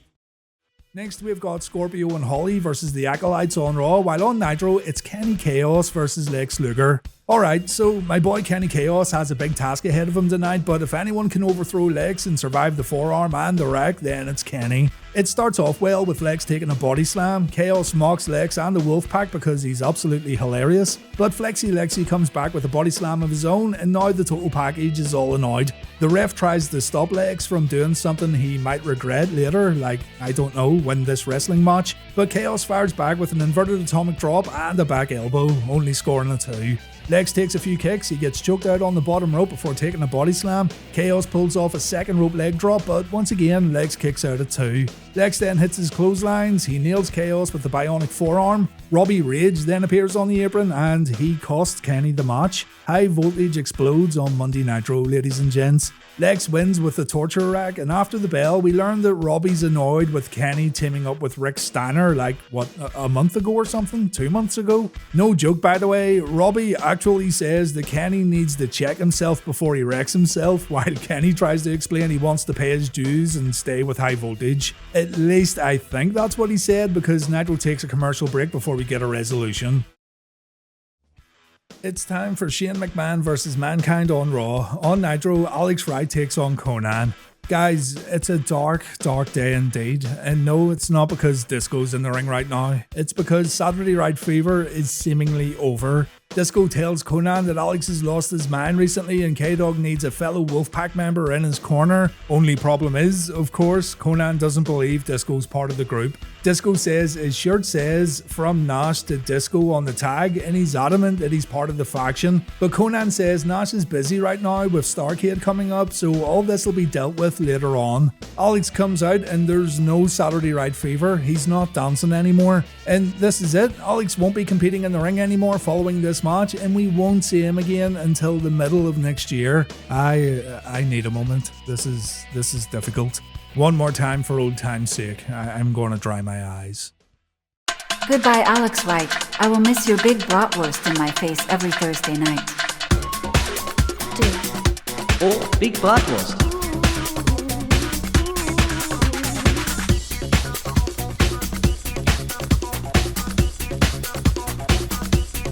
Big bratwurst.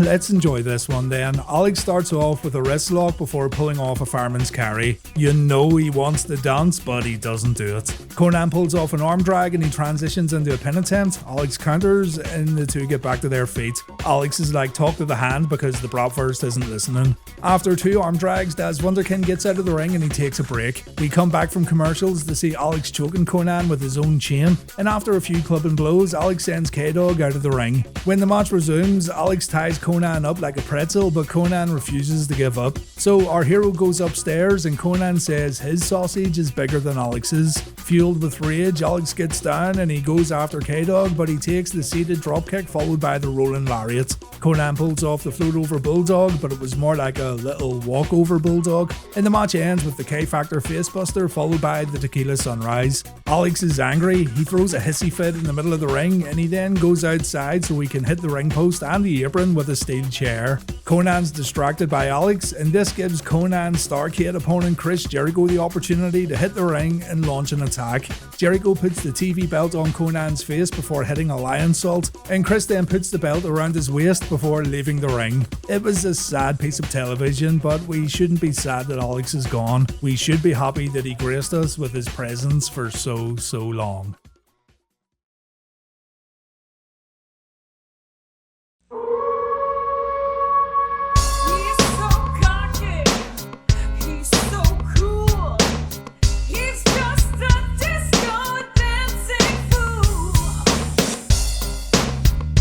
Disco Inferno issues an open challenge next on Nitro. On Raw, D'Lo has to face the Headbangers all alone. Disco isn't dancing tonight either, so thank God for Norman Smiley. That man saved Reliving the War from a sudden drop in viewership. The Inferno says, apparently, he has to prove he's worthy of wearing his Wolfpac shirt, so he challenges anyone from the Black and White to come out and fight him in the middle of the ring. He doesn't care if it's Vincent, Horace, or even Bagwell, Disco will take on anybody. Well, it looks like he forgot that the Giant's part of the Black and White. Be careful what you wish for, Disco. It doesn't go so well for the Inferno. He ends up getting thrown out of the ring after running into the Giant twice. He tries a single leg takedown and that doesn't work either. The Giant punches Disco in the mouth before slapping him around in the corner, and the beating continues with a headbutt to the midsection before Giant chokes Disco with his big boot. Disco then gets a chance to pull off the chartbuster, but no, not today, Disco.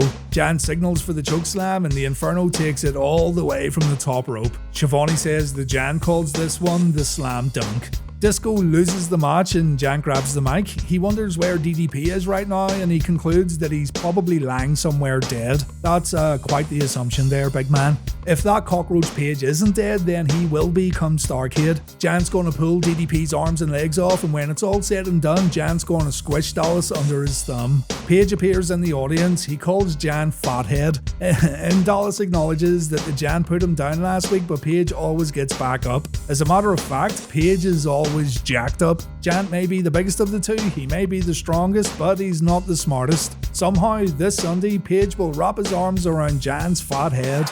Let me help you feel the...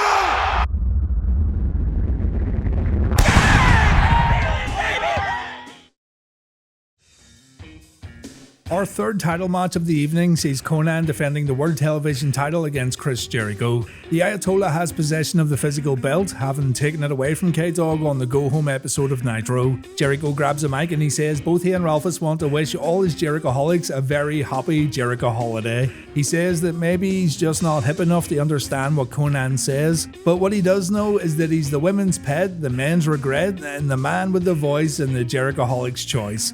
The real TV champ then makes his way down to the ring and he runs through his usual mic routine, which the crowd in DC really get behind. Jericho gets the better of the champion in the early going, but Conan turns the tide with a low dropkick to Jericho's face. The challenger is able to connect with a spinning heel kick, but he misses his top rope attack, leading to Jericho getting clotheslined over the top rope to the floor. K-Dog looks to attack from the apron, but Jericho sidesteps him and Conan crashes into the guardrail. Jericho looks to utilize the ring steps, but instead he too gets acquainted with the guardrail just like K-Dog did. Chris does manage to throw the TV champ into the ring post though, before rolling him back inside and taking a moment to bask in the adulation of the Jerichoholics. The Ayatollah then hits a vertical suplex before going for his one-footed pin, which surprisingly doesn't get the job done. You know what will get the job done though? Yeah, that's right, a pay-per-view chinlock. At least it would have got the job done had he not transitioned into a sleeper, which allows Conan to fight back to his feet. But K-Dog's quickly shut down as Jericho hits him with a knee to the midsection.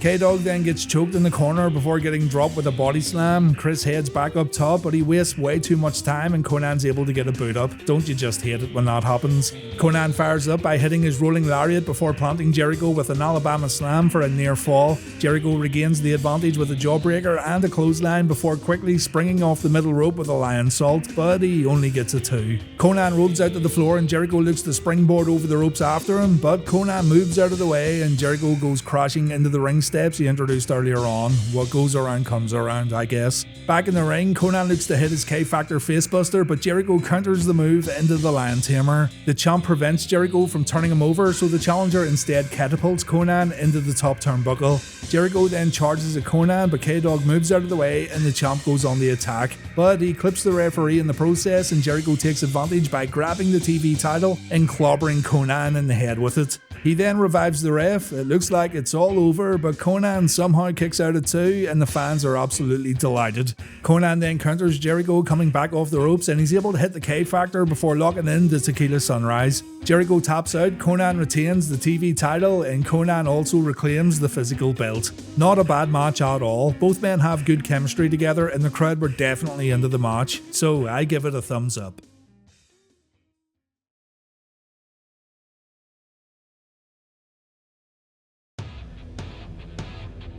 Kevin Nash won the World War III Battle Royal, and so he's got himself a match against the undefeated Bill Goldberg tonight at Starrcade. The commentators say the streak's at 173 wins and 0, but if you watched the past episode of Reliving the War, you'd know this number was incorrect. But anyway, the feuds move forward with Bam Bam Bigelow getting added to the mix. Bam Bam's been showing up over the past 2 months or so, while Big Nash has been saying the world champ's losing his focus. Apart from that, there really isn't much else here in terms of overall storyline. Bam Bam Bigelow's involvement has been moving things along, and it's strange that WCW decided to bring Bigelow in as the focal point of this rivalry, rather than have all eyes on Nash and Goldberg.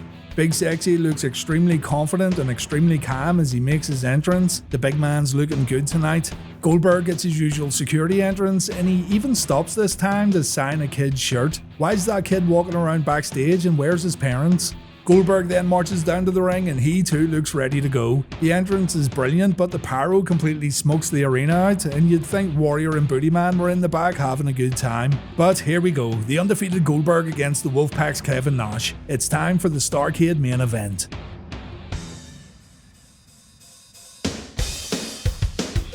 The two pace around the ring and Nash plays mind games by raising his arms in the air. Goldberg does the same thing and the crowd are cheering for both guys, so we have a split audience as the match begins. The two lock horns, Goldberg overpowers Nash, the referee jumps in before things get a bit rough. The two circle the ring again, they lock up, Nash applies a side headlock but Goldberg powers out with a back suplex. A few Goldberg sucks chants can be heard here, but the champ seems undeterred. After a brief timeout, Nash gets back in the ring and the crowd are making a lot of noise here. The challenger puts the champ on the mat following a few blows before it goes to the corner where Kevin lays in the knee strikes. Big Sexy lines up a back elbow before choking Goldberg with his big boot, but the champ powers out of the corner and he takes Nash down for a few punches. Goldberg then applies a chokehold and Nash counters with a cross arm breaker. That's something you don't see too often from Big Sexy. The champ breaks free and he applies a leg lock, but Kevin makes it to the ropes, and now it's Goldberg's turn for some corner offense. A big right hand in the middle of the ring puts Kevin on his ass, and Goldberg's feeling pretty confident now, though that confidence gets shook a little when Nash throws the champ into the middle turnbuckle and he follows this up with a foot choke.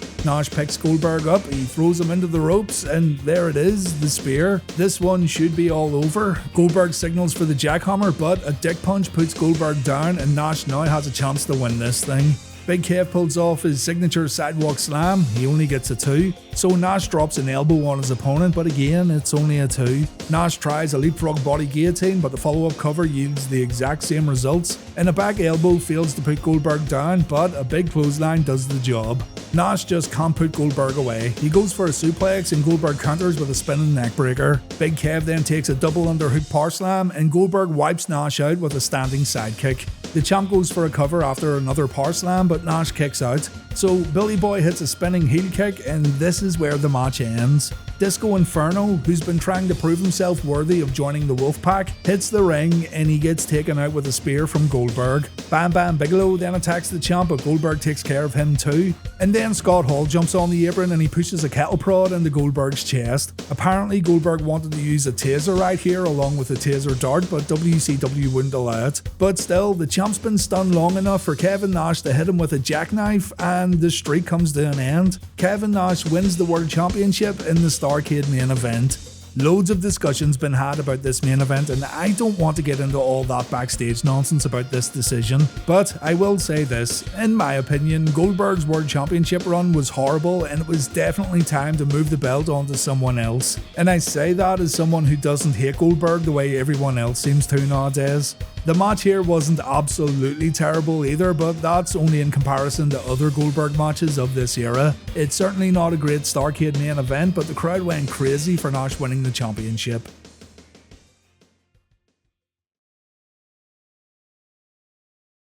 This boyo then over on Nitro is Tom Atchison, WCW security extraordinaire, and another guy who cries into his pillow when he takes a look at Big Jim Dotson. Mean Gene wants to know more about this weapon that took Goldberg out last night, and Tom says this kettle prod was confiscated from Scott Hall after the main event. Mean Gene wants to know what a kettle prod's used for. It's used for prodding kettle, Mean Gene. But Tombo says that law enforcement also used them for a brief time too. A kettle prod causes a human being to have motor dysfunction, it shuts down your muscles, and it can cause a short circuit to the entire nervous system. Mean Gene wants to know Tom's professional take on the Goldberg match last night. Did that kettle prod cause Goldberg to lose the world title? And what do you think Tom said? Of course he thinks Goldberg lost the belt because of the kettle prod. He was hardly going to say no after putting the thing over so much. For folks who don't spend their time prodding cattle and zapping criminals, this was some very insightful television.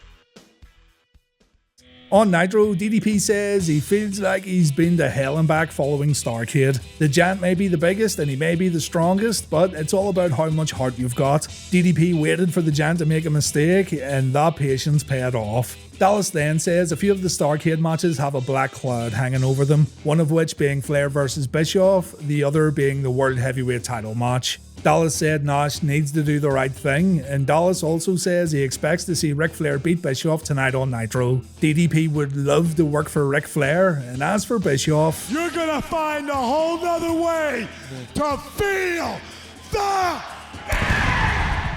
Backstage, Conan tells Disco Inferno that Kevin Nash is mad at him. So mad, actually, that Kevin smacks Disco over the head with a rolled up paper. Yo, Kev, look at this guy, man. I could watch that all day. Nash says he heard what DDP said. People think his win at Starrcade was tainted, and Disco has to take some of that blame. Disco says he took a grenade for Kevin last night, and Kevin says if the Inferno wants to take grenades and prove himself to the nWo Wolfpac, all he needs to do is win his match tonight on Nitro. We'll find out soon who Disco's opponent is. On Nitro, Big Nash walks to the ring with Lex Luger and Conan. The new champ doesn't look too thrilled at the moment, and he goes on to explain that 3 things were important back when he broke into the business: money, power, and respect. He says last night at Starrcade wasn't about money. He now has power as a world champion, and he's going to try to right the wrongs that happened at that event. So Disco Inferno's going to face Bam Bam Bigelow. If Disco wins, he will become part of the Wolfpac. If he doesn't win, he has to stay away from the faction forever. In regards to Scott Hall, Big Kev loves his old buddy, and Nash understands that Scott thought he was doing him a favour last night at Starrcade. But Scott also said at Starrcade that the only person he has to answer to is himself, and Kevin thinks that the bad guy was dead wrong. Finally, there's respect. Kevin Nash respects Bill Goldberg, and to prove that and to show that Nash can indeed beat Goldberg one-on-one, Big Sexy's giving Goldberg a title match inside the Georgia Dome. Nash knows he can kick Goldberg's ass, and he wants to prove it next week on Nitro. The world belt still has Goldberg's nameplate, but if Goldberg can't win next week, it's gonna say Nash. For those of you who know what goes down next week, well, strap yourselves in, it's gonna be a bumpy ride.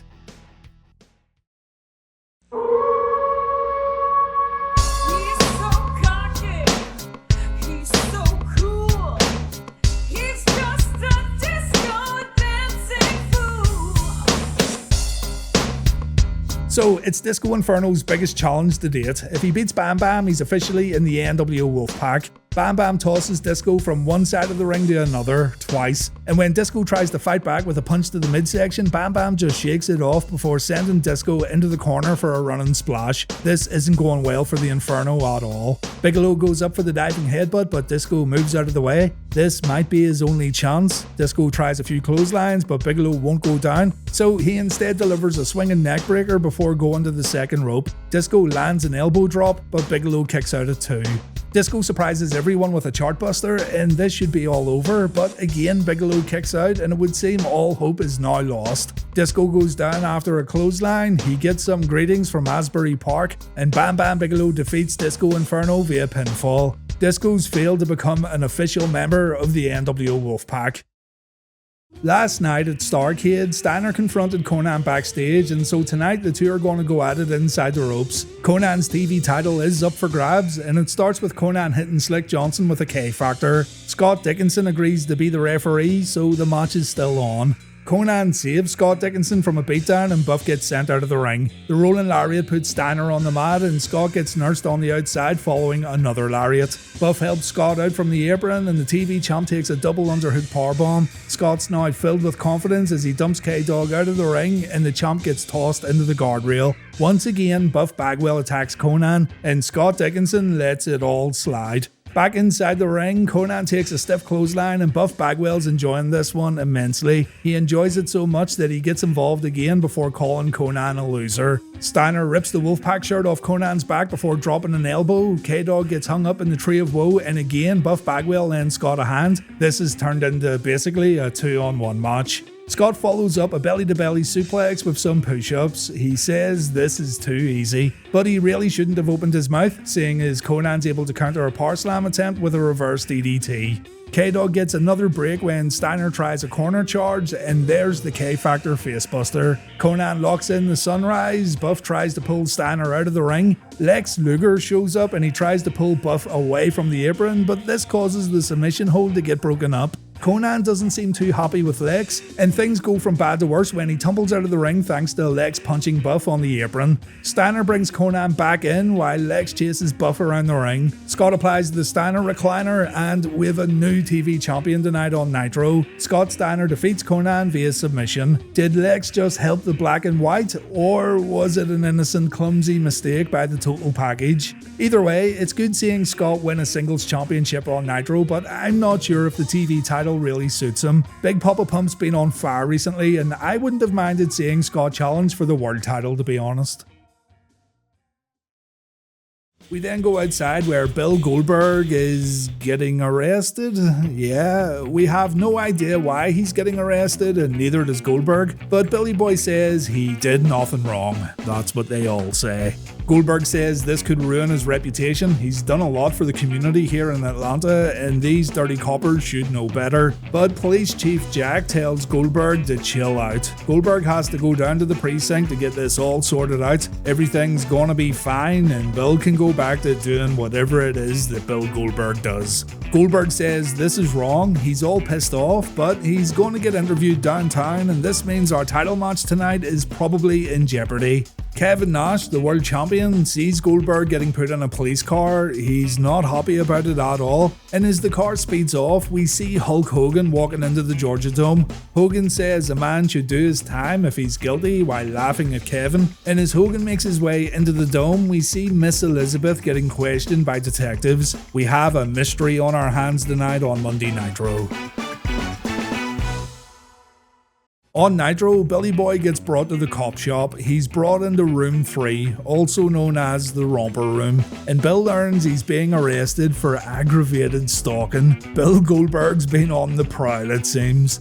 You want to know who's responsible for this? Miss Elizabeth. That's right. Liz said Goldberg stalked her, and Goldberg says, no way, this dirty copper should know that Goldberg isn't capable of such a crime. But the boys have to do their job, and Goldberg's gonna have to sit there like the dirty pervert he really is. Meanwhile, Liz is getting interviewed by Detective Casey Closed. Liz says Goldberg last confronted her at the water cooler just as Mr. Peacock enters the room. First name, Drew. Liz says she's filed 3 reports already. Goldberg follows her everywhere. At Nitro last week, at Starrcade, at hotels, at the gym. Bill stalks Liz, and the only question Mr. Peacock has after Liz explains all this is, did you feel threatened? No, Drew, she felt like this was absolutely normal fucking behaviour. Drew wants to talk with Casey in private, so the investigation continues on. Back at the precinct, Goldberg's losing it. Dirty Copper tells Goldberg that Liz said he stalks her at the gym, and Goldberg says, yeah, he's always there because he owns the gym in question. Goldberg wants to leave, the boys say, not today, Buster, so Billy Boy has to wait a little longer before getting back to the Georgia Dome. Over on Nitro, Kevin Nash says a lot of people say Big Sexy beat Goldberg at Starrcade, but as far as Nash is concerned, Bill Goldberg got screwed. Nash has watched everything that's went down tonight so far, and he says it doesn't take Inspector Clouseau to work out who's behind all this. It has to be Hulk Hogan. If only Detective Casey Closed and Mr. Drew Peacock knew this information too. Since Ric Flair's righting all the wrongs tonight, Kevin wants to fight Hogan. Hogan's still under contract, so Nash wants a match against the Hulkster, and afterwards, Big Sexy will still defend his championship against Goldberg. Ric Flair then appears, he shakes Kevin Nash's hand, and Flair says he may disagree with how Nash won the belt, but he is the world champion. Flair knows if Liz is involved in all this, then obviously Hogan's pulling the strings. Hogan won't show up to Nitro and make a mockery of WCW before taking himself off to Hollywood again. So Flair says yes, Hogan and Nash will wrestle tonight for the world belt, but only if Goldberg doesn't make it back to the arena. Mr. Peacock, meanwhile, is giving Liz a hard time. He wants her to repeat her story once again, and this is making Liz a little anxious. Detective Closed reappears, and the constant questions make Liz even more defensive and nervous. She raises her voice when saying she's the victim in all this just before Closed and Peacock leave the room again. So Liz is either having short-term memory loss or she's making the whole thing up. So, over on Nitro, the man himself says it's clear the world of wrestling still revolves around Hollywood Hogan. The Hulkster was going to take the high road and formally say goodbye tonight while also announcing his vice presidential running mate for the upcoming election. But now Hogan's dealing with negative momentum, and that's something the next president of the United States just can't have. Hogan calls Goldberg a sexual deviant. He watched that pesky perv get escorted out of the building, and it made the Hulkster sick to his stomach. But what's just as bad is that big tall spoon, Kevin Nash, starting rumours. Yes, he called him a spoon. Mean Gene reminds Hulk that Ric Flair booked him in a match against that big spoon tonight on Nitro, and the world title will be on the line. And Hogan replies by saying he owes his fans one last retirement match. Hogan's gonna quit wrestling while holding the world title, and after all the huffing and puffing the Wolfpac's been doing recently, it's gonna be Hogan who gets called the Big Bad Wolf tonight at the end of Nitro. Understatement of the year right there, big man. It's official then. Tonight we've got Hollywood Hogan getting a shot at the World Heavyweight Championship. Scotty Steiner set to defend his newly acquired World TV title in this one as he makes his way down to the ring, accompanied by his BFF Buff Bagwell. Steiner grabs the microphone and he says if there's any ladies in need of some extreme romancing, then Big Papa Pump's more than happy to oblige. What a kind and helpful fellow. Buff then, for some reason, decides he wants to show off his boogieing skills as he does a little dance during Scott's promo. Honestly, I had no idea what this was all about, so I actually ended up going down a rabbit hole to find out. It's a touchdown celebration from Jamal Anderson, who played for the Atlanta Falcons at the time. Fascinating stuff, I'm sure you'd all agree. Following this little jig, Buff grabs his chest and he drops to one knee, claiming that he's just getting over triple bypass surgery. So it seems that the Falcons head coach at the time, Dan Reeves, had underwent surgery a few days prior, and Buff's making fun of that pretty serious incident. Buff, I have enough to do on Reliving the War every week. The last thing I need is you making obscure references about a sport that I don't care about from over 25 years ago. Stop it. Please stop it. Anyway, former TV champ Conan comes down to the ring, and now we can get on with the actual serious and important sport of professional wrestling. Buff and Scott try to double team K-Dog at the opening bell, but Conan fights them off and he takes control with a number of right hands in the corner. A clothesline then sends Big Papa Pump to the floor, and it's at this point where Tony once again mentions that over on Raw, Mick Foley's going to win the world belt. This time, he laughs after making the comment. That's going to be their world champion. Back inside the ring, Steiner connects with the clothesline before flexing and dropping his elbow across the back of Conan. He then distracts the referee, and this allows Buff to choke K-Dog across the bottom rope. Scotty then places Conan on the top rope, positioning him for a belly-to-belly suplex, but Conan fights out and he scores with a dodgy tornado DDT. Conan looks to hit his rolling lariat, Scotty ducks it, but Big Papa Pump still gets caught out with a kick to the midsection and Conan hits the K-Factor. A little miscommunication perhaps, because this one looked more than a bit rough. Conan looks to finish things off with a tequila sunrise, but before he can get the hold on, Buff comes in holding the TV title. Conan gets in a few shots, but the referee calls for the bell, and this one ends via DQ. Conan wins, but he doesn't get the belt back. Both Buff and Scott attack K-Dog after the bout, culminating in K-Dog getting locked in the recliner as Slick Johnson tells the timekeeper to ring the bell, which, by the way, he was already doing to an infuriating degree. This wasn't enough as the big bad booty daddy grabs a chair to land a few shots across Conan's back. Nitro then goes to a commercial break, and I at least thought we would get a decisive winner in this one, but no. It may be a new year, but it's business as usual on WCW Nitro. On Nitro, the constant questions have gotten to Miss Elizabeth. Casey Closed and Drew Peacock have managed to break the First Lady of Wrestling, and now she's changing her answers. Casey says all the wrestlers stay at the same hotel, while Peacock informs Liz that Goldberg owns that gym she mentioned earlier on. So Liz gives it up. She's looking at possible jail time for telling Porky Pies, so she says she must have been mistaken. It wasn't actually Goldberg. All these bald-headed wrestlers look the same, so what can you do? Liz tells the boys to apologise to Bill on her behalf, saying as he's probably going to miss his title shot tonight. Tony Schiavone's still hopeful that Goldberg can make it back to the arena on time, but I'm not so sure about that. Meanwhile, over on Nitro, Bill Goldberg finds out that Elizabeth dropped the charges and she admitted she was lying. He stands up, he tells Dirty Copper to take the handcuffs off, and he orders the 5-0 to take him to the Dome post-haste. Take me to the Dome. Let's go.